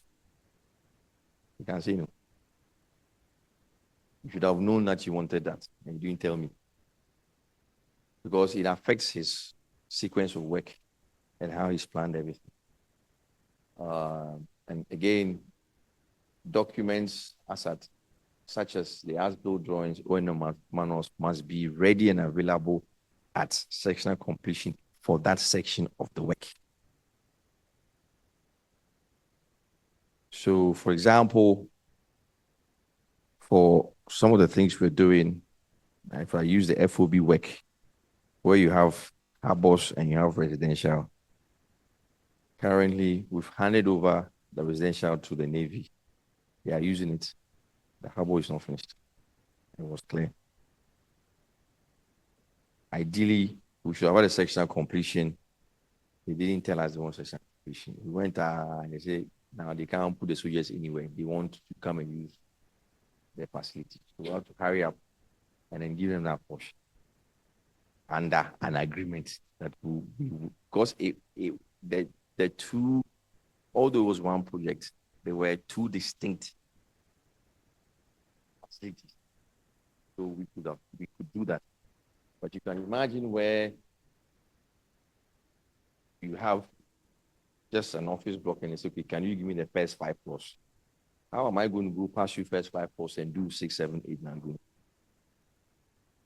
If you didn't tell me before, and my sequence of work is to start doing the finishing from the top down, because I want to finish from the top and then exit on the ground floor and go, you have changed my method of working. Do you understand? Yeah, so if you want sectional completion, it's always better, or you want to occupy parts of the building, try and preempt and foresee it ahead. You don't change your mind in stream. Right. Shall we? Certificate of non-completion. I think I've talked about this already, or should I explain this again? This is when, at the time of completion of the contract, the contractor hasn't finished. So you have to issue a certificate of non-completion. And the conditions precedent is that contractor has failed to finish the work by the completion date. Engineer has to review a consideration for extension of time. The fact that he didn't finish doesn't mean he can finish whatever he wants to finish.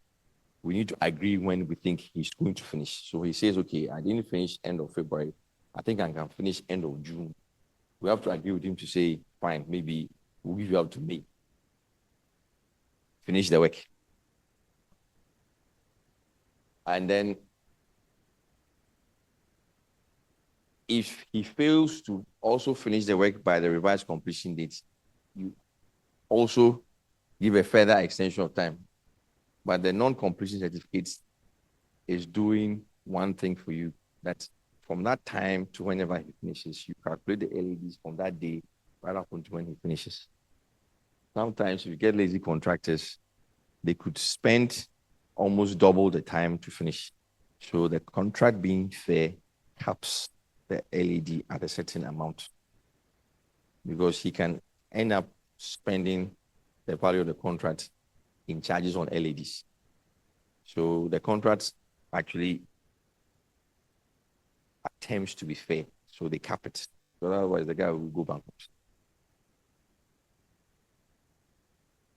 Yeah. So what does it do? It triggers termination clauses based on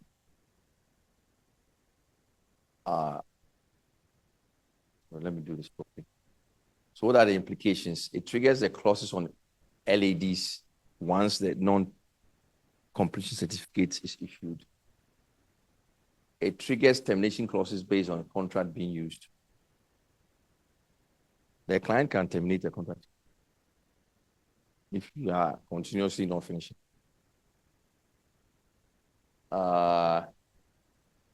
And it will obviously delay the issue of final certificates, because it keeps pushing the goalposts backwards and backwards and backwards.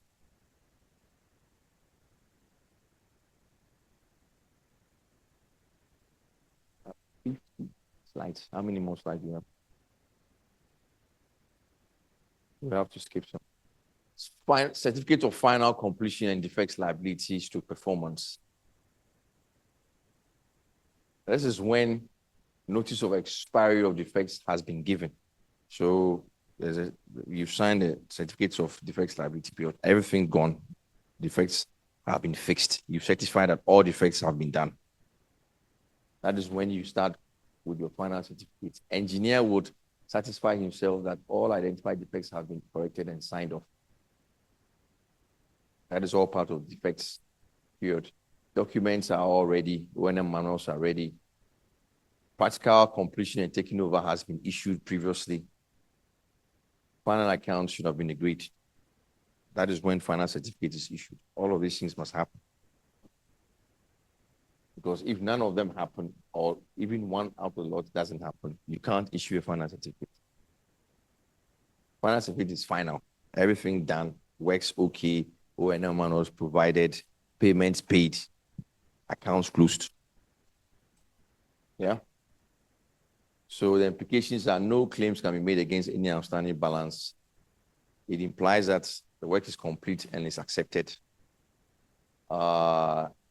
Release of the half of the retention and the defects liability period has ended. Yeah. Protecting the client under building contract. What does that say? Let's go on. Yeah.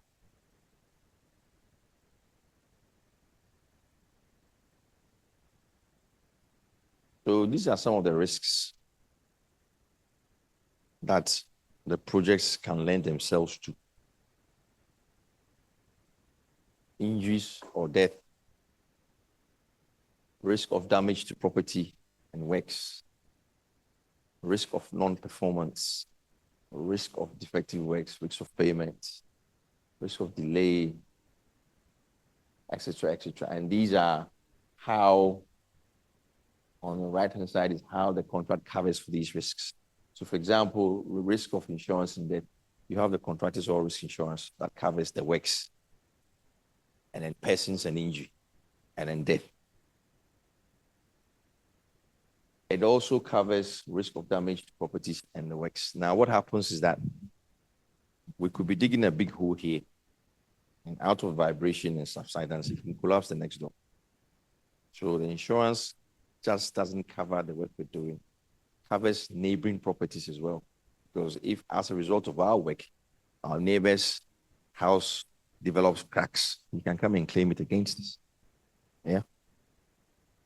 And then a risk of performance, non-performance is where we have all the bonds and guarantees. It has to be non-performance is not minor defects, but it's actually contractor who says, I can do this, and he can't actually find his way around it. He doesn't know, he's just clueless. He just can't perform. Or he'll take the advance payment and then disappear.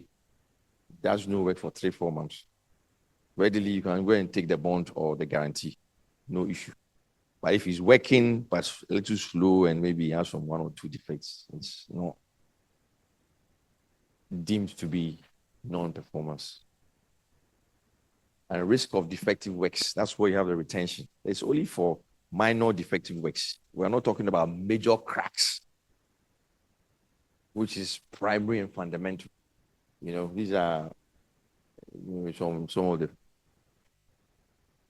but maybe opening is not square enough, doors falling off, bits.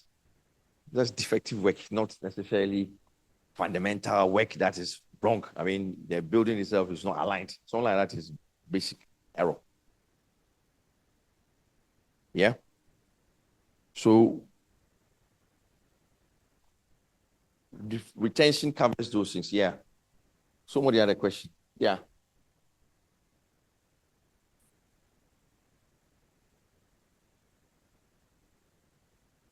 Yes. What if there are instances where the other properties around too is affecting your property? Like how? Let's say there's a quarry. There's a quarry. Yeah, there's a quarry close to your project site. And one day there is a big blast and portions of your building cracks. Does the insurance comes in, or you go to the quarry for them to, if they have insurance, for them to compensate you? Well, oftentimes you find out that quarries will not have that level of cover. And even if they did, your insurance is able to pay you for the damage that has been caused by you. And after they pay you, they'll go for the quarry guys. Yeah. That is what normally happens. But if they go and chase them and they don't have any cover, at least you have some limited cover to cover the damage that has been caused to your work. Yeah. Well, you cannot predetermine the extent of damage that can be caused, but you can reasonably have an idea of some element of provision. If you are building something around exclusive homes and maybe sensitive facilities, it should inform you what level of insurance you take. You don't build around sensitive facilities and say the insurance is 100,000. You should be informed that look, this is a very sensitive area, or next to the American embassy. And you say, well, if I cause damage to American embassy, I will really 100,000. You should be sharp enough to know that it will not be enough. So you should have adequate cover. You may not have everything, but you can have something that is as close to what damage you could possibly cause. Yeah. It's just a cover. And then insurance clauses are also such that it gives you covers for an aggregate per year or per actual event. So if your project is 4 years and you cause damage every year, causing damage to one of the properties there, you'll be paying per event. Yeah. So if you don't have enough cover, somebody has to cough up from the project.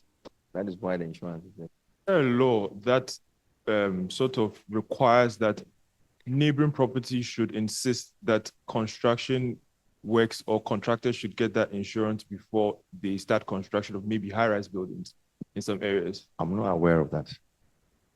Because I bet that a lot of people don't know that if vibrations or certain activities of construction sites are so intense they could affect your property, you are entitled to some claim.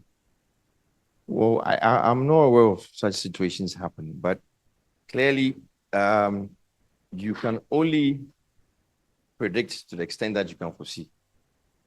And if the neighboring the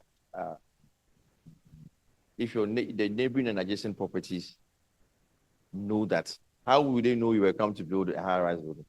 All these things is after the event, isn't it? So it is only fair that before you start construction, you approach your neighbors to say, oh, this is what I'm going to do. This is what I intend to build next to you. And if there's any problems that you have, you try and engage them on communication. So you don't have the situation where something very trivial can escalate to something very big. If they have problems, several times that we've had projects, like you're saying, the neighbors are very funny. Even with your project, for example, at MP, we broke the wall. Back and forth, we had to put it up for them. Fortunately, it was the wall, it wasn't the house, but it caused collapse of their wall. Then we promised to put it back, but it could be as bigger than that. So you make the necessary provision as far as you can, and then also try to engage them so that they become part of what you're doing. Yeah, but then I don't think there's any law to say if somebody is going to build next to me, should be aware of the fact that they can cause damage or subsidence. It depends on what they are going to build. They could build a small shed, it won't cause anything. Or they can choose to dig a very big hole. Provided they are making the necessary protection measures in place, I think you should be fine. But in exceptional cases where your friend said that it's a quarry, I mean, how many quarries are there in the city? Why would you want to go and build next to a quarry anyway?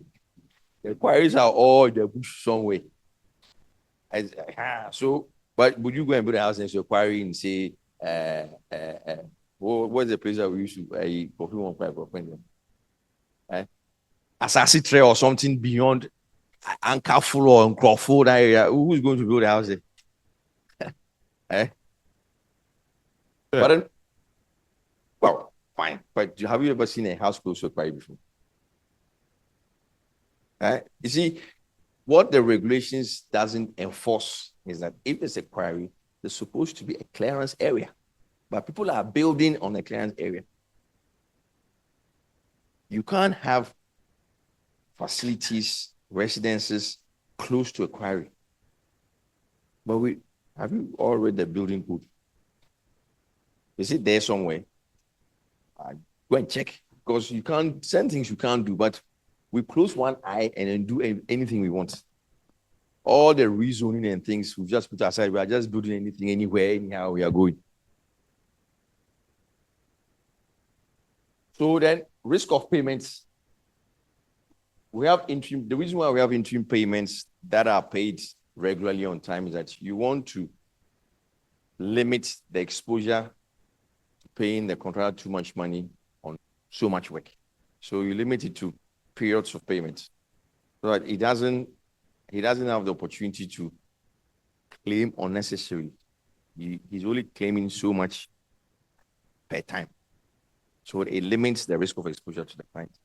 And then you have the payment bonds and guarantees that also kick in. So if there's an advance and you're giving contractor advance payment, you request that precedent to you giving the money, we should bring you a bond or a guarantee. So if he defaults in repaying, you can call on the bond or the guarantee. And then the vesting certificates, I'm sure some of you are asking, what is it? It's usually used for payments for works that have not yet been included in the physical work itself, and for materials that have not been presented to the site. So, for example, if you order lifts, you order the M&E, AC equipment and everything, but they've ordered it and they are requiring you to pay for things that they've ordered but are not necessarily on site. You want to be sure that if you certify that payment, the ownership of the material rests with the client. In the event that the contractor goes bust, the ownership of the material doesn't go into unknown territory, so that the materials are procured in joint names between the client and the contractor. So for whatever reason, if the contractor goes under, the materials that the client has paid for can be delivered to the client. And it is those documents that you put together that are called vesting certificates. So basically, it is just vesting the ownership of the materials into the client, because the works or the equipment are not on site. He can't see them, but you want him to pay for it. So there's some documentation that should go to give him the ownership. Yeah. And then risk of delay, we've talked about LADs, etc., etc. Next. And then I think we've talked about indemnities as well. Do you know what indemnities are? I'm sure you are all reading it, so you can read it. So effectively, the contractor will indemnify the client against all sorts of claims towards him. For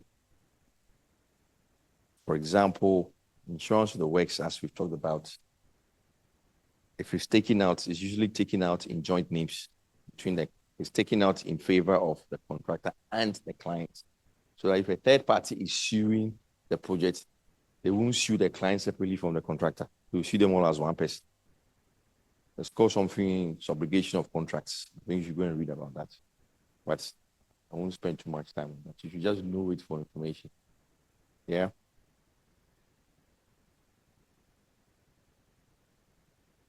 Next.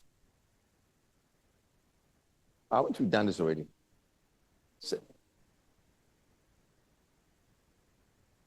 Well, must we do this? Huh? It's one, if you own LIFO, if your consultancy contracts, you should have all of this in there. These things are standard things. Go and read about it. Yeah. If you know what you said about contracts, you should know what to say about services. We've talked about lump sum fees. We talked about time-based. So in every contract, as I said, you have to list these things what services you're offering, what your reporting requirements would be. Is it monthly, every 2 weeks, every 3 months, whatever. The key personnel that will be involved, details for the fees, whether you're using the Ministry of Works and Housing or you people, your fee schedule, any facilities to be provided, and the duration of the assignment. These are consultancy agreements. This is what you should have with them all the time. Please be professional when you are delivering and discharging your services. Always make sure you have a contract in place. Some people, they see the money because it's Friday, you know. Boys to daytown, they for pass on corner. So they'll take it quick, not even thinking about the full picture. Yeah, but be mindful of these things, all right? All of these will give to you. So don't worry.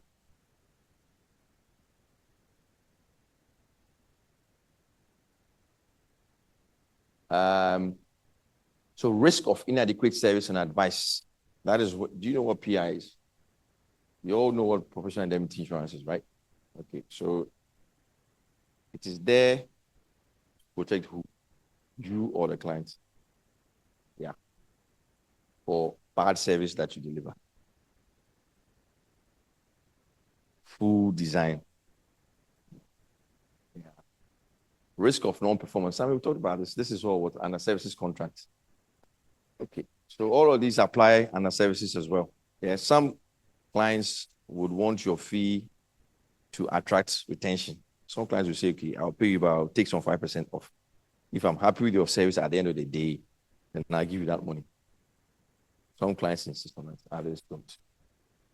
Payments are covered if it's rare that you find consultancy contracts being given advance payments. It's very rare. I don't know why it's there, but it's very rare that you get it because they will normally want to see something first, and then they may give you something on commitment, but not advance. So I will not necessarily encourage these people to think that for services you can take advance. Don't do that. I mean, and then dispute resolution. Have you guys done ADRs before? Have you done dispute resolution? Alternative dispute resolution. I told you that contracts by default have litigation as the default. But the other forms of resolving disputes, I won't go through this line by line, but you have arbitration, you have, what is it called again? Mediation, you know, all those other conciliation. Oh, have you done this before? Or I'm just running through it too quickly. You don't know what they are. You don't at all. Haven't you done law? You have, or you are yet to. Are you yet to do or it's not part of your? I'm the first person. Hey.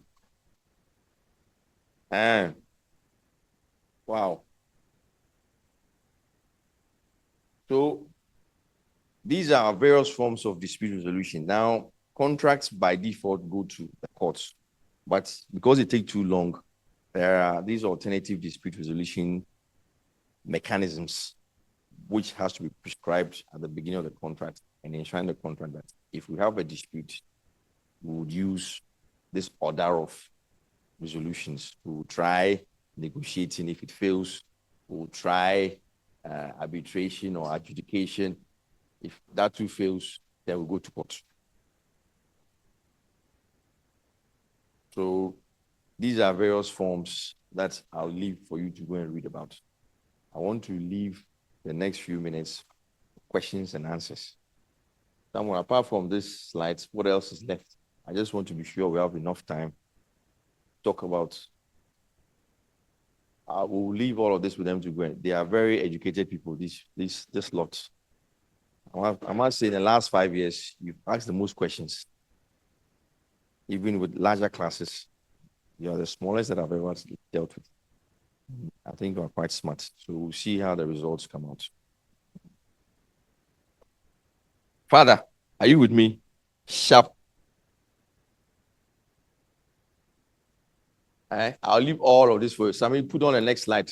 We are finishing now. And we'll leave the next few. Sammy, the last one. Are you sure? Call him check. We'll leave the last 15 minutes for question and answers. Or you've asked all your questions. You've asked them all. That's it. So I'll leave you to go and read about alternative dispute resolution. It's very simple. Apart from litigation, these are other cheap versions of resolving disputes. Of course, you know you have to hire a lawyer, have to go time consuming, too expensive. But these things are usually done by experts in the industry. You can have a 3-man panel from the Ghana Institute of Architects sitting on a dispute trying to resolve an issue. Or you can have them from Ghana Institute of Engineers or Ghana Institute of Surveyors. But you prescribe it in the contract that you want to go to arbitration with this institution, that institution, with a team comprising of 3 people or 1 person, all those things. And then you can give an order of priority that you want to use first negotiation, then you have to use conciliation, and you have to use expert witness. Then you can choose to use anything you want. It's all up there for you. So with all that said, I'd like to bring this discussion to a close. I think I meet you again on 17th of March. Can you show by hands if you want to see me again? If you don't want to see me again, I'll go on holidays. I think this is a false count to you who are giving me as absence. Yeah. So I think on that day we'll do project management. But for now, it was only supposed to be a brief insight into contracts. Just to give you an understanding of what contract management is. As I said, you guys are architects and you can dabble into contract administration. So it's important that you understand these things. And if you want to specialize in them, then you have to spend more time. But for purposes of your professional exams, practice and exams, I think an overview is sufficient. Yeah. So the floor is open for any questions. We have another 10 minutes or so, and then we'll bring today's activity to a close. Some of your friends here have said they don't want to see me again. So Sir, I'm not coming back. Sir, we didn't say that. Mr. Wood. Mr. Wood. Yeah. So the floor is open. Are we largely happy with what has gone on today? Yes, Someone will share the slides. I don't know who is shared with the that's why I said you have a class prefect. Father. Father, so what did you tell me? So in between, we are okay, we voted. Congratulations. Nice one. Take care of the team. They are a very good team. Yeah. So that at least there's a point of contact to you directly. I don't have to go to the institution every time. I'm sure some of you, as you've always done over the years, will call us minute and say, can we see you again? If you are good to me, I'll make more time for you. So I think that's everything. Sir, quick question. Sir, quick question. Yeah. Does the triggering of the performance security necessarily mean that the contract is to be terminated or something? It would be a consequence of that, but not necessarily that it will become so. You understand? So the client can claim for that, but then the contractor will still have to work. It is possible that a contractor will still work, but oftentimes, if you're not happy with performance, you just get him off. You get the money and you take somebody else. But you also have to think about what it takes to re-engage another contractor. So you sack this one, but it took you 6 months to get him. So are you ready to wait for another 6 months? What if you decide, you already have someone in mind, you decide to go with a selective tendering? Fine. You can equally do that. You see, at the end of the day, you as the client have the upper hand. All the contract is doing is giving you the mechanism and framework to operate. So you use that contract as the mechanism to maneuver and navigate your way through. You can, but if he's not performing, why indeed would you have to keep him on after taking the bond? You just get rid of him. But the problem is you also be thinking that maybe I'll use his subcontractors, but the main guy I'll get rid of and get somebody to use his subcontractors to do the work. You understand? But to get rid of him and his whole team would mean to you a full 3 to 6 months minimum, which you may not be in a position to do. So oftentimes you get them speaking directly to their subcontractors. I mean, the M&E boys, whether it's Lambert or whoever, they get them on board and then they find somebody to superintend all of them. Then they move the work forward because they would know the content of the scope within their particular discipline.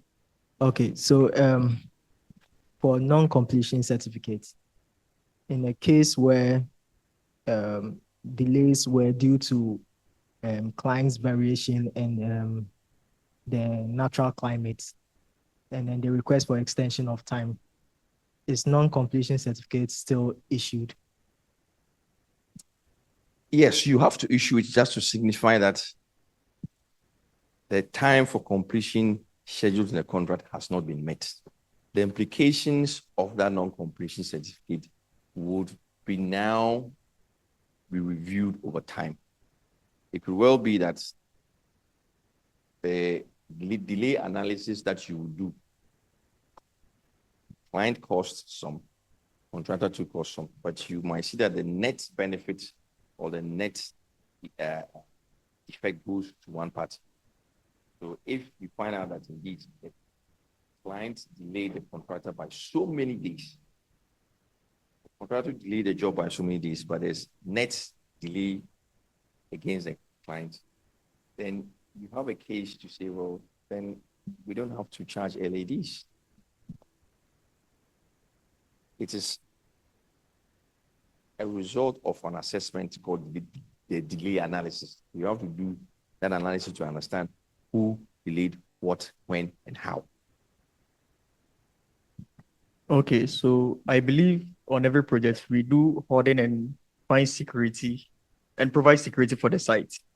But there are also instances where you get some of your items and equipment being stolen from the site. Who bears that cost? Is it the insurance or the client or the contractor? I mean, why would a client bear that? Listen, and why would the insurance company? You as a contractor are responsible for security on site. So if you are not able to check your work, who has workmen on site? Is it the client or the contractor? And even if the client brings workmen to site, they are under your jurisdiction. So it is your responsibility. So if there's theft, then you are failing to put in an effective security measure. So it's your problem. In relation to his question, so if a client employs a specialized contractor to come to site, can the main contractor prevent the specialized contractor from coming to the site? What is a specialized contractor coming to do? So maybe it's a hospital project and then maybe they're going to come and do some biomedical stuff. Can the main contractor, and then that specialized team is employed directly by the client to come to site, can the main contractor say maybe they shouldn't come if maybe the activities are going to disrupt his work? So what would normally happen with, you see, let me just go back 2 steps. To have a sound contract, you have to understand how you perceive the job to progress. So if there's every intention that at some point we'll bring in our biomedical guys to come in, you have to say it in the contract and tell the contractor that at this point in time, I would employ specialists, subcontractors to come and do A, B, C, D. You have to tell them. Even if you failed to do so at contract, you need to give them notice that you intend to bring these guys to come and do this work at these times. You sit with the contractor and then arrange when they can come, if they come, what they will be doing. And the contractor will tell you that okay, I can accommodate them, but it will be on these terms because you didn't tell me when I was signing the contract. So I didn't make room for them to come to site when I'm here. But if you told the contractor at contract that 18-month contract at month 12, I want to bring my biomedical guys to come and start their installations. This is their program. This is everything. So he would have made provision for them in his program for them to come at a certain time and indeed provide site facilities for your team who will be coming at a later date. Because when they come, they use your welfare facilities, washrooms, bathrooms, toilets, everything, offices, electricity, temporary water, temporary everything. So if you don't tell the guy before and you tell him later, he can't say no, but he'll charge you for it. Contractor will charge you because you didn't tell him before. So he has made no provision for them coming. And in any case, it would so happen that the biomedical work would have to go ahead of the contractor finishing his work. Do you get it? Do you understand? Yeah. So biomedical guys come, they have to bring oxygen, all these gases. Where would they put it? You didn't tell me. So how? They will probably drill some ducts and holes and everything around. So it is best you think ahead, plan for it, and put it in the main contractor's work that works by employers, specialists, contractors. And you put it in the prelims, list it out, that the following works will be done by my specialists, A, B, C, D, E, F, G. Kindly provide the necessary general attendance and preliminaries for them to attend to sites. They will provide you their program to make sure that it is incorporated in your program of the work. Finished. If you don't do that at the beginning, do that later. They can say, oh, no problem. I'll charge you so much and I won't finish on time. I'll finish so many months later. So it is also possible. So if you intend that to happen, the best time is to incorporate it at contract, not at home or in between. Okay. Right, next.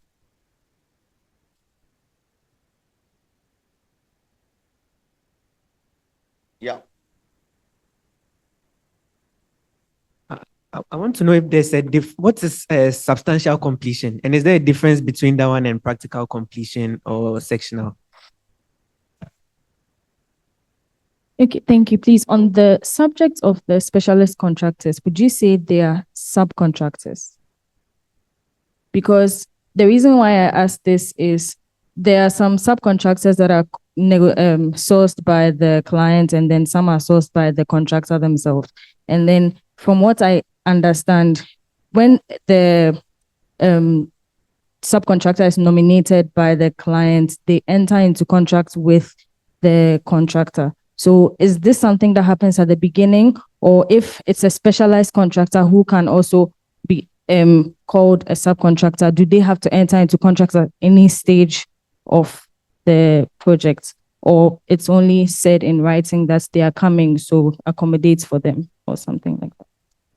There are implications for the various types of subcontractors. You mentioned the main contractors, subcontractors. Those are usually defined as the main contractors, domestic subcontractors. So they don't have any dealings with the clients. They just have their subcontract agreements with the contractor. And it also depends on the type of work they are doing. Today, we didn't talk about collateral warranties and all those. Do you know what collateral warranties are? Okay, if we don't know, let's not talk about it because I'll confuse you more. But basically, those main contractors, subcontractors are defined as domestics because they are domestic to the main contractor. Then there are instances where you have nominated contractors who are nominated by the main, by the client to do specific work for the contractor. That arrangement is actually quite different from specialist works as well.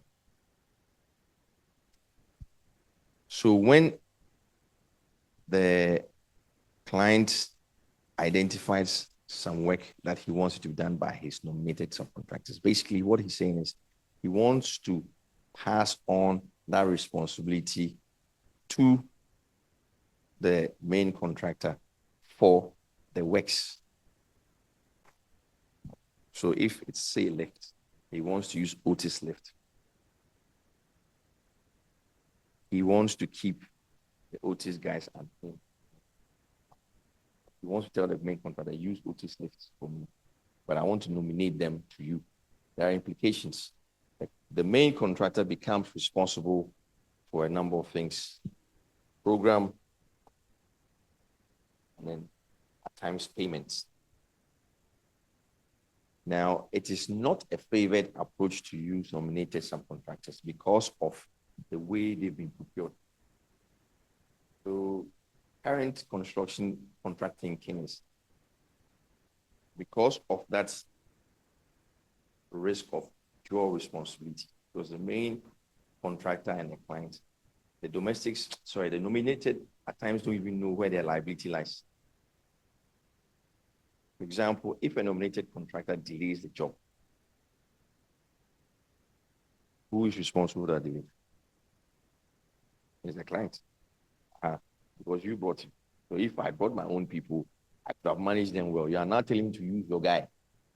And you didn't tell me at the beginning. You told me when I signed a contract and said, okay, use him later on as my nominated. But if you had told me beginning that go to him so that you can use him as your domestic, you avoid that split responsibility situation. That is one. Then the second is where you have specialists who have no dealings whatsoever with the main contractor. They just come and do a specialist work and then get out. So the main contractor is not responsible for your payments. Fine, they would like to know your program, but they are not the contractor's responsibility. So you have specialist works, nominated subcontractors, and domestic subcontractors. They all have obligations, responsibilities, and where their risks lie. Yeah.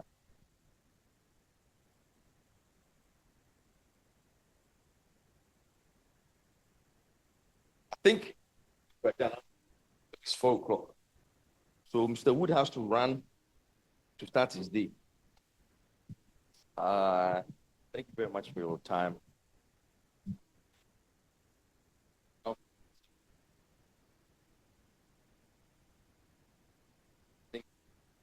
Today, and if we haven't been, please don't be shy to tell me that Master, your apostle no correct.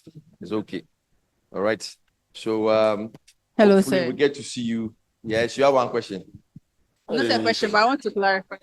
Okay, you go and I'll spare you one question. Please, the professional indemnity insurance or guarantee, I wanted to know whether it protects the client or the professional, because you said it protects the client. Yes. But from what I know mostly it protects the professionals. In any other aspects, that's what I'm asking. Does anybody have any different view? Because all you're doing is you're taking it out for the services that you are rendering. So if your services are found to be negligent, you don't pay yourself. You pay the person that you offered negligent service to. Do you understand? So it's the client that benefits from your insurance. Do you get it? So I'm supposed to do A, B, C, D for you. I defaulted in all of them. So I did not get, me as a client did not get the service that you promised that you give me. So I can call on your PI to compensate me, not you, for the bad service that you've rendered to me. Yeah? So it protects the client, not you. It covers you, but it protects the client. Yes. Okay. All right. All right. Have a good afternoon, and hopefully we'll see you on the 17th of March.